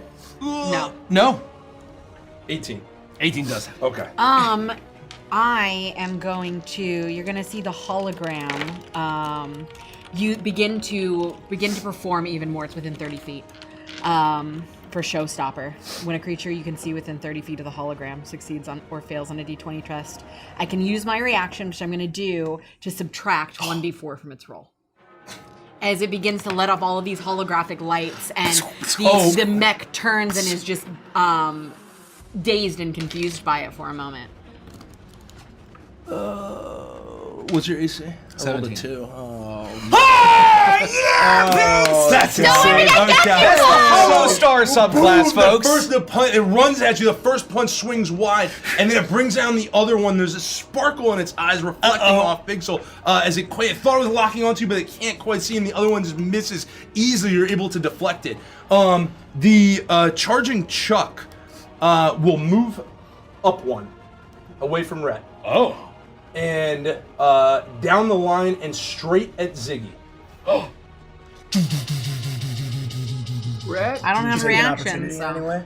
I don't have melee weapon. Oh, Just kick I him can say in the. Oh, that's only for melee Yeah. weapons. For melee weapon. Oh, okay. I don't carry those. 16. Just hits. Really? Oh, no. 16 hits. My AC is 15. Okay. With a 16, Charging Chuck rushes at you and reaches around and grabs your full body as he takes you up into both arms. As you are now grappled by him, and you take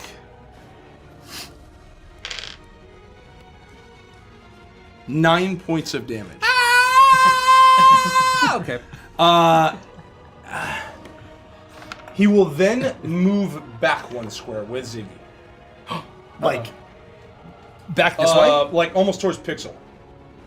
Oh. Can he? Or, yeah, I mean, like kind Okay. of towards the river. I was just thinking around Pixel, but like towards the river. Oh, Like, got it. that's the So he idea. just Oh, pushes. yes, he pushes one. me. He pushes me. 2. Well, you're Yep. grabbing. He's got you in his big rhino arms. Yeah. You're like tied up in his rhino arms, and he moves you back.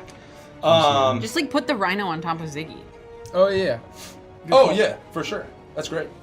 Yep, that's perfect. Yep. Right there. And in the same way, Pixel, run! He's got his face right in front of you. You see the giant horn splitting between the two Oh my neon God. orange eyes. His teeth pulled back and jutting out over lips that are shredding away. To see the metal mechanisms in his mouth as you hear, let's play, okay. And I love these guys. that happens. Right. nightmare. Oh, God. You're now, obviously, through the events of Pixel, you're no longer feared. I would have made sure that, like, as many people that were still in the area were, like, ran back or behind the front desk or whatever and hiding. If the doors are still locked, I have my cannon. And does it look like this rhino is, like, totally turned away from Pixel and just, like, running away? Like, is it like, he... Give me a perception check. Oh, come on. Pretty good. Pretty good. 19. 19.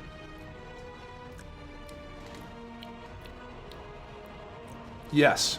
And I'll say with a 19. I'll leave it at yes. Oh my god.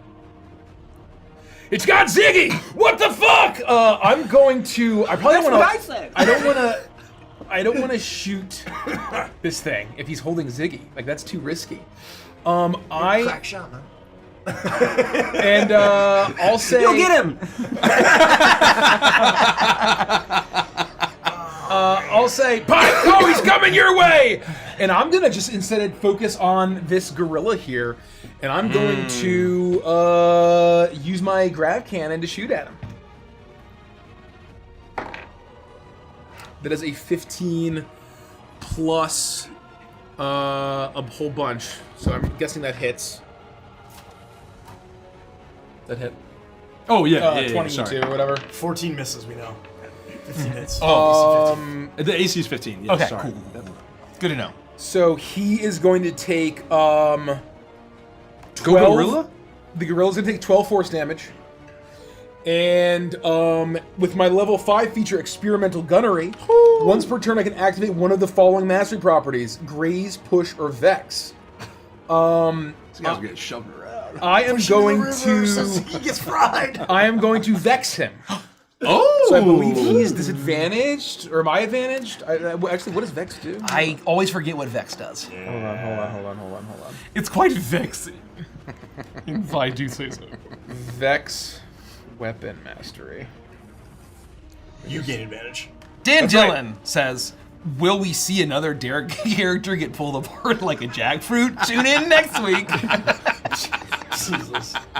Jackfruit is Gave it brutal. their next attack roll. Jackfruit is so So visceral. he gets hit with this blast of just like pure gravitons and gravity energy, and it like weighs him down.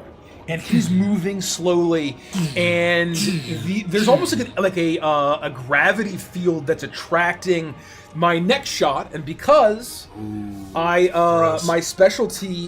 invention specialty is armory, I was able to take a new hypertech schematic at 5th level. Hell yeah. At level 5, which is cutting edge armory. I can activate this weapon's mastery property, and I gain the extra attack feature for the enchanted weapon only. So I get 2 attacks now. Hell yeah. And I'm advantaged because of Vex. Natural 20. Dude, just vaporize this thing. I'd say you see this hulking thing as you hit it with the first shot, and you apply this gravitational pull. You see it like almost an inch. You can hear audibly the ground crack almost as it gets heavier, and it cracks beneath the weight of it. And this second blast, it's almost bigger. It just like it almost gets redirected and smashes right into his core. Hell yeah. Dealing 18 points of force damage. Massive. Well done. 10. Let's go. Yep, 18 points of force damage. And then I'm going to start running 1, 2, 1.5, 3, 4, 5.5. I can't get quite there. But I'm gonna like try to run and maybe on my next turn help Ziggy in some way. Got it. That's my turn. You see as this other blast arcs around and almost swirls around it before it swings in and crashes into the Go-Gorilla. It lands and once more kind of begins to crack open its mechanical carapace as it starts to shoot out sparks and tendrils of arcing energy. And Ziggy. Pixel, what's your weapon? Well, it's a keytar. It's a musical instrument. The answer is she doesn't have it. Yeah. If I were to use function patch to give your DT 20 tests, adding 1d4 to the total, would that include stuff like spell attacks and stuff like that from the keytar? I don't believe so. So it has to be a weapon? Yeah. Okay. I will, seeing Rhett is trying to help me, I'm going to type a quick command and hit enter, and I'm going to, because you're within 30 feet, I'm going to do a function patch on your grav gun. You can add 1d4 to your attack rolls moving forward. All right. And you just, there's a brief green flare, and you've seen this done before. You know that I've optimized some code, I've refactored some things, and that just helps it with a little more accuracy, a little more oomph. And I am going to continue to scream. I can barely type. My arms are so tightly wrapped around me. And I am almost out of breath from the squeezing, crushing power of this nightmare robot that's dragging me away. Guys, help, help! And I'm going to hit an emergency button. And that is going to be a dexterity saving throw for... Oh shit, all creatures within 5 feet. Do it. Well, Do it. it's an emergency button. Yeah. Do it. I'm coming, Ziggy. Don't worry, Ziggy, I've got you. buddy. Attack him distance just to make sure I didn't shoot you in the face. No. That's horse shit. I just can't do it. that. I had a protocol localized dark hole. It's the emergency button. It's the first thing I thought of. Everyone's gonna have to make Pixel and Rhett is gonna you're gonna have to make a DC 16 dexterity What could saving throw. possibly But so go does Charging wrong? Chuck. But so does charging. Oh, Chuck. nothing. Perfect. I fail miserably. 23. I fail miserably. All right, you both take 6 points of force damage. What's the flavor of this? Yeah. What do I feel? My apologies. What does it look like? When I press the command button, lights shimmer out, and what appear to be those same panels start to spin around me, back and forth, turning into like razor edge cutting. They eventually swing back into place, but by the merit of flashing through, they do a significant amount of cutting force damage in the immediate vicinity as I freak the fuck out. What color are those? It's a combination of green and Lisa Frank, Mike. Ooh, wonderful. Come on, Mike. But at the charge of the There's screens, a neon green of emergency Ziggy, and they I'm at still the enjoying chart my at the birthday front of the present. screens, they're led by a swimming time dolphin as it swirls all around you through the air. Yeah, as they're running through a horse gallops, followed by a rainbow. In between each screen, a Yeah, different, extremely very sticker character. Pixel. Oh. As my bonus action, I'm gonna move my hologram basically right up next to Ko. Well, even because it can go 30 feet, I think. Yeah, it can go 30 feet. Like right here? Yeah, because I want to be able to get Pike too. That's everybody, right? One more over. I think closer to Rhett. And that should Always, I wanna be with you. Yeah, and that make should be good enough. believe with you. And so I'm gonna do that as my bonus action, and then I actually didn't plan for this because you guys are doing so much damage. I forgot that I'm real. I'm actually gonna. How are you looking, Ziggy? I would say that I am hurt, but I'm not in any immediate danger. The fact that I'm grappled makes me very afraid. But in terms of physical damage, you've seen me way more beat up than this. All right, so what I'll do then is, because Pike does look pretty bad. Yeah, I'm pretty beat up. I am not. Horrible orange Yeah, robot help. crocodile. He's in the man. jaws of the rock. He's Captain Hooking right now. I'm still aura farming though. Oh yeah. I took no damage. Yeah. Curse you, Pan. Curse you, Pan. No biggie. No biggie. Well, but I can't get to him, unfortunately. Uh-oh. So. Now I no You longer aura can farm. literally do that. Shit, it's all But I over. don't think I had the movement. It's only 30 feet. Wasn't it right here? You were or lined up with the bridge, but either way, Oh. 5, 10, 15. Am I miscounting? 5, I mean, it 10, should be able to go 15, through 20, things. 25, Yeah. 30. I mean, like easy. Oh, You can absolutely. go- Yeah, you can get. What's the up. range of that? Was 30 it 30 feet. 30 feet. I mean, you for sure. You can put it there. Is that in range? I need to be within He'd be in touch range. touch. Can get to the With fucking diagonals. machine. 1.5, 2.5, 4, 5, 6. Yeah. Perfect. Nice. You're gonna Okay, back to watch. aura farming. Yeah. You're I gonna mean, watch shit. as the hologram is just playing and playing and playing away. This little mini pixel, as she kind of leans down Naruto style and puts her arms behind her and runs to Pike. Hell All the yeah. while still somehow playing her guitar.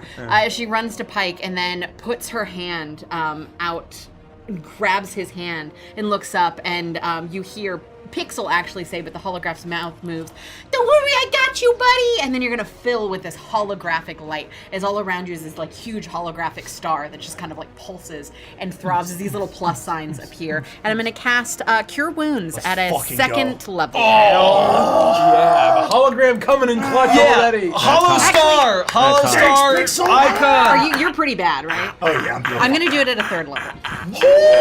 Oh, now I can fuck. Hey, I can see. This is where is it? This is a D8. 5, 8. I rolled like shit. 14. You get No, 14. roll 3 more. No, it's 3D8 No, it's 68. I believe it's 2d8 plus your. plus 2D8 each spell level. So, Spell it's- level. So, Oh my god. so So it's roll 3 more 4 dice. more. It's 3. You roll 3. So 1, you're 2, right. 3, You're 4, right. 5, 6. You roll 3 more. So then another 2. So what was I at? You said 14, so now 16. 17, 18, 19. 20, 21. What? Wow. These You didn't dice- roll higher than. Do you want to borrow some? No, these no. These are my Here, pixel try dice. my No, crabs. these Try are my crabs. No. Okay, These are my okay, pixel okay. dice. They Okay. decide. That was They so decide. huge. That's so They huge. decide. Yeah, that's a massive swing. That gives me a lot of more time. Cool. I'm cooked. Cool. Unless you have anything else. Oh no, that was my bonus action to move it, and that was my action to cast Excellent. through my hologram. So I'm good. Badass. Cool. I say, okay, monkey, let's do this, and I'm pounding my chest as I then extend my fist, and there's a huge cacophonous thunderclap that radiates from me as both Rocking Croc and Go-Go Gorilla. Rock Croc and Go-Go Gorilla need to make a, hold on, Death a strength saving throw. Oh, I think they're pretty good at that. Oh shit. Ooh, okay. That was whichever one's right on your left. The gorilla. That was a 25. He'll succeed. And then the Croc. Oh, this one actually a 7. Fails. A 7. Oh, we're definitely killing this guy. I would have bet. Yeah, what He is knocked back, I believe, 10 feet, and he's prone because he failed it by more than 5. This guy is. Oh shit! And That's so- awesome. so Well, he would he's take Pike. Does he drop? Oh no, he drops Mike. It breaks the grapple. If I knock back. Well, but it's restrained. It's not a grapple. oh. Is it? He said grapple. But if he meant restrain, then that's. Then Oh, yeah. I thought you said Pike was restrained, not grappled. I could be wrong. He said He grapple. has the restrained condition Yes, but until that's the grapple ends. Okay.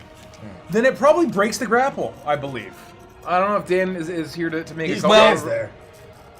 If it's restrained, It is. wild grapple. It is. No, you're right. Then I'm restrained. Yes, It does break it. So gotcha, buddy.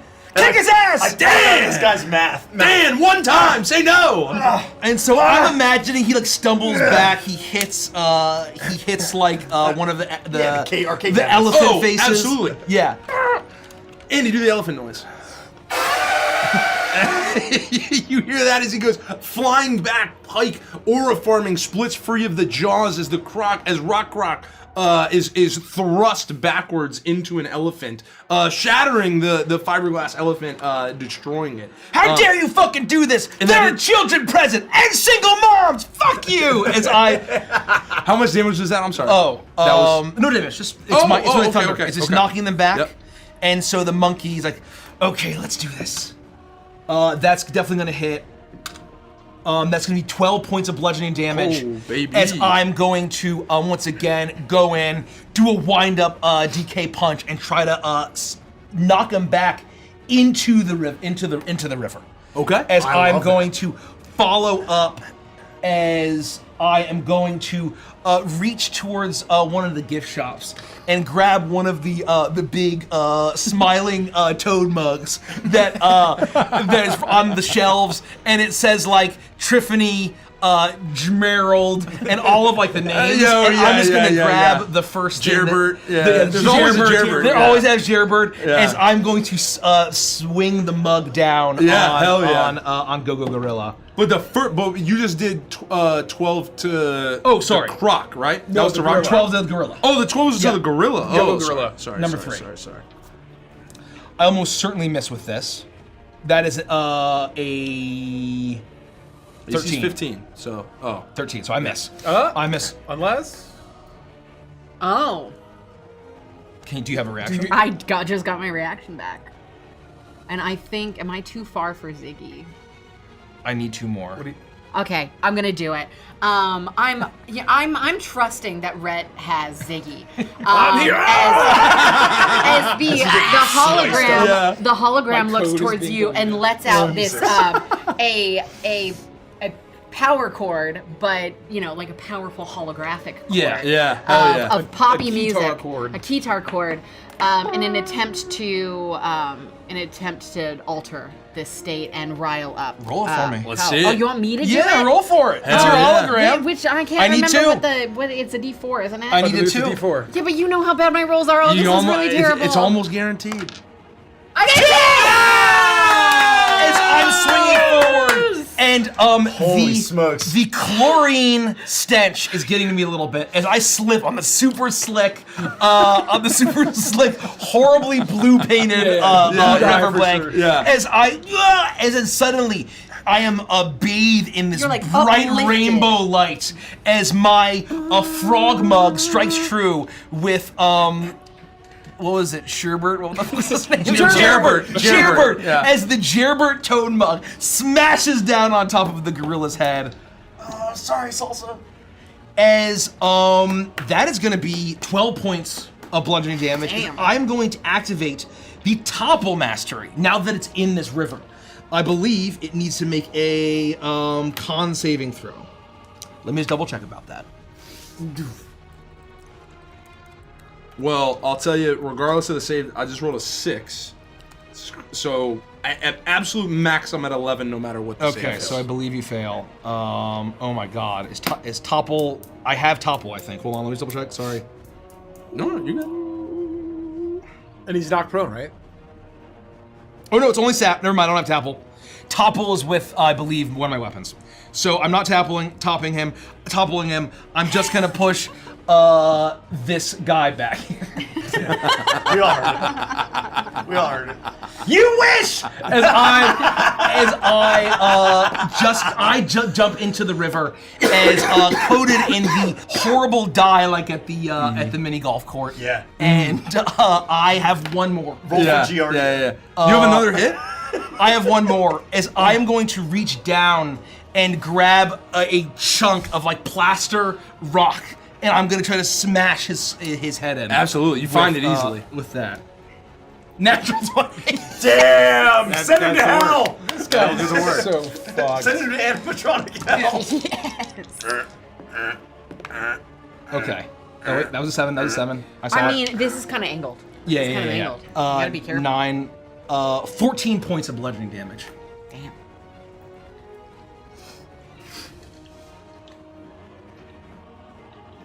$14 points of bludgeoning damage. And what are you hitting? Oh, the rock, right? Yeah, exactly. You rush forward and you smash the rock on top of its head, and it's going.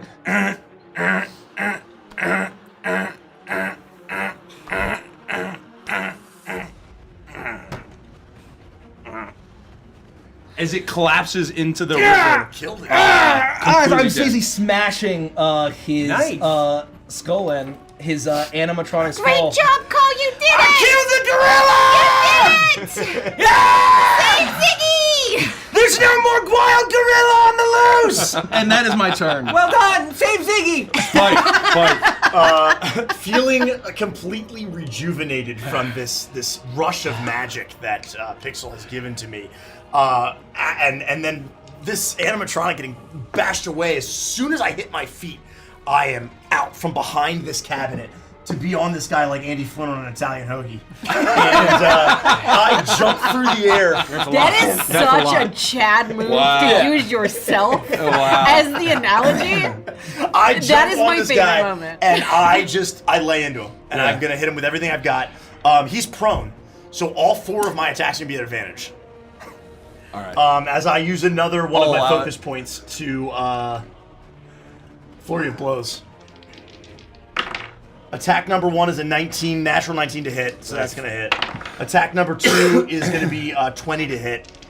Attack number 3 is gonna be another natural 19 to hit. Come on, let me get these crits. We're rolling. And then the last attack is going to be a 16 to hit. So all 4 hit. That'll hit. You spent roughly like most of your 10, movement to get 11, No, not even close. there. Oh shit. 12. What'd I say? It was. Shit. It was 11, 12, 13, 14. 34 points of bludgeoning damage as I am just raining blows down on this thing to the best of my ability. And if it's still alive, there's something I'd like to do. He's still marked. Yes, he's still marked. I haven't missed. He's definitely marked, but if he's alive, there's one last thing I want to do. He is on by an absolute thread. As you have just raining these blows into him, you're tearing through metal. It's blasting apart to shreds. You can see the jaw of the croc is locked open as its mouth doesn't move, and yet you still hear. Then the last attack that I lay on him is actually not a fist attack, but I kind of come at him with like a karate chop, like to the neck, and I'm going to spend an extra focus point to use energy disruption, which is once per turn when I hit with an unarmed strike or a disciple weapon, I can expend an essence point to make a DC 16 con saving throw, or this thing will have the stunned condition at the start of my next turn. Nice. 14. What was it? 14. Yeah, it has to get a 16. So the last attack, I'm trying to basically disrupt whatever flow of energy, electricity that's in it, power source, to essentially stun it until the start of my next turn. You do so. You find almost like what feels like it's electrical conduit components, and for one moment for a turn, as your blows rain in, you feel like you've shut it down. It's still crackling. The amount of electricity that's pouring out of this thing now is immense. I But it is used stunned. at best 7.5. I used 1.5 squares of movement to get to him. I am going to. I still have 8.5 movement squares. I'm just gonna back up. 2, 3, 4. So I've used 5.5 squares of movement. I'm in a good spot. He's stunned. I don't know if he can do anything about that as I run away from him. But that's my whole turn. And he's stunned until your start of my turn, next right? turn. Okay, no save or anything? No, it just says on a success, the target's speed would be halved, but no, he's just stunned. He just has the stun condition to start of my next turn. Okay. Stunning strike is kind of nasty. Well then he'll stay there. The Charge and Chuck will run.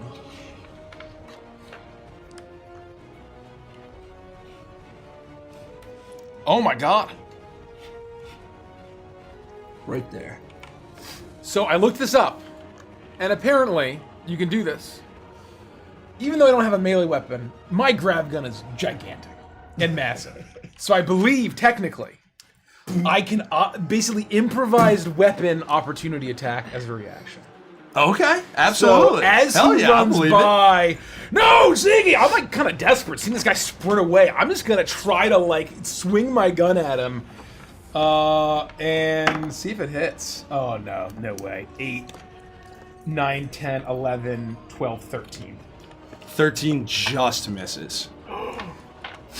It's already like you said. It's huge. Yeah, You it's try and huge. swing it around, but it trying to almost hit someone with a surprises you. The absolute speed at which he kind of hunched forward and sprinted back towards the stage, just behind all the instruments that they have laid out there.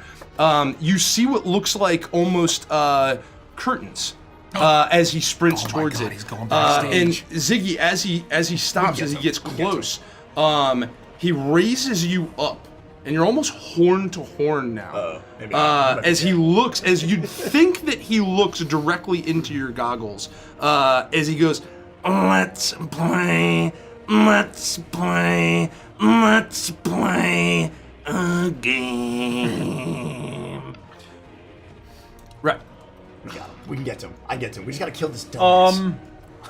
Seeing this guy sprinting, I'm going to turn a knob on my grav cannon, and it's going to basically spin. The aperture is going to kind of like narrow halfway, and it's going to shoot this kind of ring of gravitons out at it. As I'm going to cast, pull it up, a first level spell called Gravity Shackle. Whoa!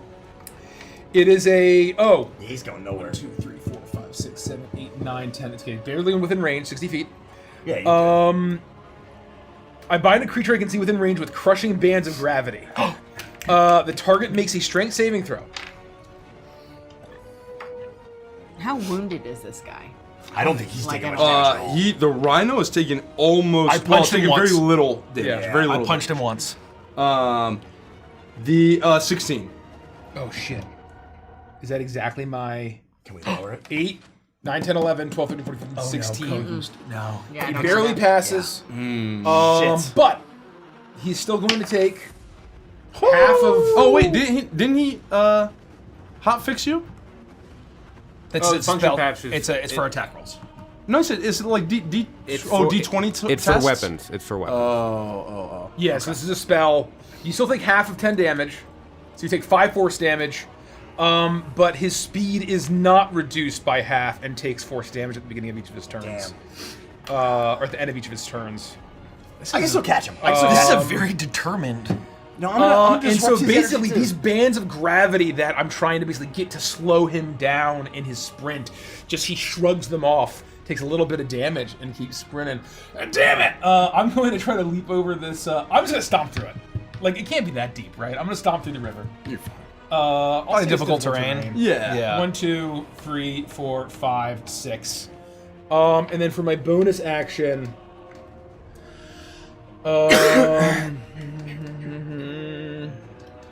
sorry.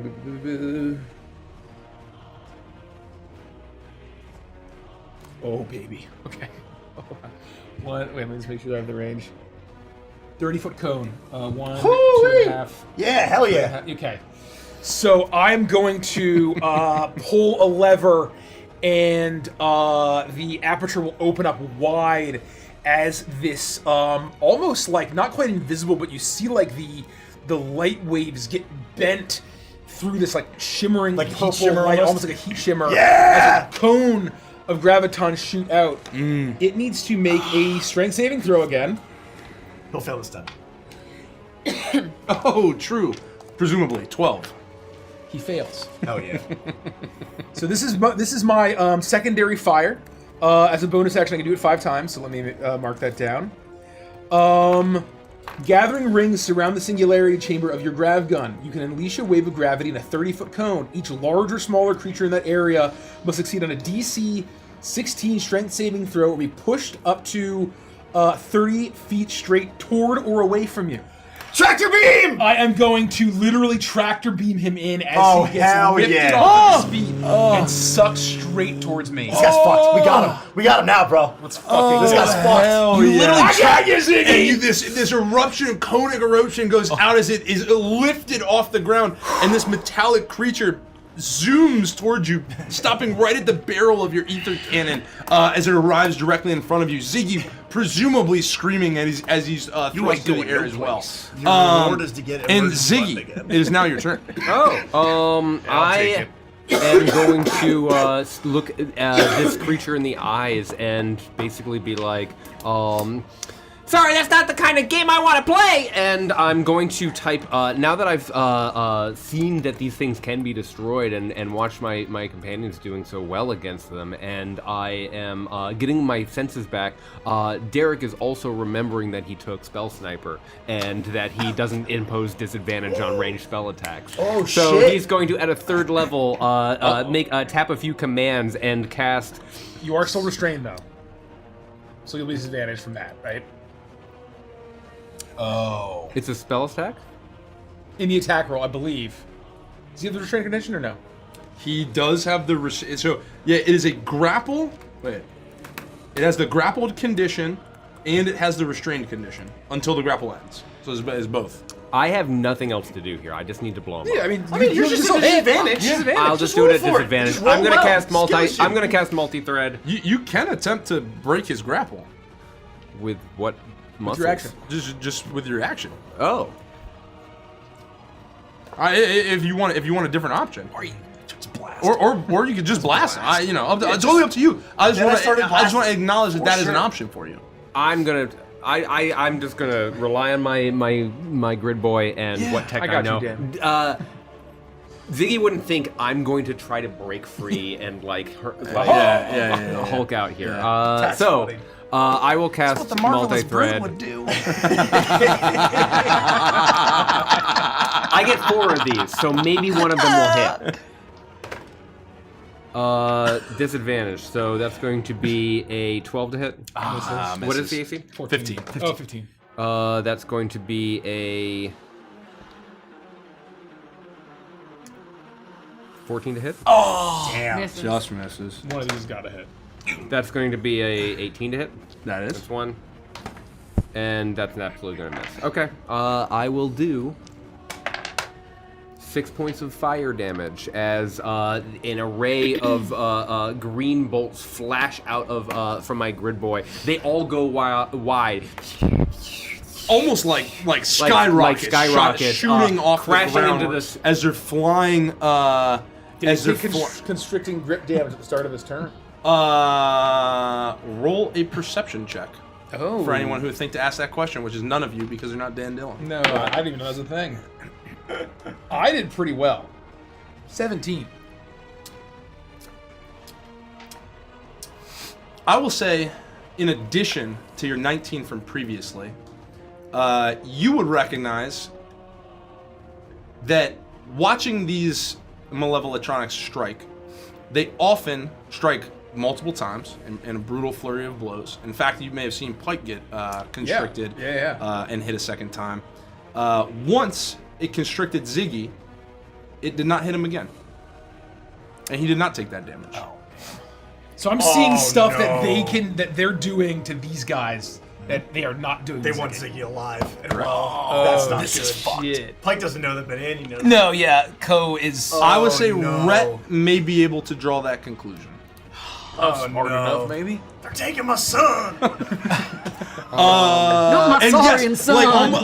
like green sparkly skyrockets flying around. The neon green of the hypergrid mixing with the Lisa Frank of it all. As one arcs up and falls directly down and hits him, and you deal that damage. I don't have use right now for my bonus action, and I don't have a use for my reaction, so I'm going to. I'd say if you want to sacrifice both, I'll give you the option for the escape. I mean, if you'll give it to me, I will. If you want to use both as a combined, I'll give you the option to escape. Strength? Or Dex, I believe. Acrobatics or athletics, I believe. Yeah, acrobatics or athletics. Your choice. I believe in you, Derek. I will choose acrobatics. 16. 16 beats it. 15. 15 is the DC. You're covered in pizza grease. You're really hard to hold on to. Sneakers are It's flailing. I've got my gravitic cup. And I try to turn it, but I can't. Fuck this! And I just smash him in the eye. And Honestly, we turned my cup, but can't. if I'm free, then I would land in the adjacent square. Probably up here. Yeah. And or to the side or something, so he doesn't move back. Yeah. I don't want to rob Rhett of him being right in front of Rhett. That's on the arcade. All tab. 600 Oh, I pounds. forgot that was all Ziggy. 600 pounds of Saurian man destroys the arcade cabinet. 600 pounds is probably correct. You're a giant dinosaur. I'm gonna risk it. I'm gonna go 3 movements to get around Rhett and potentially invoke the attack of opportunity. You'll take an attack of opportunity. Well, let's see. Because he'll probably just grab you again if he hits. Yeah. Or which way are you going? Oh, sweet lord. Oh, I was thinking that. Yeah, sorry. You can go this way. I want to get behind and you. then this way. Yeah. And then we'll see. But we'll see if I If can. he connects, he'll just grab you. With a 25. Good job, Ziggy! You start. Oh my! And it reaches out. And it reaches out. And it's jittery. And grabs you by the hood of your hoodie. And reels you back in. I'm not going to use this as it spell wraps slot. its other arm around you. I'm not going to use the spell slot, but I'm prepared for this, and I hit shield, and this big deflector shield shows up in front of me, and instead of grabbing as I'm immediately pulled back into the grapple. Brutal. As it pulls you back in. That's very funny. Incredible. Pixel. Do I take damage? Not from the grapple. Okay. Oh, sorry. Yes, for the initial hit, you will have to take damage. Okay, Oh, shit. that's important, and I'll roll a concentration check. I'm golden. I love this campaign, folks. I'm Holy shit. just barely golden. NeonRPG.com. You're gonna take 17 points of bludgeoning damage. As it slams at your back, you take almost this hit at the nape of your neck, and then it pulls hard on your hoodie to get you back into its grasp in the other arm. It almost chokes you against the throat as you take 17 points of bludgeoning damage. Now I'm bloodied. Oh god. I'm going to use my bonus action to move my hologram up to Ziggy. Yeah, easy. Wherever you want. You can do it Well, behind if you want. first I'm going to use it to, it's going to call out, "You've got this, Ziggy, I believe in you!" And you're going to get some inspiration. I see 3 of them. For your bonus You do. action. And along with that bonus action, I can also move this guy, I believe. So that guy moves. And then through the hologram, I'm going to reach up and cast Cure Wounds at a 2nd level. Huge. Damn. Nice. I got you. I'm not gonna let anything happen to you, most likely. And that's my whole turn. So 4d8, right? Man, Cure Wounds is great. It's very good. I fucking adore it. I'm glad Being that they able to made it cast it through my stronger because hologram- Healing Word was fucking 8. How Oh! much? Hold on. And then a 1. That's good. And then a 2. Okay. And then a 2. Okay. One more, right? Or is that it? That's it. That was 4. 13. Plus 5. Probably equal out to 18 roughly points. average. 18 points? 18 Oh, points you of basically healing. negated that entire attack. That's Hell fantastic. yeah. Hell yeah, hell yeah. I shouldn't have gotten so excited about that 8. This guy's still marked. The die did not like my hubris. Um, And that's my whole turn. thank you, tiny floating pixel. Anything for you, Ziggy. Cool. I am covered in sparking parts, and maybe I don't know if there's a hydraulic fluid or anything like that. Do I see the neon orange that kind of came over them dull and dissipate from this as I smash? I know that it stops working. Good question. But does the neon orange glow go away? That is a great question.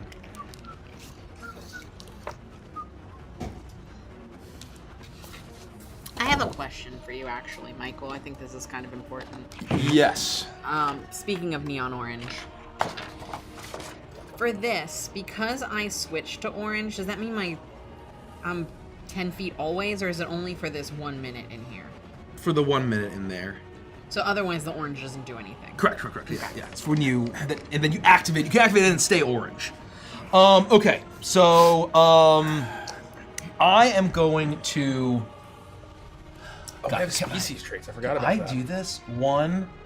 Sorry, what is it? 7.5, right? This is what? What's your total 15. movement? 30. 15. So you have 6. So you can just count out. Yeah. That's the Okay, easiest way to do it. I can get there. And I'll say You're covered in like a mixture of 1, 2, 3, like 4, 5. like a grease, and you could Do you wanna almost be right like up here? Yeah.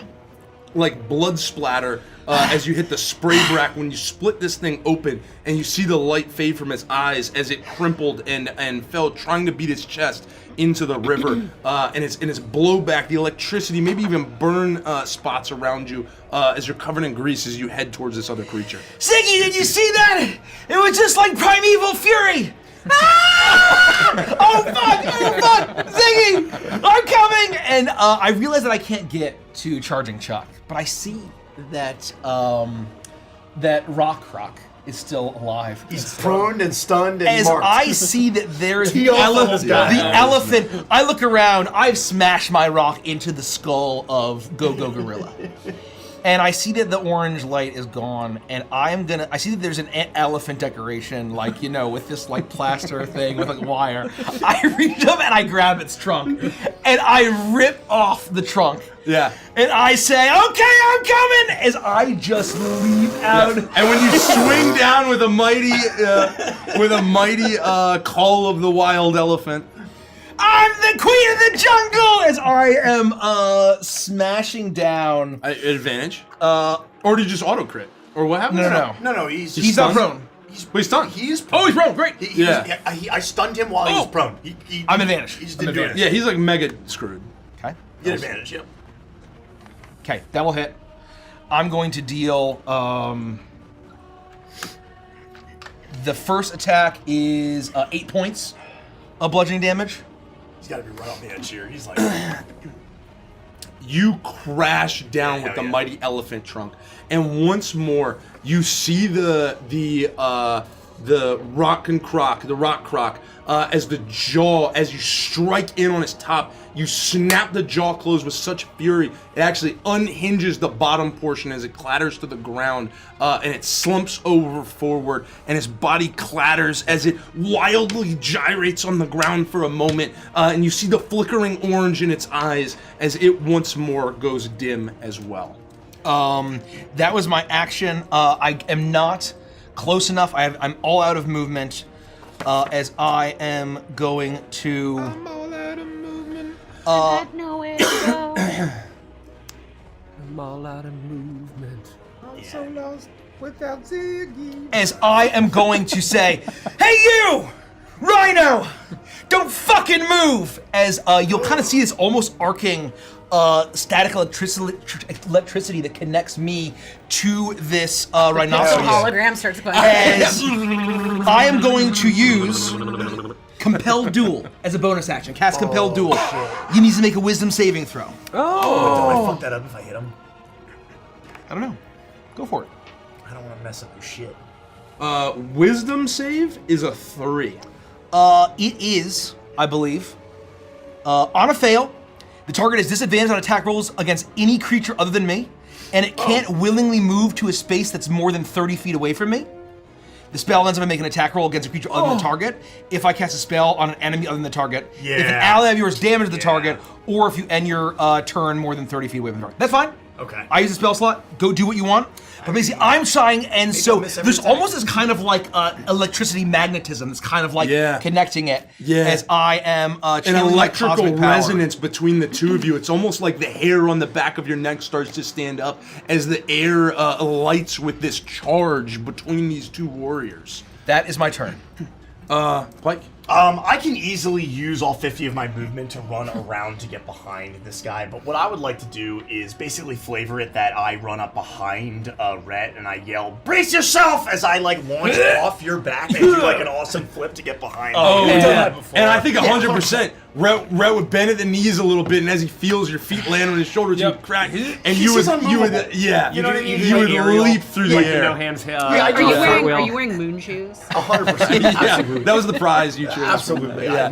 You flip over this animatronic, get behind him, leaping off Rhett's back. A maneuver you've pulled off multiple times before. And I am going to use the last 2 focus points that I have to do bonus action flurry of blows and also energy disruption on this guy. Please, Pike, kill him. I don't want to die before I watch the first one is absolutely going to be an initial miss because it's 8 plus 3, which is 11. I'm going to cash in on Pixel's inspiration. Iconic inspiration.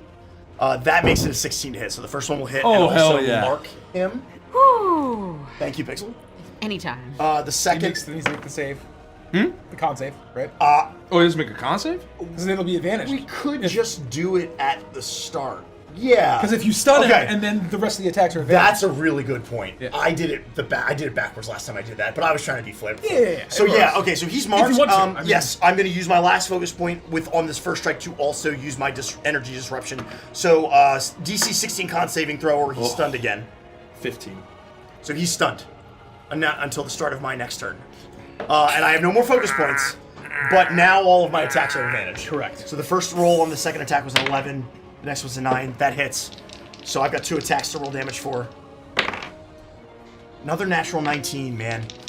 That's you got a ton of those. Another... No, that's a 12. I was going to lose my mind. It was another natural 19. All 4 attacks will hit. Okay. None of them are crits.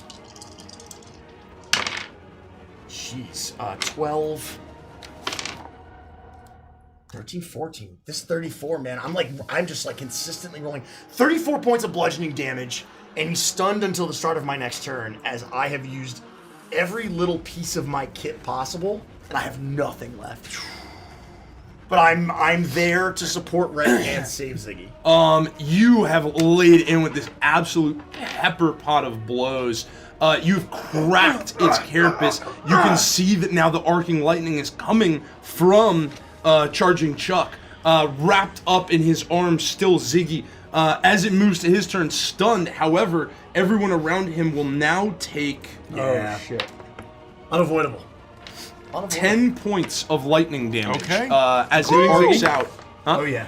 Also including me? Yes. Everyone within 5 feet of him. So I don't know. I assume the hologram doesn't have HP. But yeah. Everybody else. Everybody. So not Code, not Pixel. Everybody else, I think, the is there. calm emotions goes away as I lose concentration. Okay. So everyone rise emotion. Yes. Everyone all your rise. emotions can rise. Everyone takes as it's. We all begin to rage. As it's glitching out, just completely stunned, its arms wrapped around Ziggy, pinged to its chest. The lightning arcs out as everyone takes 10 points of damage. Rhett, back to you. I am going to... I can squeeze through here because your hologram... Is it obviously a hologram and not you? Yeah, it's obviously a hologram. I'm going to go 1.5. You can share space. 2.5. And in the canon of the world, she's always had this feature. Yes. in the canon of the world, this is not dozens new. of times. Yeah. 100%. This is not new to you. It's definitely not new to me, so it's not new to you. I would say Ziggy, you better duck! I'm going to attack him twice. I'm stuck. What? You're crushed like a soda can. And you're at advantage. Advantage. Yep. Hit. Hit. Natural 19. God, 19. We rolled like 18. Sorry, everybody. Yes. Sorry. Yeah. Just can't get it across the finish line. I know. 24 points of force damage. And graze, slow, or vex. Slow's probably. I'm going to apply the slow weapon mastery. And so on the second hit, you will see the gravity just like start weighing him down and pressing on him, and his joints kind of like start to sag towards the floor. You hear the bending of metal as this hits. And how do you want to do this? Oh, Yes! Oh. Yes! Basically, I want the shots will hit him, but that's not what brings him down. It's the stun and everything else, and the gravity finally like crushes him to the ground and releasing Ziggy from his clutches, and hopefully he falls away as the animatronic just crumples almost into like a heap. I'd on like the catch ground. him and pull him out. Yeah. I would say Fish him out. you don't. It has him grappled, and as the gravity begins to crush him, he releases Ziggy as you fall on your back, looking straight up at him. As it begins to crash towards you, looking like it's gonna pin you, and as it crushes to its knees, it puts its hands out, and it almost tables over top of you as it stares into your eyes, and it says, "Let's play." And then that neon orange light fades as you feel also that gravity pulling you towards the back. But in its final moments, it stops there and dies before crushing you. Damn. Guys, what the fuck? Thanks for saving me, Pixel. Oh, yeah. Hey, come on, get out from under there! Kids, are you okay? Moms, are you okay? Everybody else? How's everybody feeling? I'm alright. I'm okay. I want to run over to the dude, the nematoan. Oh! Yeah, he's dead. And see if there's any. Like, it was probably obvious that he was killed. But the Croc, in fact, bit his head off to start that. Oh, so he's just totally. He was like, Did all four of his arms get like ripped apart? It pierced through him, grabbed him by an arm, bit onto his head, and jackfruited him apart. As to start to them to come Jackfruit alive. is actually pretty good frozen. He's a puddle I like of that. viscera. They would know. Jackfruit's great. They would know now. Stay away! so Get away it's- from here! It's exploded into blood. I am going to use my manufacture action if initiative's over. What does that look? If it's not over, then it's not my turn. Did someone say police? As soon as the final animatronic is destroyed, you hear a glitching sound from the direction of the stage.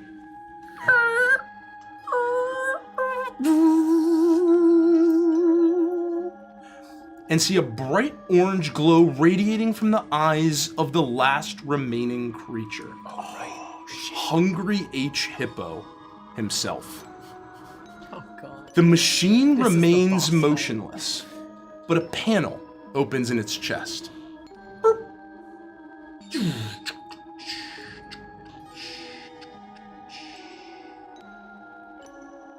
And something emerges from it. Bouncing out on a spring from the mechanical hippo is what looks like a wrapped present with an oversized tag that reads, "Happy Birthday, Dinobite." Then, suddenly, the orange glow leaves the animatronic and power returns to Did Someone Say Pizza? The lights clack back on and the bright colors of the arcade whirs to life with binging and bleeping. The terrified patrons of the pizza arcade let out sighs of relief, whimpers of fear, and mumblings questioning if it's all really over. You see much of the mass, especially those that have clattered near the door, begin to check it as the lights come back on, the locks undone. The second someone starts to make it out, many of them begin to scatter.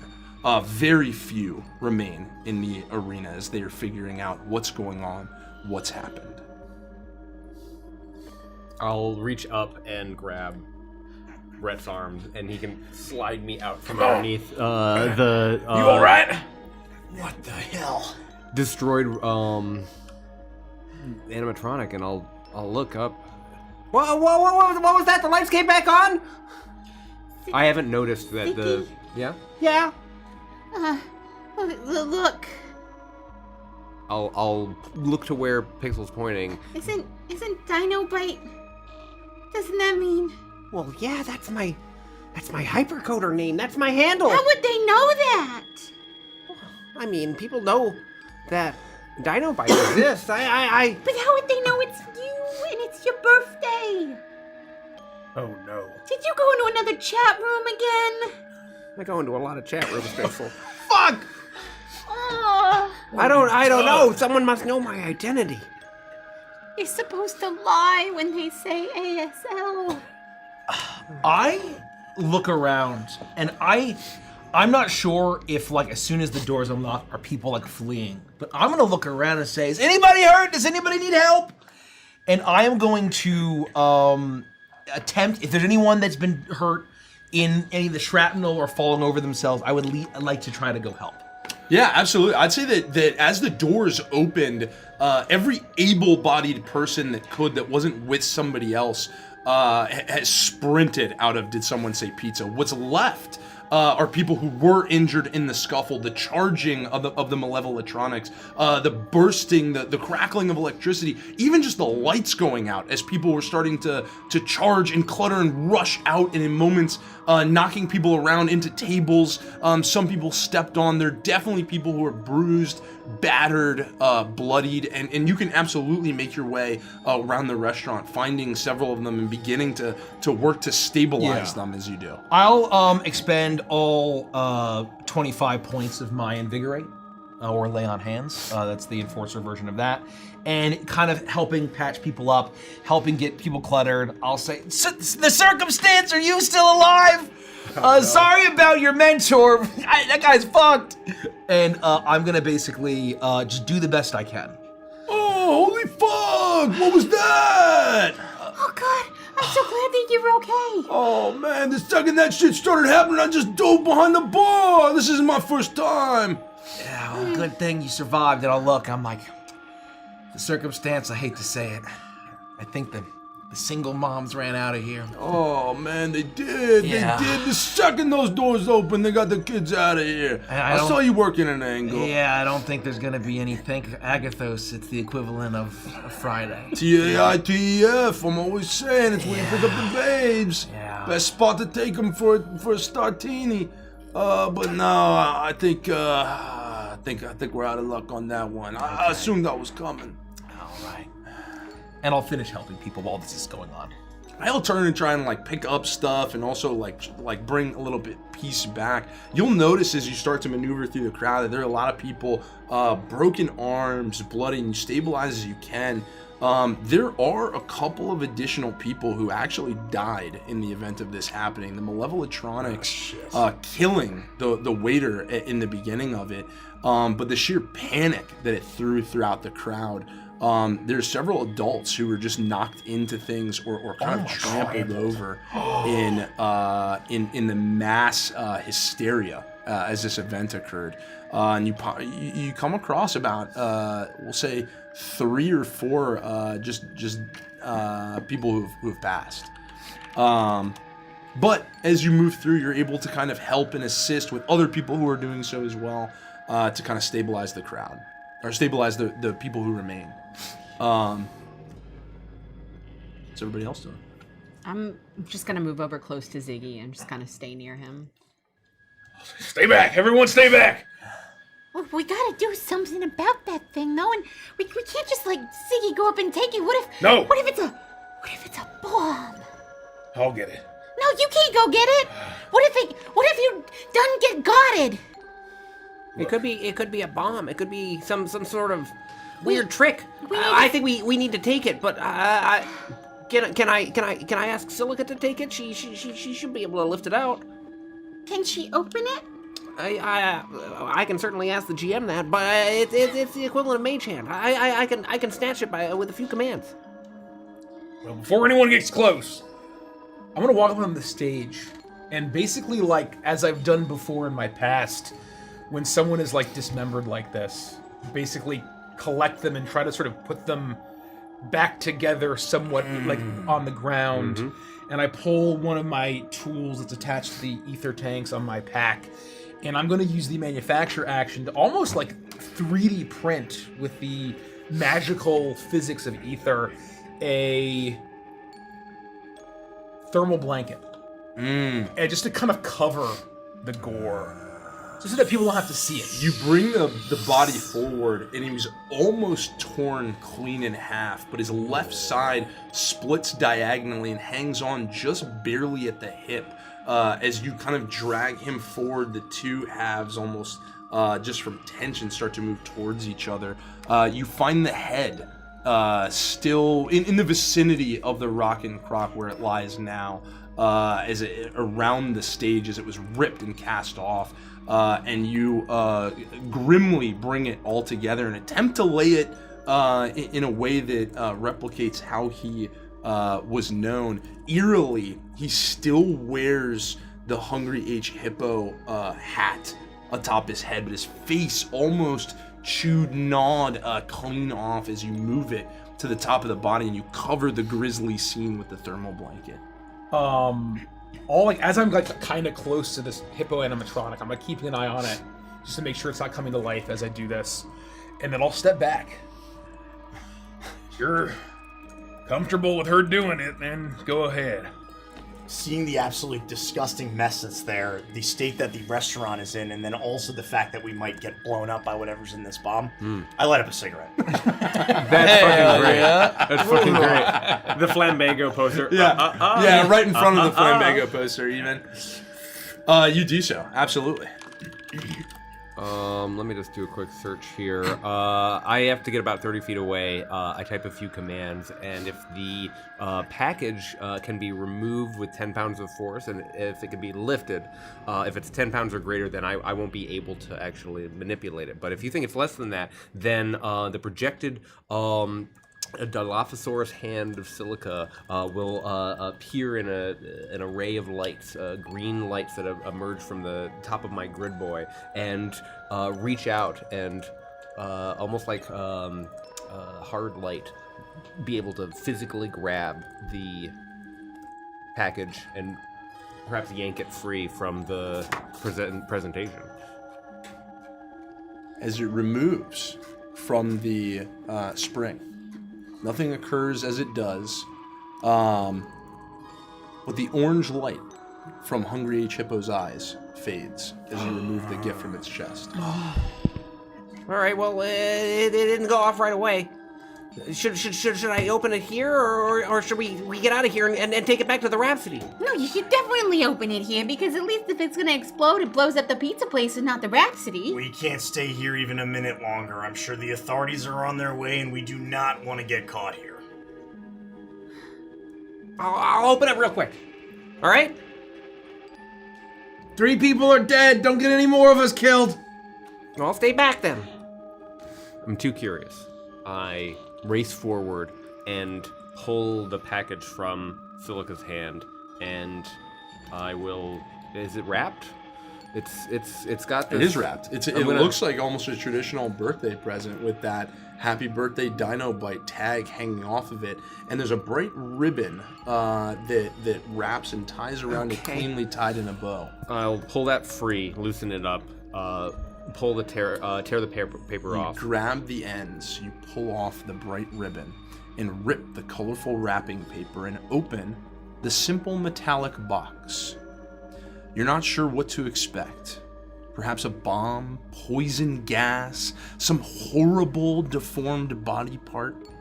Your imagination runs wild as you think of everything that could be contained within this.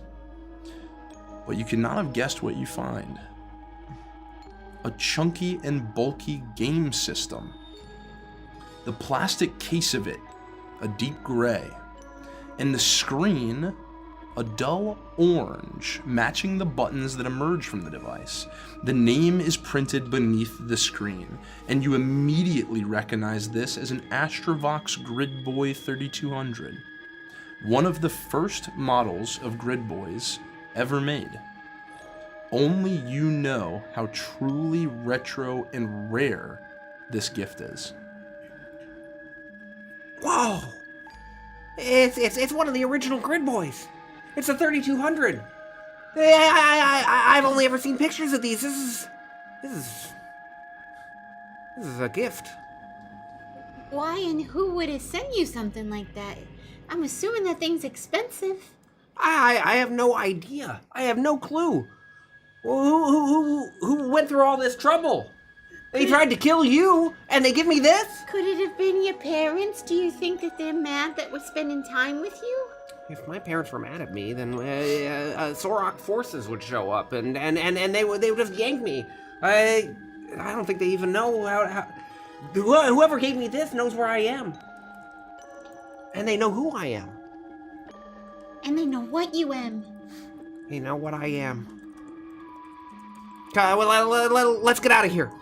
I'll look at this. Look, if everyone's okay, you check on everybody. I agree, I don't think we should stick around. We don't want this heat. Circumstance, I know you don't get paid enough for this. Can you cover for us? Oh, cover for who? I didn't see a thing. Cover for us? What do you mean you didn't see a thing? You saw the whole fucking thing. What? No, Cover for us.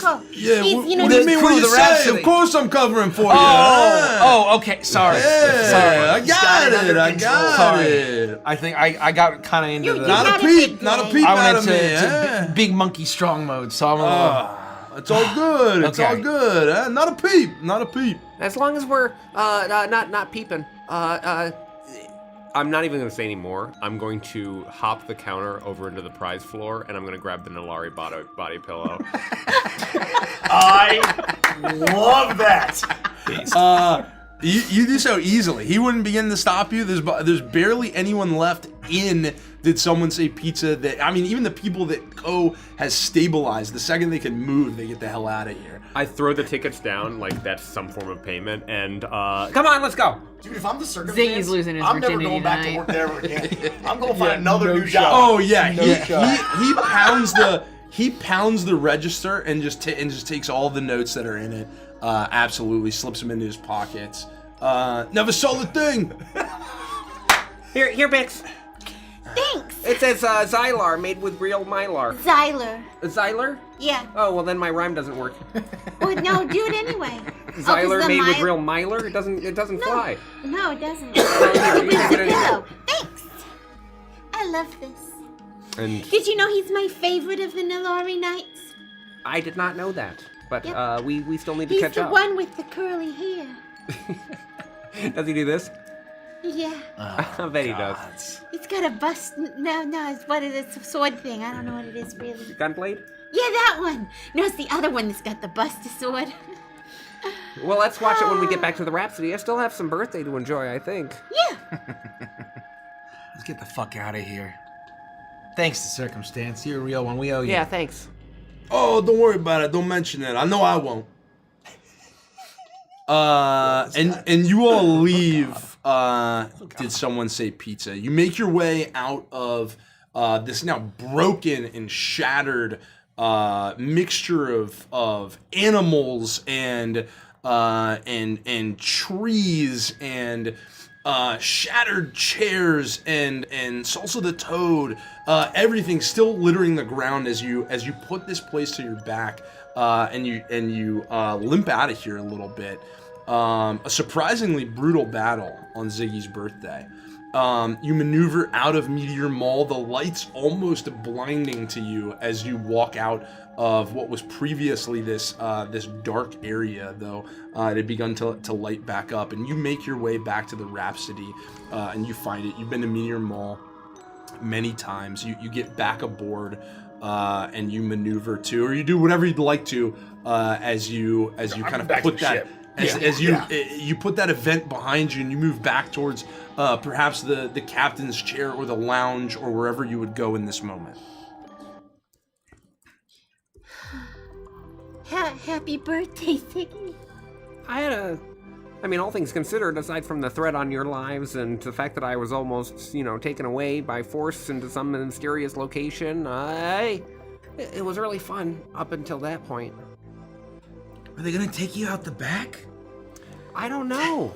Maybe he was just gonna take me to give me my present, you know? If we hadn't prevented that and that presentation had happened, would they have even continued fighting? I'm just glad everyone else is okay. I'm sorry that I put you all at risk. I hack and I hypercode and I do stuff online like that, but it's not. I don't do anything real mean, super mean. For what it's worth, I don't think this is your fault at all. So don't take any blame. But we do need to get back to the task at hand. You mean our bounty? Yeah. I agree. Can we just enjoy the rest of today and then tomorrow we can jet off? Yeah, there's really not much more we can do about this anyway until we have more information. So we might as well go look for that bounty thing. I want to check out this grid boy, and I have to enjoy my own present. I spent some money buying myself upgrade parts for Silica. So she's gonna be way smarter. I'm sorry your birthday's ruined, Ziggy. It's not ruined. I told you. I got to spend nearly the whole day with you guys, and you guys got me these awesome presents.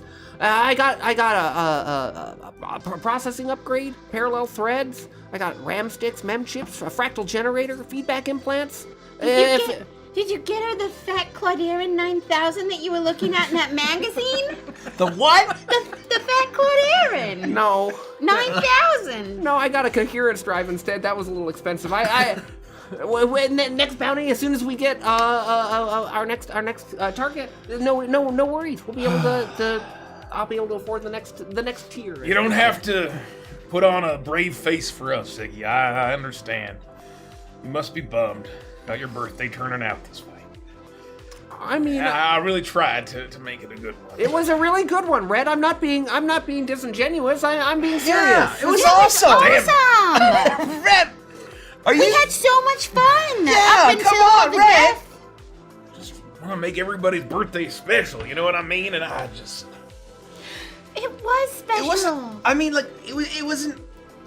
It wasn't your fault. It was. I mean, I don't know what the fuck happened to those animatronics. I don't know how the hell did they do that. It's like I don't think. I mean, I think that the one that was on stage could just like rock back and forth and like pretend to play the bass. I don't think it could have done that normally. It wasn't manufactured like that. Red, don't be down on yourself. If we hadn't had literally the best day ever, we would be super depressed right now because of all the death and stuff that we saw. But the fact that we're like enjoying each other's company and talking about our next bounty and we're not like super miserable and everything's horrible is because we're having such a good time before all the bad stuff happened. You know, you're right. I guess what we witnessed today probably topped some of the worst gore and violence even the most grizzled soldiers and mercenaries see. Yeah. And we're somehow happy afterwards. Yeah. Yeah. And that's because of what you did for Ziggy and setting all that up. I appreciate it, everyone. We can't not think about the implications.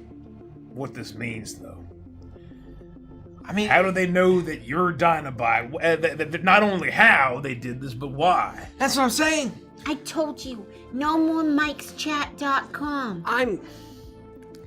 I'm very careful. It's I in put up the firewalls, water walls, earth walls, and air walls. I have it all. That's a lot of walls. There's no way someone could figure out who I am. It's impossible. Well, look, before you turn that thing on, will you let me look at it? I have a few thoughts before I turn it on as well, but yes, here. I'm sorry the skin I got you won't work on that thing. They're not the same size. No, but mine's the newer model. I'm very happy with my this thing. It's slow. It's a relic. That's what makes it special is its rarity, not because I'm gonna use it. You're not gonna use it at all? Oh no, I'm keeping. No, look at this fucking thing. And there's like a cute little kid, and it's just like. Given that this is kind of a relic and it's like old tech, it's sort of cassette-esque. I'm hoping I wanted to do two things. I'm gonna sit down at my desk with that, and just inspect it using my tools. I don't want to take it apart in case it has some sort of like triggered thing if you try to mess with it or like break the warranty or whatever, But I want to at least look at it to see if it seems dangerous. And as I do that, my eye will sort of glow, and I'm going to do a scan on it as I'll cast Detect Magic as well on it. As long as we're doing Detect Magic, can I flavor it that like I'm sending some code to Rhett's eyes and also throwing an identify in there? Hell yeah. Yeah, identify absolutely. What does identify do?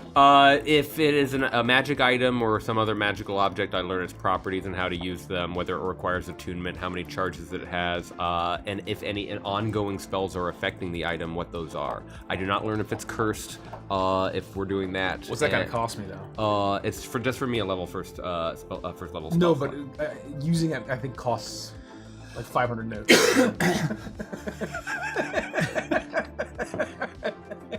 Yeah. Yeah, it does. Yeah, it does. It does cast. No. I'm casting it as a ritual. Does that still mean it fucking? I think so. Okay, I think well. so. All right, and you're doing Detect Magic. I'm just doing Detect Magic, but I'll give it back to Ziggy. I don't know how much money we have, and Ziggy doesn't care. So he casts Identify. This is important.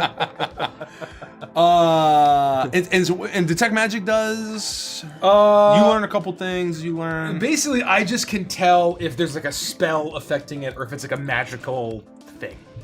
I'll look it up. You, I got it. And what else did you say you get? Oh, I got you. Thank you. Here's what. You, as you start to investigate this, Rhett, you're moving it over, your eye zooms in, you give it a whole look over, you get a couple slips of different vision types as you go through it to try and detect what it is. You notice two things. You notice there does seem to be almost a light emanation of what I'll say looks like evocation magic, as well as it's been opened before. Ziggy, there's definitely some faint. Okay, there's definitely some sort of touch of something magical on here. All right. Just be careful with it. Thank you. I'm gonna turn it on.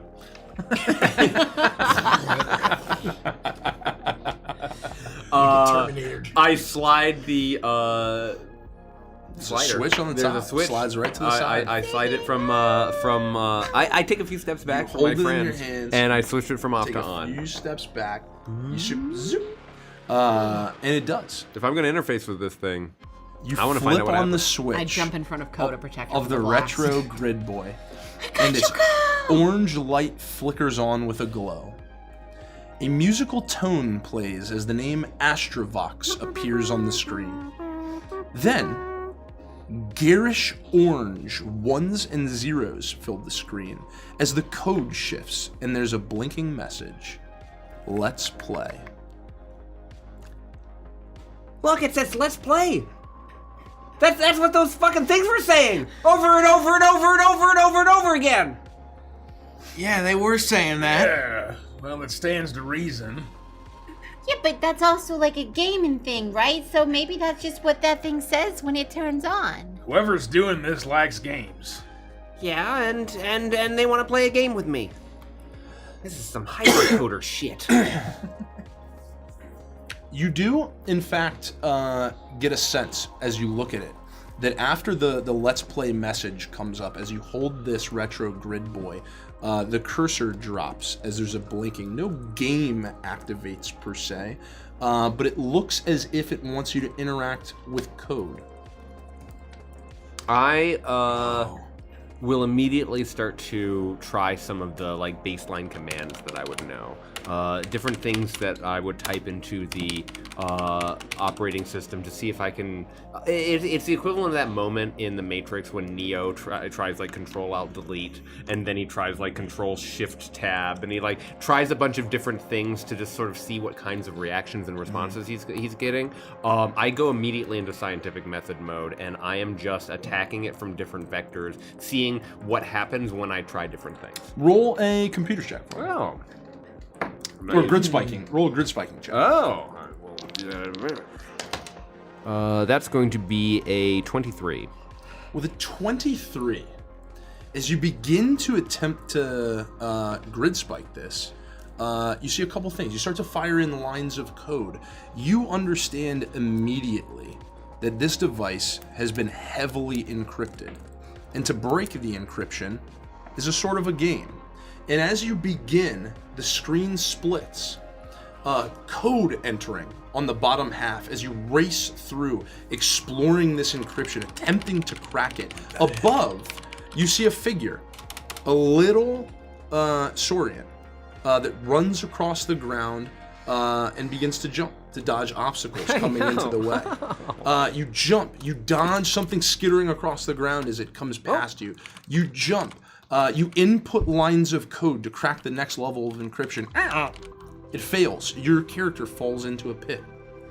You're back to the start. You begin again. And this will carry on as you attempt to crack the encryption of this Grid Boy 3200. The commands are the moves, and my character is the algorithm. Okay, hold on. This is a game. Hold on. This is real.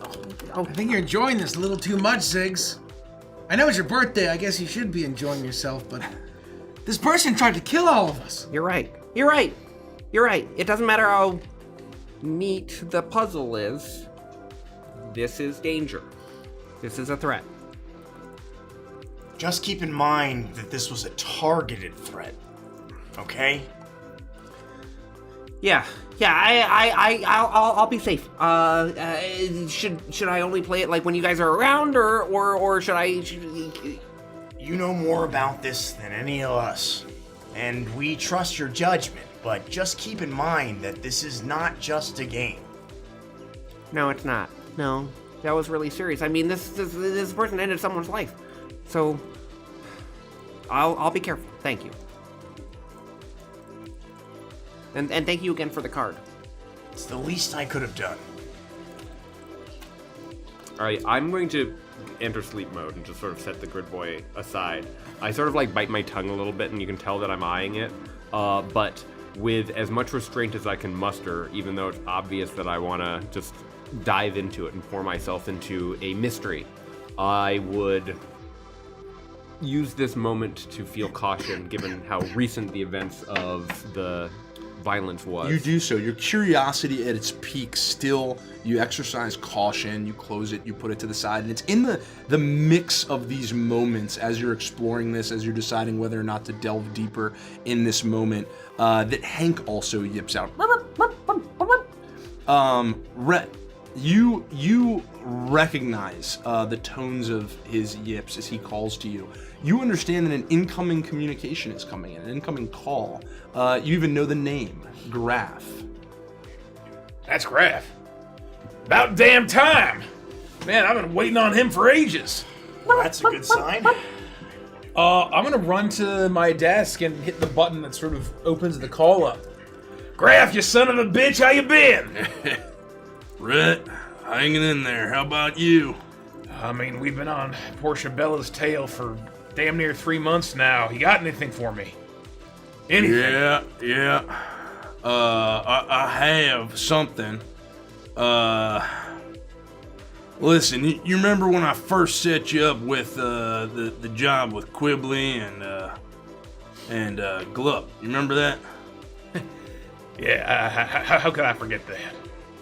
Well, and they ended up double-crossing us and almost killing us. Yeah, that's right. I recall that, Graf. I feel badly about that. Listen, and as you started to explore, Portia, you took this one on. I got to thinking. I mean, heck, I got bad information. I know who I got it from. And listen, I heard from him recently. Fellow by the name of Scudder. Bolf Scudder.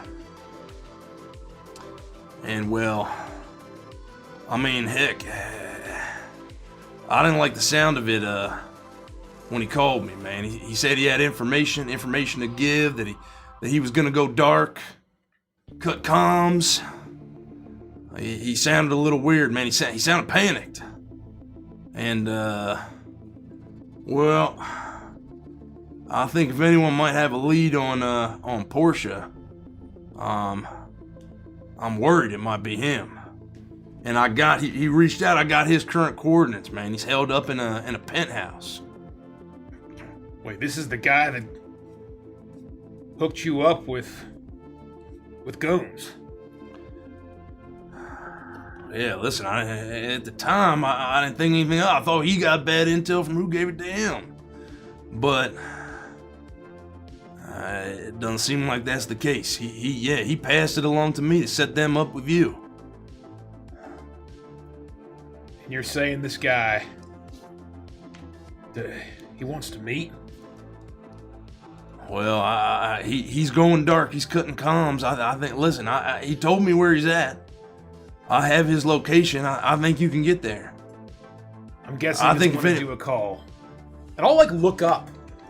Remembering what happened back then with them going after Ziggy, and then today with the happenings, and thinking to myself, if it's all connected. Oh, shit. By the gods. Good call. All right. Send me where he's at. Listen, you just gotta tread lightly when you get there, all right? He was panicked. He was paranoid, man. He was sure somebody was trying to kill him. All right, so Rhett, when you get there, all right, he's holed up. It's on RZL. He's in the penthouse, okay? But he thinks someone's trying to come kill him. I don't know if he's paranoid or what, but you gotta keep your feet on the ground and your head on a swivel, all right? And knock light. Don't freak him out.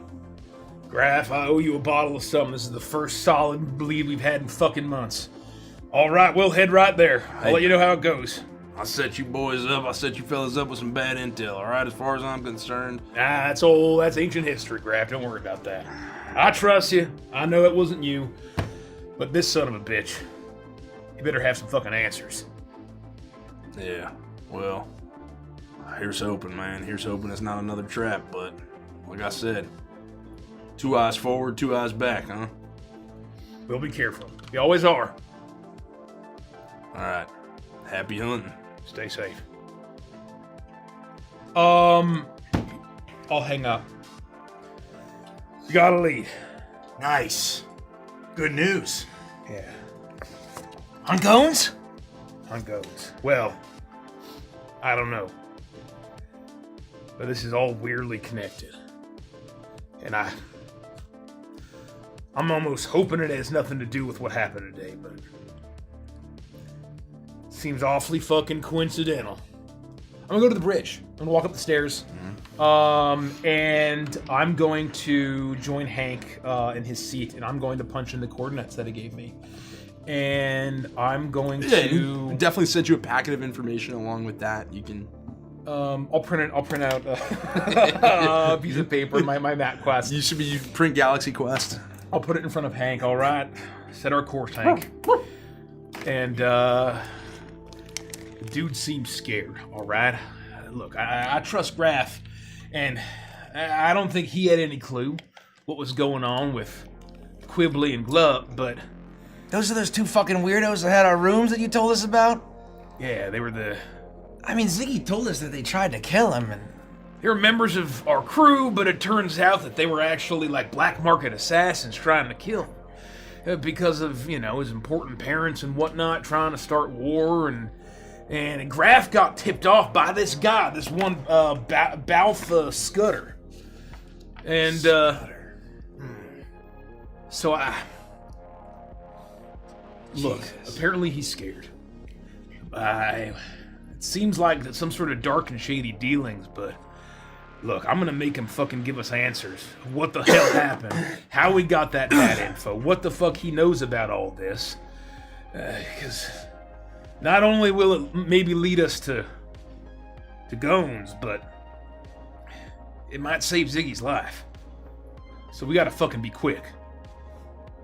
Man, what the fuck did you do, Ziggs? I didn't do anything. All I do is play games and hack and follow you guys and follow the bounty hunting code, right? I mean, my kill count is really, really high. But it could be some vengeance path. I don't know. Body count. Oh, sorry. My body count is really, really high. No. It's kill count. Oh, damn it. Got it wrong again. So are we gonna go help this guy, like, right away then? It just sounds like all these assholes who try to deal with mercenaries and cutthroats. It always, they get their money, but it always ends up cutting their own fucking throat. Look, let's hope this guy's desperate and that he's willing to talk. All right, that's a best case scenario. And yeah, we can't delay. If this guy's looking to cut and run, we might miss our chance. We gotta go now. And we don't know how deep and dark this goes, right? It makes sense that, he won't communicate on any kind of official channels, but... Do we know how long it's gonna take to get there? Hank says it'll take about insert time it'll take. As luck would have it, you're in an adjacent sector. So though time is of the absolute essence, you think this will be one of your quicker trips, still at somewhere around 5 to 6 days. Okay. Okay, well good, because then we have time to rest and relax, because we cut the shit beat out of us tonight. Yeah, no, take it easy. It'll take a couple days, and, I'll let you know when we're close. Okay, perfect. And I'll go back up and I'll help Hank and just get us going. And I'll do some active piloting just to kind of get us on our course. And probably won't take any of the rings. We'll just take the ether currents there if it's one sector over. Yep. And you feel that as you sit down, hands on controls, you all motion towards wherever you would normally settle in as the journey towards the next destination begins. You feel the thrum of the Rhapsody take off and start moving there. You make your journey to the world of RZL, following the coordinates and information that Graf sent you. You arrive after several days of travel, descending upon a glittering metropolis with its brilliant gold and pristine marble and enormous statues and monuments that are hallmarks of Solar Federation territory. You make your docking at the spaceport, and a quick taxi ride gets you all to the luxury apartment building where Bulf Scudder lives. You make your way up the elevator and arrive at the right door. Okay. This place is nice. I'm not above torturing this guy. Can I get the okay? That if you No, don't he's scared. What do you mean? We're just here to ask questions. He's flighty. Talk to him first. I'm gonna be cool. Do you want to do the honors or I've learned my lesson. It's more important that he doesn't get away. He's gonna be skittish. This seems like a Pike job. All right. Scudder. Scudder, open the door. You knock on the door twice. You call out twice. You wait for a moment or two. You hear no response. It's Graf's friends. And Pixel. And Figgy. What are you doing? I'm gonna try the handle. And I'd like to see if the door is locked. I'm presuming it is, but I'm gonna give it a try. Be careful, Ziggy. All right? You don't know who's after you. When you try the handle, you find that the door is unlocked. As you enter, all is quiet. Your calls for Scudder are not answered. But as soon as you walk down the hallway into the living room, the smell of iron hits you. As you see a huge pool of crimson on the floor. An untouched whiskey glass sits on a glass table in front of a couch. All of it splattered with blood. As are the walls, floors, and everything else in this room. Sitting on the couch, you see what once may have been a middle-aged Etheron in an expensive suit. But where a head would be is a pulpy mess, and his body is filled with needle-like shrapnel as if a scatter blast went off point blank against his skull. His gore-stained shirt has been ripped open, and you see a tattoo over his violet skin, the image of a serpent eating its tail. Portia Bella Gones has already been here. She has done her job, and she is gone. And that's where we'll end the session. Oh, man! Nice job, Mace. Thanks for running session 1. Great job, We're not done yet, though. Season 2, folks. Season 2, we're back! Oh my gosh. Feels good. Oh. Oh. Damn. Feels real good. If Hot If damn! you need to do your outside stuff, the food was delivered a while ago. I'm gonna go pee on a tree. I'll be right back. Lift your leg. Lift your leg. Don't go anywhere. We're playing a whole nother session Playing a whole of other Stardust session. Rhapsody Anthem tonight. We're just taking a little bit of a break in between the two separate episodes. So that was episode 17 or episode 1 of season 2. But after a little bit of a meal, a little bit of a break, we were coming right back for the next full episode of Stardust Rhapsody Anthem in the second season. And I gotta say, you guys are killing it. That was phenomenal. I had so much fun. Likewise. Yeah. Dude. Oh, we're back, baby. We're back! It Feels good to be back. We have a whole other session. We do. We're gonna have our dinner break. Going to eat the dinner. Throw that on. If you want to ask us questions, go over to our Patreon and put your question on the latest questions post. Golden Monkey tier or higher has access to that. And if you are not a VIP, become a VIP of Neon Odyssey. Go to neonrpg.com and you will eventually be able to gain access to all of these rules, these classes, subclasses, species, equipment, new spells, a whole bunch of new stuff, new backgrounds, monster stat blocks like the amazing Malevoltronic designed by Brandon Stoddard. Yep, incredible monster. That was very fun. And man, have we shown the official art of the Malevoltronic? I'm going to do that as the reveal for Hell 21. yeah. Oh, the art. 21.5. So good. So we hit 21.5. I'm going to reveal the art that we got. And we are less than 200 VIPs away from our first big goal tonight, which is 21.794, which is we'll have surpassed the total backers of Crooked Moon in VIPs. Wow. And so if everyone right now who is not a VIP for Neon Odyssey goes to neonrpg.com, everyone pays $1, becomes a VIP for Neon Odyssey. You unlock free dice, you unlock a free Chuckles adventure, you get immediate access to our nearly 50-page playtesting document, as well as instant access to the Neon Odyssey Discord server, which is amazing. It's a lot of fun. Pinned, I believe, in both chats. Go to the pinned comment, click the link. We can hit that goal right now. If everyone right now who is not a VIP becomes a VIP. So neonrpg.com, it's $1. One time, it's not a subscription. It's not ongoing charges. It is seriously just a one-time charge, and you are a VIP forever. And I think a lot of people in chat think it's very well worth it. You get amazing free stuff when you back the Kickstarter and we eventually fulfill it. You also get instant access to a bunch of other amazing free stuff. 50-page VIP playtest packet with tons of content from the book. We're basically making 3 books. Not basically, that's We exactly are making what we're 3 doing. books. And we are previewing a ton of that content. Everything you see here is all previews and us playtesting. I'm going to use the rest. And It's really, only $1. That is 1/4 of a gallon of gas. you all have been seeing us playtesting for a full year now. Basically, all of Anthem has been a playtest.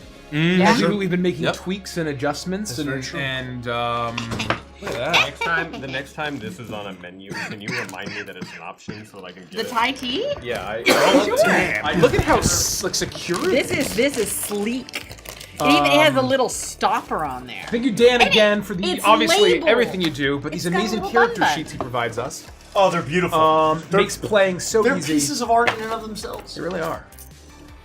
Designed by the wonderful Brie Heiss, one of our amazing graphic designers. I am gonna just keep this and rewatch this. This is amazing. These are Spillos. So if you're new here, usually what we do on Starduster Days, stickers? which is our Stardust Saturday, is we play one session, we have a dinner break, and then we play another session. No, we play I don't 2 think full anybody episodes ordered tonight, these. and then we round out the night with Oh, Advantage I and bet Chill these are the Bob's that you can classic access. dumplings.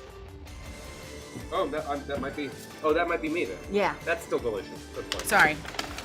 Sorry, Rich. No, that's fine. I know it's very important, but Huh? Oh, sorry. we what were you talking had about? rogue dumplings. I'm writing. I'm just teasing. We had rogue dumplings. We're just basically become a VIP. It's $1. You get a bunch of stuff, and I love this setting. I think the rules are amazing. You pass it to me. And it's been a blast. Yeah. I know what also everybody Just ordered. these 4. are streaming 4 other campaigns in this setting right now. We have Once Upon a Starlight, which is Witchlight in space. We have Uprootorama, which is Uprooted in space. We have Voidbound, which is These are Icebound in mates. space. And we have a brand new Mates. mech campaign Thank you, brother. called Waltz for Thank you, Eternity. Monday. It's this Monday. We are in a military academy. We're training to be Rook pilots in the Cavalon Empire And boy, is that theme song a banger. to represent our houses. You know what? Should we run the intro? Yeah! 1,000%. Let's do it. Okay, how do I... Oof. I didn't set that up, but I can set Thank it up you so very much. easily here. I'm gonna just replace schedule with the waltz intro.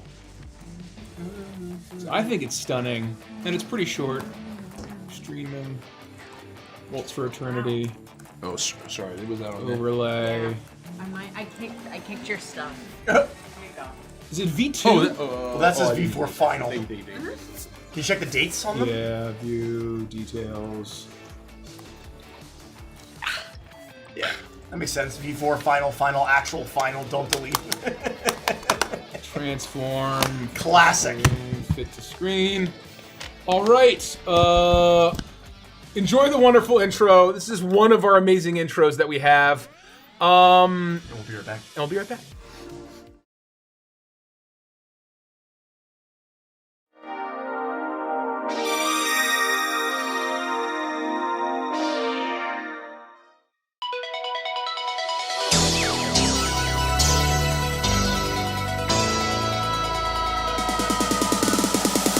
Love rages in my heart, blazing through the endless sky. I follow you across the stars, far beyond the dying light.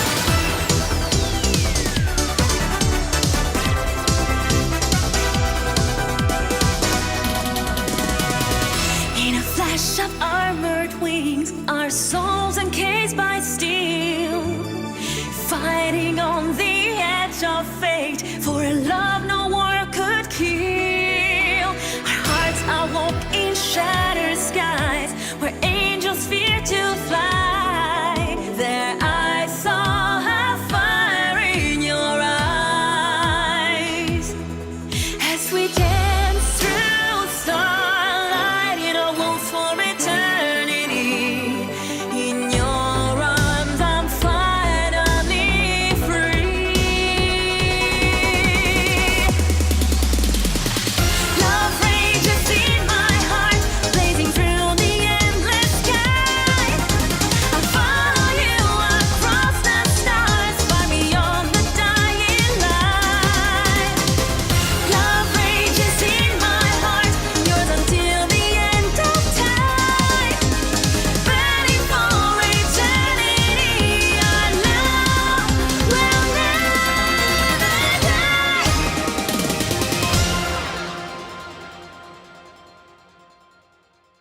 Absolute banger. What a banger. You can listen to that song anywhere you stream music. The amazing Max Cruz featuring Alessandra Gonzalez, which is actually Max Cruz's wife. Yeah. She did an amazing job. Fucking killed the vocals. That's on Monday, every other Monday. Until the end of the campaign. So we just played Uprootorama, which means that Waltz is next. Waltz is next. It's in 2 days. Yeah. Join us Monday at 7:30 p.m. Eastern. We can get some music. Oh, first. sorry. Some music. Yeah. Some music, yeah. Oops. Are there Oh, paper it's good. towels anywhere?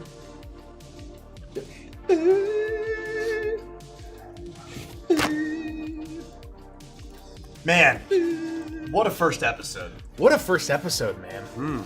I loved having a chance to like ease back into it. Yep. With some just fun old Yep. like the crews together having a good time. That felt good. Felt so That was good. so God, freaking flew fun. all the way across the fucking room. It's like a paper airplane. Thanks for so much spotlight. Very kind. I squeezed No, you killed every it, bro. ounce of abilities I had in my character sheet. at You that did? point. I used everything I could. Everything you could. Man.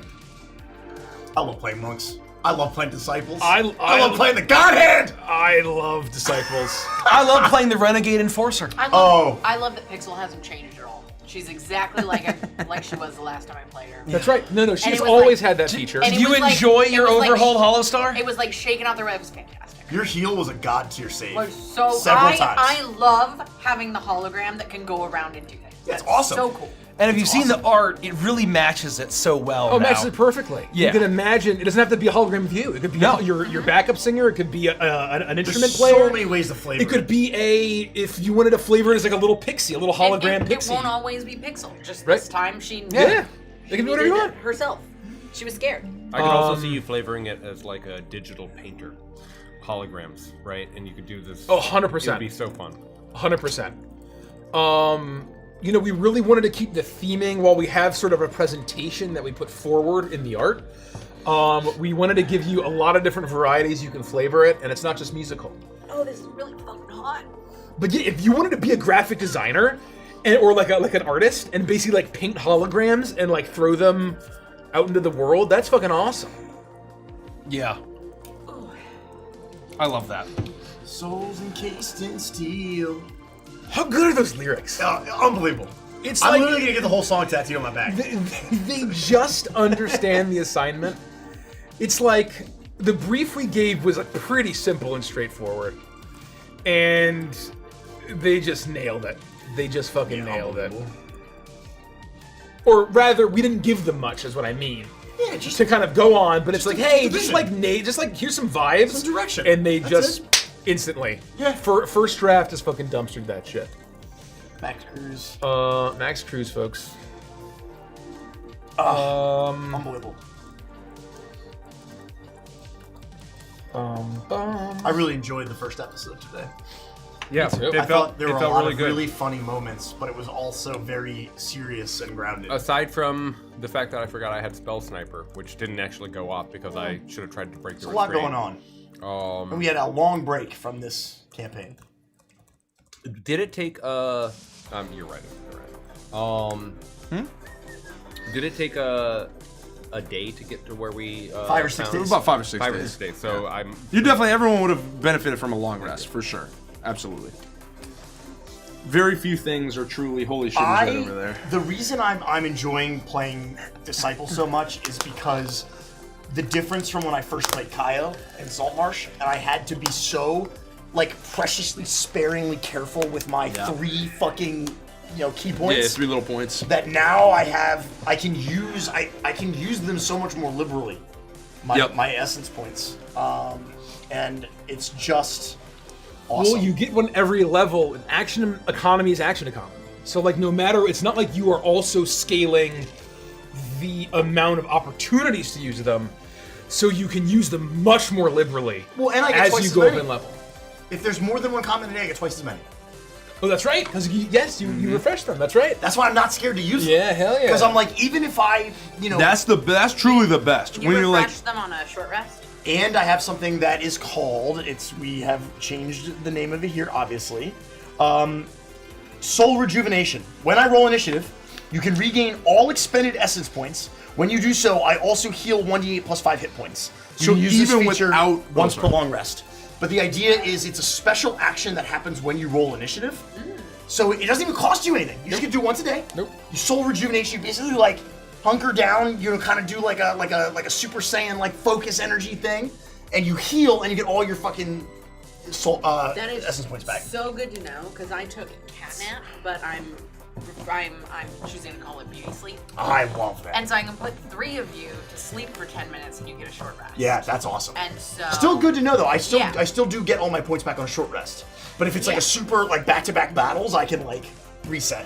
It's like if we're in a rush, I could red Ziggy and Co. because I know that you would get your stuff back. What were you saying? Yeah, I was gonna add to it, but you got it all. Free asks, with such amazing intros, what software do you use to make them, and how do you find the music to match? Can you pass me the paper So, towel? Derek and Switch both use Adobe After Effects. It's kind of like the industry standard for MoGraph. It's so fun. I love it. And it's a very robust program, and I would love to learn it one day. Unfortunately, I think I just missed my opportunity to learn it. Yeah. You would find that the jump from it from Premiere Pro is almost instant. There are just a few knobs and It's a little more levers in a complex, different but place. it's much more robust. There's one huge limitation with After Effects that is the hardest thing to get used to. When you scrub back and forth in Premiere Pro, you can hear the sounds being played at that time. Yep. You can't do that in After Effects. Yeah. In order to time things, you either have to go into Premiere Pro and put like, this is when the thing keyframe it, or you have to be like that specific. There is no getting around that limitation. That's brutal. So when I want to time things so that the beat hits and a new scene begins, that's me either doing it by ear and landing it properly and rewatching it and rendering it and making sure that it's correct, or taking it out of program, rendering it, and then going. I don't want to learn any of that. It's a lot. In terms of how we find music, well, the first step is we go to Epidemic, or Epidemic Sound, and we spend hours listening to dozens or hundreds of songs. And if we find something that's perfect, like we did with Starlight and Uprootorama, then we will cut down a shortened version of that song and use that as the intro. Uprootorama is, I forget what it's called, but it's on Epidemic. We can post it somewhere. And the Starlight song is Fuck Our Night by Zorro. Fucks Our Night. Couple X's in there. And then for Voidbound, Waltz for Eternity, and Stardust Rhapsody Anthem, we didn't find anything close. So we commissioned people to compose this music.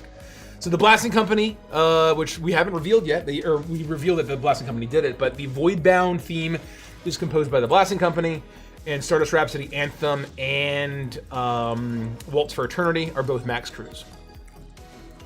One moment. My VLC is acting up. I cannot get it to open. It's usually the fastest program on any operating system, and for whatever reason, I have to click it again and again and again. Okay. The song for Uprootorama's intro is called Moonlight Night on Moonlight Epidemic. Night? That was the hardest one to find. I would agree with that. We spent hours. We gave up on Voidbound very quickly. We could have kept doing this, but we got through 30 or 40 songs. It was so specific. And we were like, going it's just not in here. We're not finding anything in this zone. Right. It's very rare with Epidemic. And so we said, hey, Blasting Company, do you guys like synths? And they were like, we've been waiting! And it was great. Please, God! Please, please, please! And they've got some really, really cool physical, like, analog synthesizers. And so it hasn't been revealed yet. If you remember the teaser that we played, because I just couldn't knock out all of the intros and the timing that we gave ourselves, that was an Epidemic interim song that just sort of did general atmospheric work. Just hold on to your hats. When this premieres, you're gonna have a fun time. This is important to clarify. May said animatrons. Are those a new concept in Neon Odyssey? No, I believe he misspoke. They're animatronics. Yeah. Animatrons are a species of sentient, sapient, soul-having robots. In the very beginning, I just said animatrons, Right. and like just bungled the word as I They're was just rushing to like. your typical animatronics like Yeah. you would find at Animatronics. Chuck E. Cheese or Disney World. The stat block refers to them as Malevolatronics, Yes, which I the did name of the multiple monster. times. Once the battle got going. Great name. Mm-hmm. What type of icon would a underground musician in the Undercity be? Any of them. Literally any of them. Literally any of them. We have a lot of. Yeah, it depends. I think I think every subclass you could choose. It really is what is the expression of your creative freedom and spirit that interfaces and manipulates the song of existence. That's really what it is, and you could flavor it any of them. Similar question. What other subclasses are in the Chemtech Revolution besides Chemboss and Juggernaut? Well, Juggernaut's a class, not a subclass. Yep. Any subclass can And go in any Chemboss isn't necessarily a Chemtech revolution. No. It could be a wide variety of things. Not at all. You could. The idea is that you have a lot of creative freedom to do whatever you'd like. Exactly right.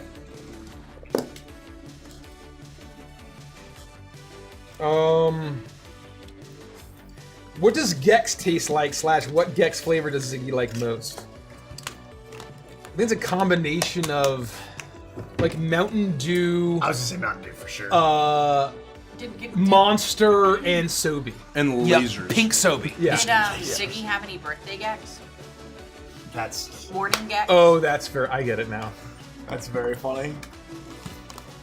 That was we skipped past that scene. We just went immediately to the planet. He didn't get to enjoy his evening. You missed the moment where I said Ziggy was losing his virginity. Oh yeah. Yeah, you were giving Pixel the Nolari Knight's pillow, and as Nikki, I said, "Oh, Ziggy's losing his virginity That's tonight." fucking funny. And you missed it. And I was like, "Damn it, Derek! I wanted you to hear." Bagel says, I love the new character art, but if you're able to say, what do you all think were the main driving design choices that resulted in their new art? Specifically, Rhett, since he's my favorite visual design in both versions. I think there's a chance for us, now that we know the characters better, we know the visual style of the book better, we wanted to bring that all into modernity. Yep. When we got everything done, obviously, it was the wonderful Dr. Cav, Dr. Cav, who did the art pieces. But I think at the time, Rhett was just an ether dwarf, right? So he was literally just a World of Warcraft dwarf with a World of Warcraft dwarf nose and dwarf face and dwarf body and dwarf build, but was purple. And I wanted to make Aetheron a little more distinct from your typical Tolkien WoW dwarf. Yep. So I very much wanted to change Rhett's vibe. Pike we brought, and again we moved away from Solar Elf and brought it. We invented the Solari, so I wanted to kind of pull Pike in that direction, changing the eyes, that sort of thing. Ziggy didn't really change too much at all. Pixel didn't change too much, and Ko didn't change too much. We just sort of tweaked and updated their designs a little bit. There was a level of sinisterness in Pixel's expression before. Not sinister, but how would you put it? You know what that reminds me of? It's the same idea of the first with Ventress, where it's he's impish. And right, very impish. It doesn't reflect in their a way actual that Pixel never ended up being. Right, we got the art done. We didn't know how Pixel was going to be. We got the art done months before she showed up, and so the new Pixel, I think, matches her personality as it was in season 1 and is in canon. Is Rex at all based on Elvis? Absolutely one of the inspirations. Yeah, there's definitely some of that in there. He's got a whole lot of inspirations, but that's one of them.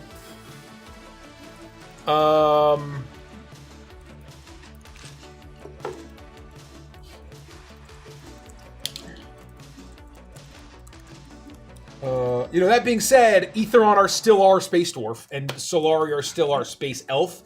So we wanted to keep some of the hallmarks, right, but make them our own.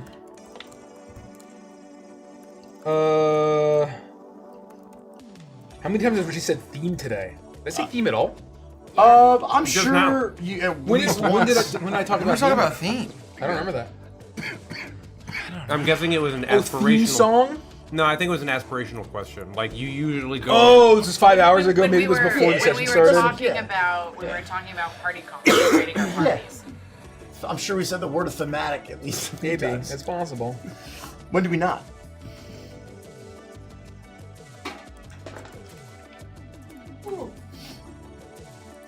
Okay.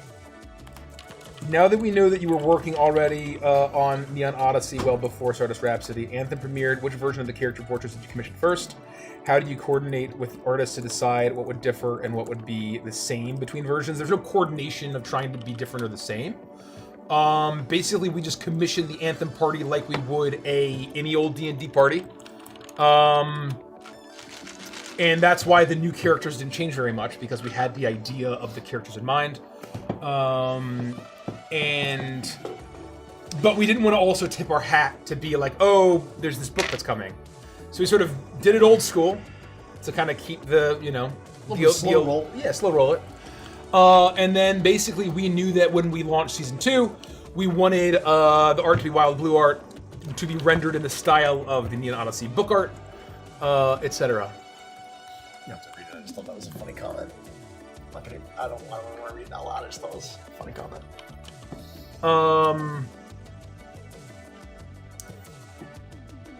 And you touched on this a little bit, but Yeah. I think I don't even think Pike changed that much.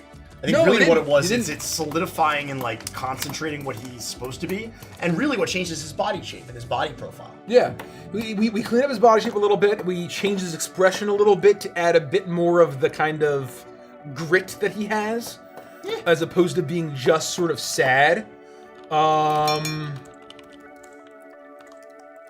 You know, and Rhett, I think facial expression wise, his old face was so over to Rhett to me, right? Just grumpy and dour and angry. I hate existing. And I've been saying it for a while, but we have seen this for a lot longer than everyone else has. So this has always been the pike in my mind. Oh, absolutely. Even when we couldn't share or tell or show it. This is what I was always. This has been Rhett in my head for 2 years. Yeah. Yep. We just had to feint it. Yeah. Yeah. We just had to feint it for 2 years because we didn't want to play our hand.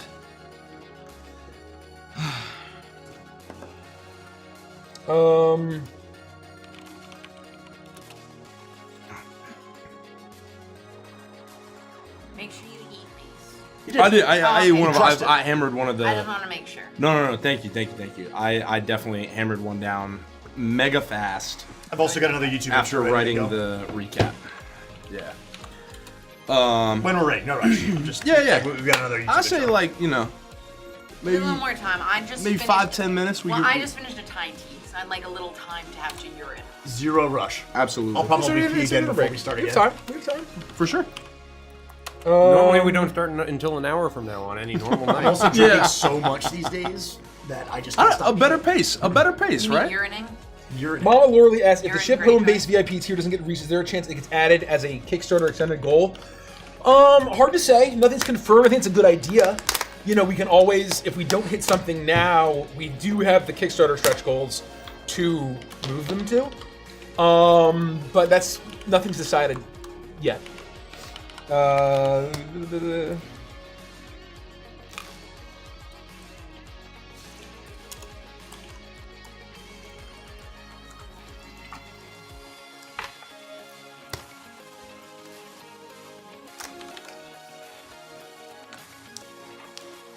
Just picking some good ones here. Yeah, take time.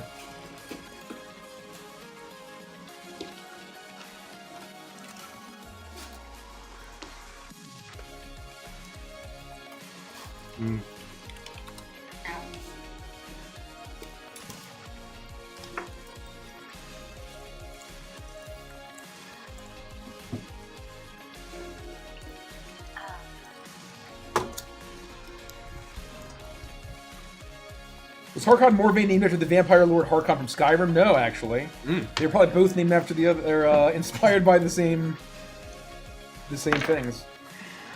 It's very funny. That is very funny. I was just gonna say. There's a lot of Harkons apparently.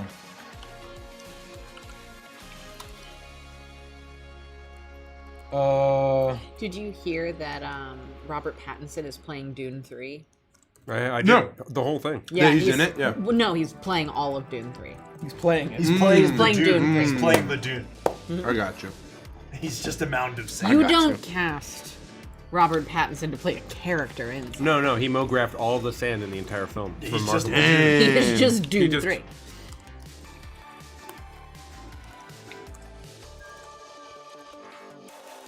Is there a McDonald's or fast food place in Stardust the crew could chill on downtime? Yes! Blorbo's, home of the steel donut. I love Glorbo's. Glorbos. Oh, it's classic. It's galaxy-wide.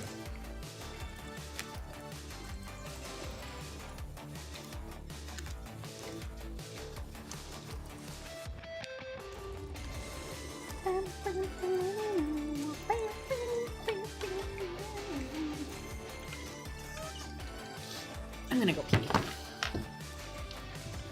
I think I can make it happen.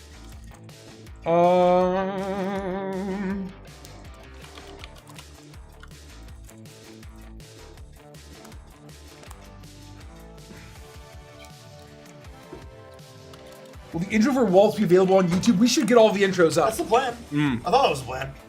I guess it's not Being quite an ass. done yet. But once it is done 100%, we can put it up on YouTube. That's a great idea. Will Neon Odyssey be coming to D&D Beyond, or would it be too complicated? What I will say is we haven't announced anything. That's not locked in or not. Involving a third-party company in that way involves immense complexity, especially a giant company like Hasbro versus, something like a Roll20 or a Foundry or or an Alchemy. So there's no guarantee that it will be part of the Kickstarter. If it's not part of the Kickstarter, that does not mean that it will never come to D&D Beyond. We just can't say. We don't get to make that decision. We don't. Yeah. Right. It's not up to us. We can want it all we want, but they have to also want it. Right. Yeah, good question. Let's see. Let's refresh. We're gonna look for some juicy questions.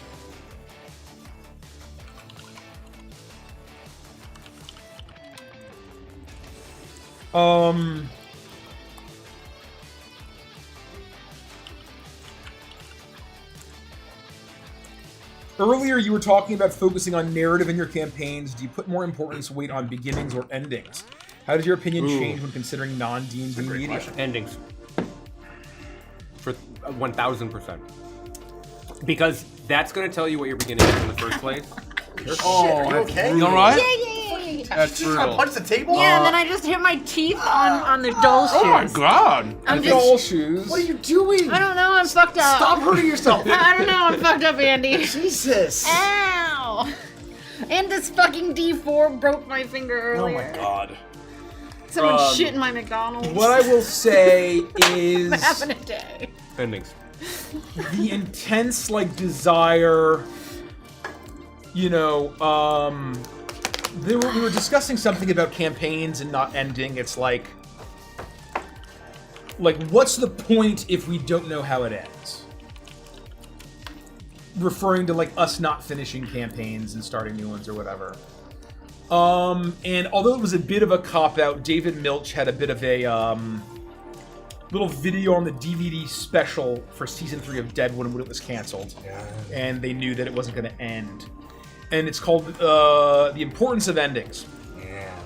And it really brings up a great point of media in and of itself doesn't exist purely for the ending, right?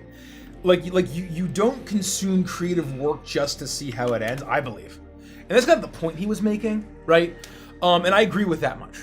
Where it's the act of telling the story. I come full circle. Itself is a virtue and is storytelling. Yeah. Even if you don't find out how it ends, A Song of Ice and Fire will never end. Yep. Does that mean that it's a terrible book series? Did you hear George is apparently shuffling some things around to work on it? Oh, please. When was that? 30 I don't years. know, I saw it last week. No, he's been saying that shit for 30 years. No, yeah, he's never finished. But your point, and I've accepted that. If Asoyab never ends, it doesn't invalidate everything they came before. Deadwood is still a fucking masterpiece. I will love A Song of Ice and Fire until I die. Of course. Even if, and very likely, I think his publishers will scrap together whatever he has of the Winds of Winter, and so we'll get 2/3 of that book after he's gone, and I will reopen all those wounds. Yep, and I will accept later. whatever we get, and there might be a beauty in that because then we can speculate until the end of time. That being said, we put immense thought into endings. I would say that if you are going to end something, you want it to end good, right? Then that's something different, right? A bad ending is different than not knowing what the end is. A bad ending is much, much, much worse than no ending. Right. It's better to not end something than to end it poorly. Yes. Again, the Game of Thrones, right? Yeah. There are just Game of Thrones versus Attack on Titan. There are shows that I think Game of Thrones voices. I have a hot Soy. take. There are shows in media that I can no longer enjoy because the ending was so bad. Like the show it spoiled the broth. Right. I have a hot take. I wish there was no Deadwood movie. Really? It wasn't a bad movie. That's too bad. But it wasn't Deadwood. It wasn't Deadwood. And it wasn't the ending that it should have been. And it should have just stayed. I don't consider it canon. You don't have to. I don't consider it's not canon. As far as I'm concerned, it's not canon. You don't have to. Right. That's great. I don't blame you. I believe that the ending that we got is Al scrubbing the bloodstain and saying, wanted me to tell him something pretty. And that's all we get.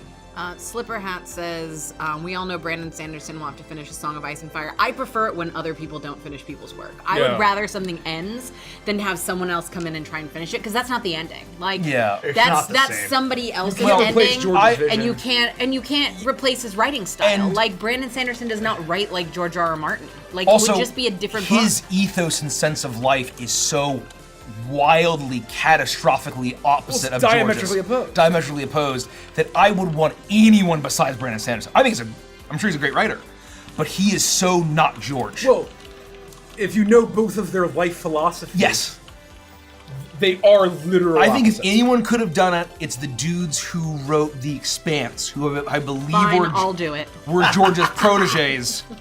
And if they had kind of worked with him and then maybe worked with other people to get something done, maybe. But at the end of the day, I don't think anyone needs to finish it. That's how I think it doesn't need to be finished. No, it doesn't. I mean, it would be nice if it were, but I also think it's good learning for people to accept that sometimes things aren't finished. Sometimes there is no closure. And I think it's healthy for people to get used to the idea of not having closure on something. Whether it's media or otherwise. You mentioned during another NO campaign that all of the new NO campaigns were taking place roughly around the same time as SDRA. How does that work with Waltz and SDRA with the apparent war with the Saurian Empire? The setting is massive. It's Sorry, say that again. How does that work with Waltz and SDRA with the apparent war with the Saurian Empire? I mean, currently, the Empire and the Kavalan Empire and the Stork Dynasty are at war. Yeah. Right? They are warring against each other.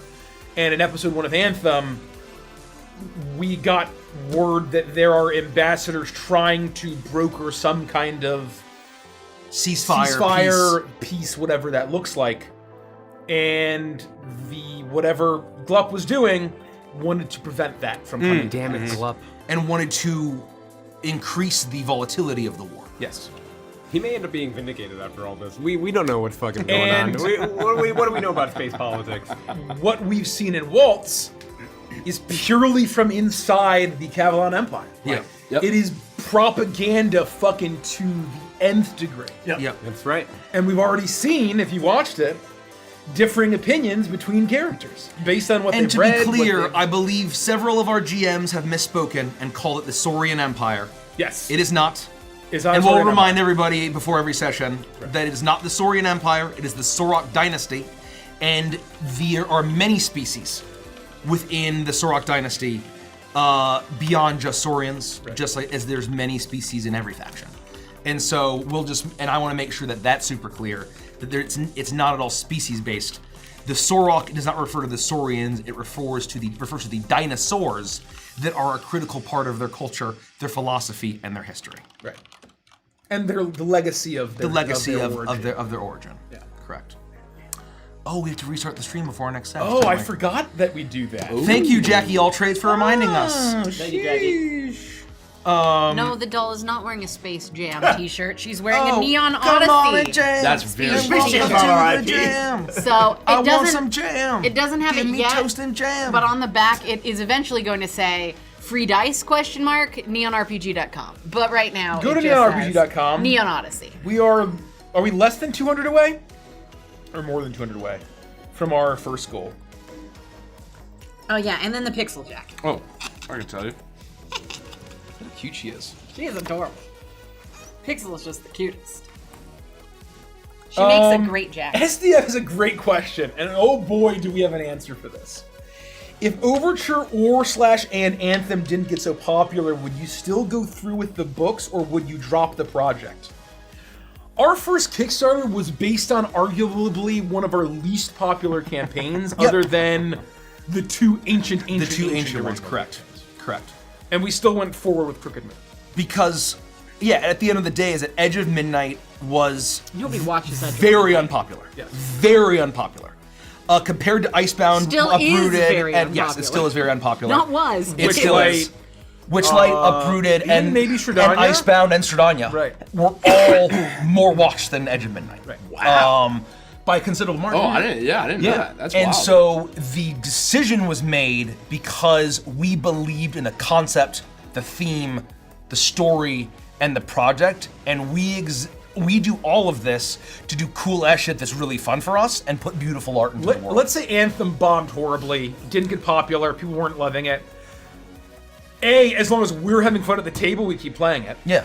And B, no matter what, Neon Odyssey was our second product. Yep. When that decision was made, on that fateful Fogo de Chao day, we were locked in. It has nothing to do with market research or the popularity of campaigns or whatever. No, because if that were the case, we would have done something, you know. We haven't done a Witchlight book. No. Yeah. Like, you know, if we were doing it that way, if that was how we ran our business, we would do the Avantras Sorts book, or we would do the wacky Once Upon a Witchlight Kickstarter, or the Goofy Uprooted Kickstarter. Goofy. Chuckles tells all. Yeah. Chuckles tells all and let loose story. And it was. We don't believe in those kinds of things. I mean, that's not to say we'll never do something like that. Yeah. But that's not what we believe in. What we want to make the core of our publishing business. And oh man, I almost talked about Project Redacted / Force 10. Ooh. That's a whole other thing. Is that the one that we were working on may or may not have been related to any of our campaigns. So, well, tangentially. Yeah, I mean, tangentially. Very tangentially. From a certain point. From a certain point of view. This is a fun question. Loving Dusted Animation, seeing Rhett in a Wild West version. What would the rest of the Rhapsody crew's Wild West versions be? Oh! Great question. Bro.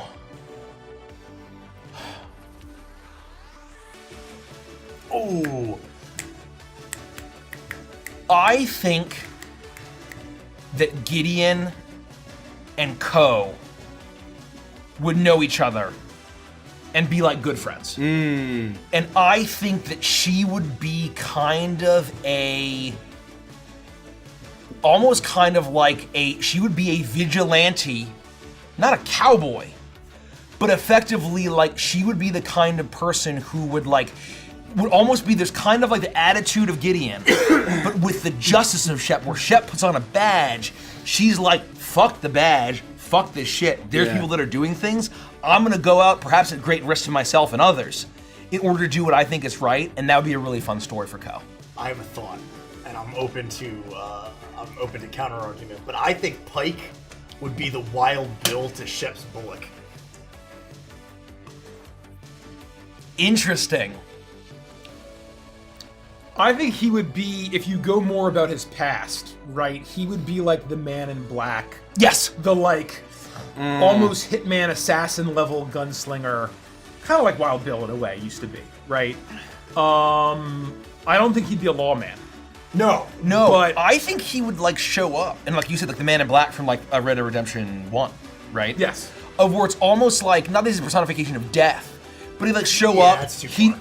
I think he would show up, and he would be really chill and cool and polite, and he would sit down at the restaurant and pay his bill, and he'd be very respectful and kind, and someone would show up dead, and then he'd be gone.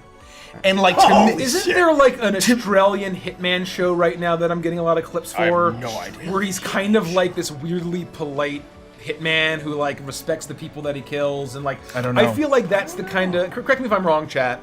Maybe I feel like Australian. that's how it would do it, and maybe he would say a prayer. Mr. In-Between. Oh, Mr. In-Between is He phenomenal. would say a prayer to the gods above, or the gods below, or whatever, and he would say something, and then that would be it, and it would just be I got a job. Walk with the Lightbringer. You know what I mean? I like that too. That's my thought. It's almost, Wolfwood coded, 100%. It's almost 100%. giving Wyatt Earp in Tombstone. Because he was always very respectful about that. Didn't want to have to do it, but kind of just did. Right. I think Pixel would be a more energetic Joni Stubbs. No. Well, maybe. Pixel would be the little sister in Fievel Goes West. Oh, well, if we're going to age her down. But... Well, she was an adult. I just mean Oh on yeah, the- where she's kind of like the singer and she's like the star. Yeah. Yeah, and she's just on the stage performing she's in little tombstoney town. But I think that she would probably rise to prominence like Pixel with Weedlevox, like Joni and Psy is kind of like what I'm thinking of. Where like, But I do think her having like a popular stage show. oh, absolutely, absolutely, yes. And so Joni doesn't have the performance; she has the organization and authority. That's fair. I love that. I forgot about that. She's like, she has like that very popular show that people are like, wow, this is a great show. Who else do we have? Ziggy. Yeah. Ziggy would be. I feel like he'd run the mailroom. Oh my god. E.B. Farnham. E.B. Farnham. Nightmare. No, like what's like the nerdiest? I think Ziggy would be Rhett's like apprentice. Oh, I was he's gonna like say machinist, his tech apprentice. I was gonna say apprentice of the dock, but I mean that's exactly what that is. Yeah. Oh, absolutely. Yeah, and I think that he would basically come. It would be like the decision of spoilers for Night of the Seven Kingdoms. Spoilers for Night of the Seven Kingdoms. Spoilers for Night of the What's the Seven Night of Kingdoms. the Seven Kingdoms? Of Duncan Egg, the Assault on Ice and Fire yeah. show. Of where like at the end he would have grown up in extreme privilege, and his parents would have reluctantly go to this bumfuck remote town of Eden and like train because like they realize that their child is not going to be like their siblings, and growing up in whatever luxurious thing in the main town or the main city would have been appropriate. I like that. Who else are we missing? I think that's it. That's the whole party. Yeah, I love it. Ophelia, if you wanted to throw her in, but I think Ophelia and Pike would be a duo. He would come Just in. a deadly duo. And it would be like a doubly duo, and it would be like a very nice married like couple. Jules and Vincent Yes. almost. Yep. And they would have like a very nice, Mr. and Mrs. So-and-so. Oh, wonderful. So nice to have you. Oh, wonderful. And they're so polite, and they're so well-mannered, and they're so friendly, relatively, that you would never suspect in a million years. And then brutal. Well, they walk out of like this old wooden Wild West house, and they like put their hand on the beam and they check the bottom of their shoes. Oh, just like Shigur. Shigur after he Yes. kills, What's his name's Llewellyn's wife?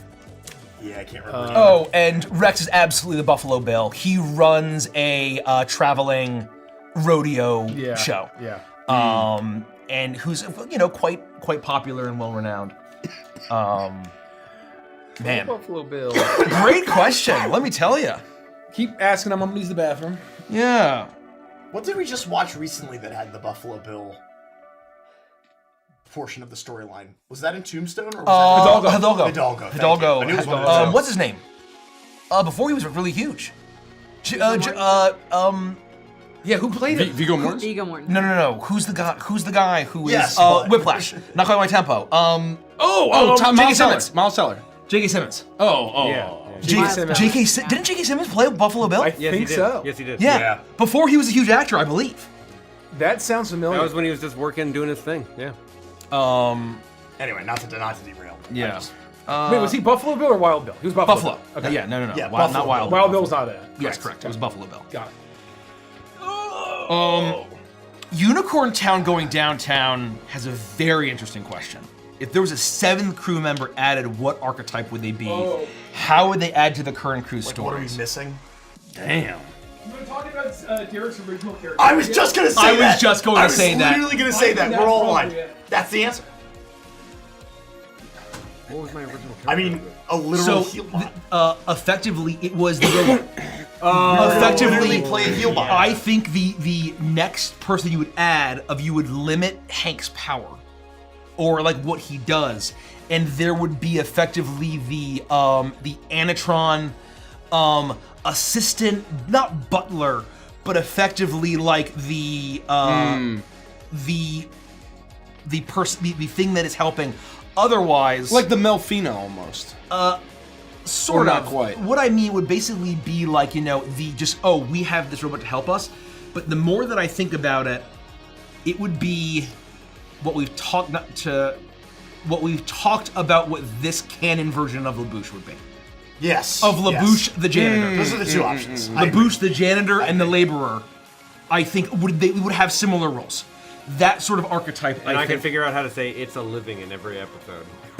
Yeah, with this current incarnate, with the adjustment and the changes that we've talked about.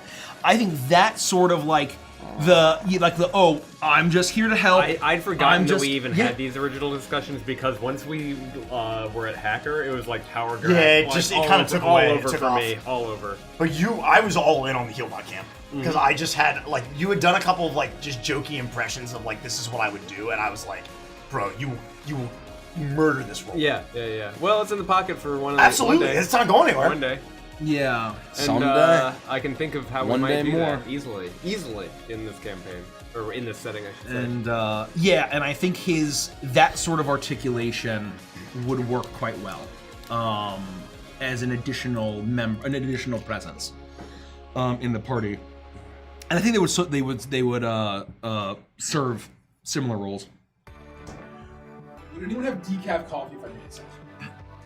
If it's totally decaf, I would have a decaf cup. Nothing. If it's caffeine, I can do half caffeine. No, I'd have totally decaf. I'd have totally decaf. I've just got I'll my prefer 800 totally Celsius decaf. I'm gonna drink.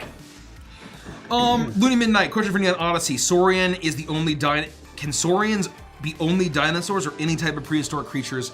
I think that what we're presenting in canon is effectively dinosaurs and prehistoric reptiles.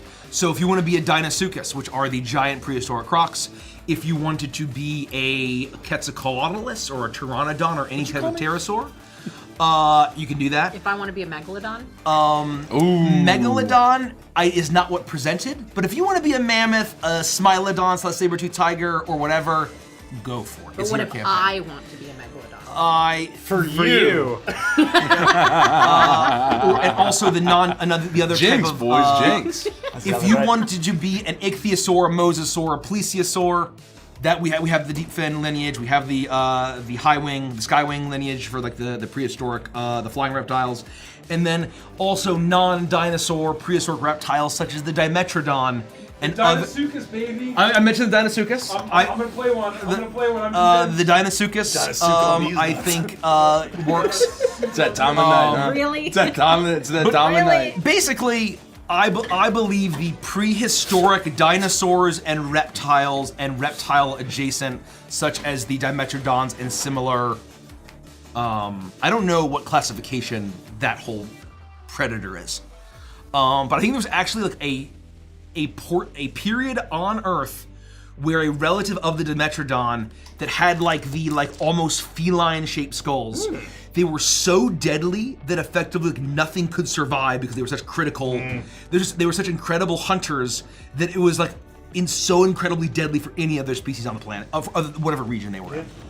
That's what wildcats do these days. They just like eliminate, they destroy the natural, Yeah, because basically they were able to Deadly leap. hunter. The way that their jaws were, they were able to leap on the back and sink their fangs into the spine. Yeah. And it was any creature it would annihilate like very easily, relatively. Correct me if I'm wrong, science nerds, but I believe The for you joke is older than 2 years now. I know. That's crazy. Yeah, it is. It's also crazy that it survived, but it just cracks me up every time. I still laugh about that. I know. It'll go down forever in the The anals. the annals Right of in the Amance's annals. history. Right in the annals. There's so much in our anals. Really too. Yeah, all right. We have old and deep annals. We old and deep. Old and deep. Old and deep. New options.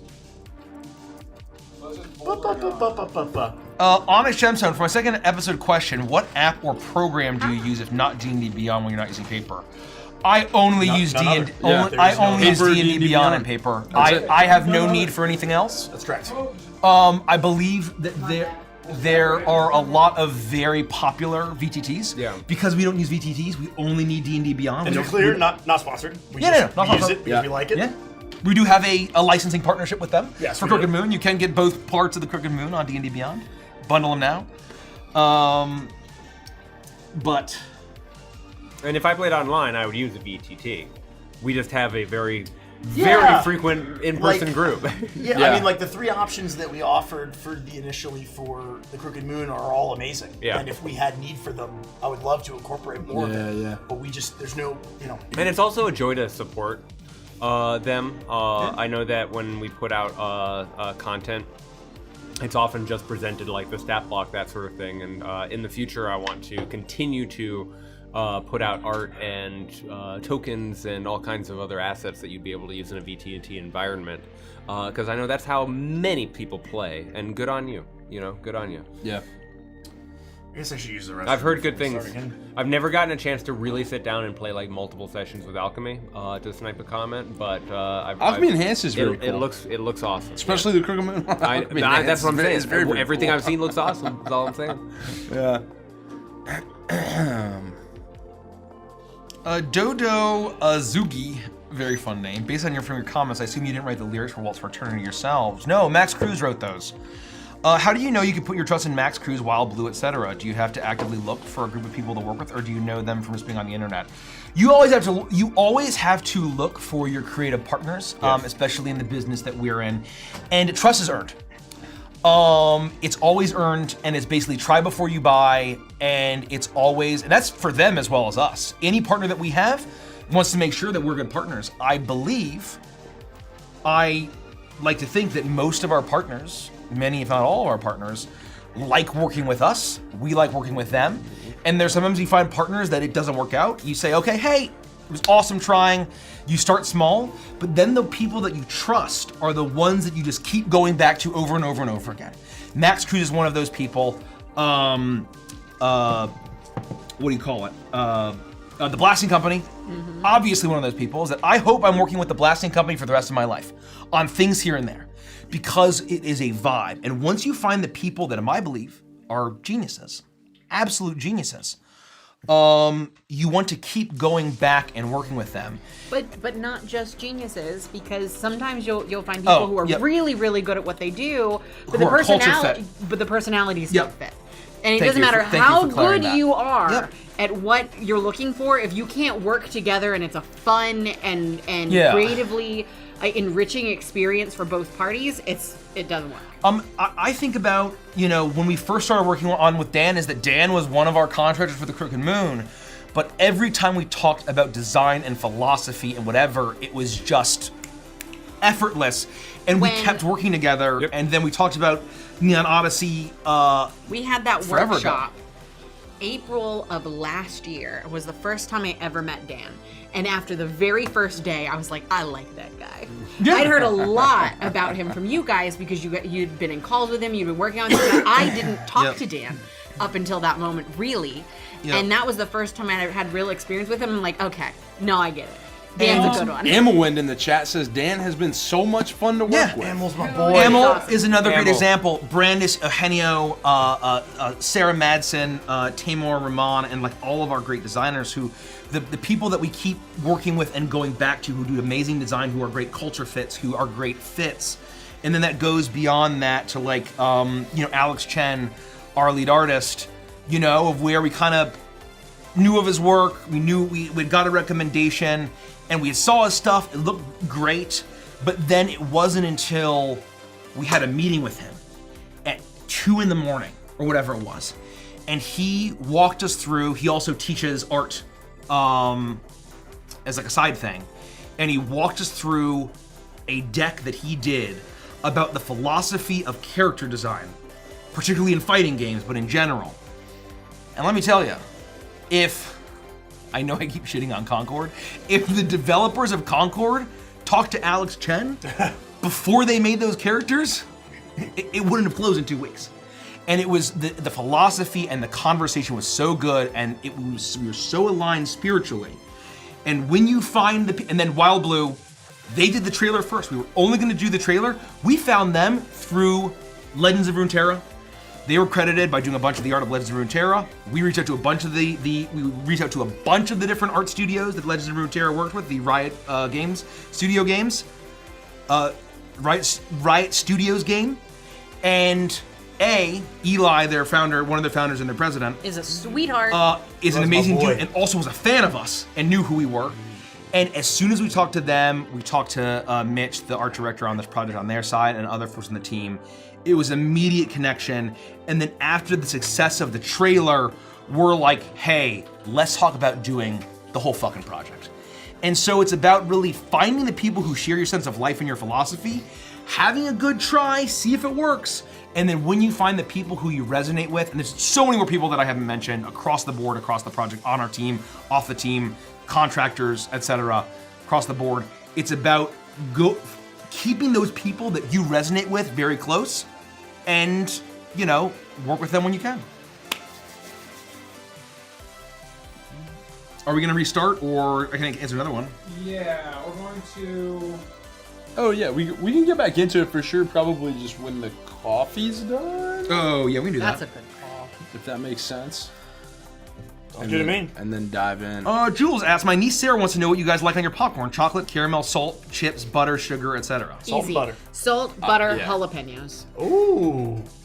I would try that. I've never had it. Are you serious? Yeah, it's absolutely fantastic. Oh, wow. If I you thought go you- to the movies, I thought you you like- ask no. When you go to the movies, you ask them if you can get one of the little containers of the jalapenos they get for their nachos. Yeah. And then Really? after you butter and salt it, you take it, including the juice, and you just dump it in there, shake it up, and it's so fantastic. I would try that. Wow. I've never So done it, but I'll good. try it. I am the biggest slut for Smart Food white cheddar popcorn.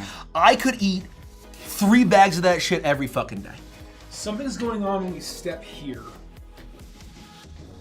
Well, I promise you I'm not stepping there. I'm coming in through here. There's a when shake. we step somewhere. It's always Andy. Andy's doing it. Andy? I can't step any more lightly. I think he has butt shocks. No. Andy, you got butt shots? Every time his butt comes out of that chair, I'm not it taking the shocks blame things. for this one. I'm not taking the blame for this one. Was it? Is something like terrible happened? No, just the camera's glitching occasionally. Well, I think it just I was a happened again, corrupted malevolent. That was a part of my RP. That's right. That's right. I was just so good at RPing, I broke the camera. Thank you. Submit your accolades now. Speaking of the movies, I miss movie pickles. Movie pickles? It's not a Yeah, thing out here. so in Arizona, when you go to a movie, when you go to the theater, you can, at the time it was $1, they're probably $6 a pickle now, but for $1 or $1.50, you could get a gigantic dill pickle. Like, I'm talking. Like a whole pickle? Yeah, like a whole pickle. Like, I'm talking, it was about like 4 inches, right? It was like this big. And so, you. Yeah. 4 inches, work. you know. Yeah. You know. But they were amazing. And there's a special taste to movie theater pickles. And you just Just can't like get them. everything. You Just just like can't, everything, you right? can't get them anywhere else. You and can't really replicate fucking, movie theater popcorn anywhere. Like, No. not that I've ever been able Absolutely to. not. And to answer the popcorn question, I'm absolutely a purist of butter and salt. I've had a bunch of different flavors. I love eating popcorn, but I really just can't figure it unless it's butter and salt. No caramel corn. I don't like sweet popcorn. No, I don't I like don't like sweet I don't popcorn. like sweet popcorn I never either. like kettle corn. I'm not a sweet popcorn guy. I do. I like the cheddar popcorn on occasion, but like, I have to be really craving it for some reason. Yeah. I'm butter, salt, and then if I can get it, Jalapenos. I'm telling you. Wow, way. Try it for me. Wow, and then report I would back. try it. I'd try just about anything. You know, I would try we it. should all go see Project Hail Mary. That's right. Did you see And it? then not yet. Well, not until Tuesday, but I will see it a second time. I'll see it with you guys. Oh, okay. But we should all go see it, and then I'll let you try my jalapeno, Yeah, for sure. I would absolutely take a couple bites. and then you'll steal it. We're gonna want 30 seconds while I cut everything over. YouTube, we're gonna kick you over to a new live stream. I believe it should automatically send you there. Let me send you the.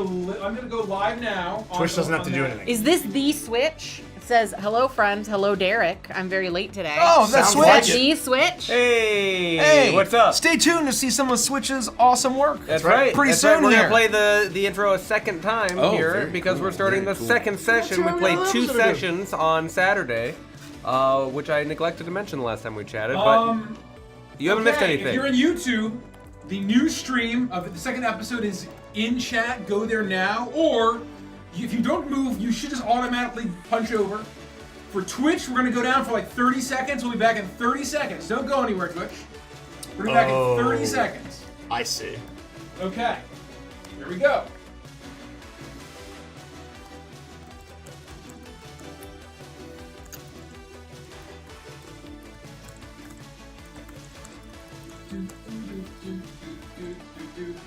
Do you just want to chop the VOD up on Okay, Twitch? YouTube, we are cutting you down now.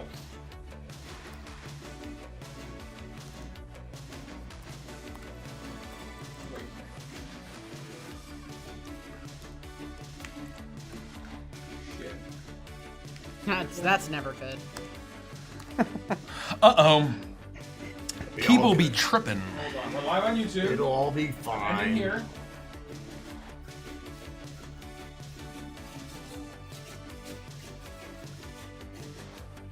We're gonna go live on Twitch.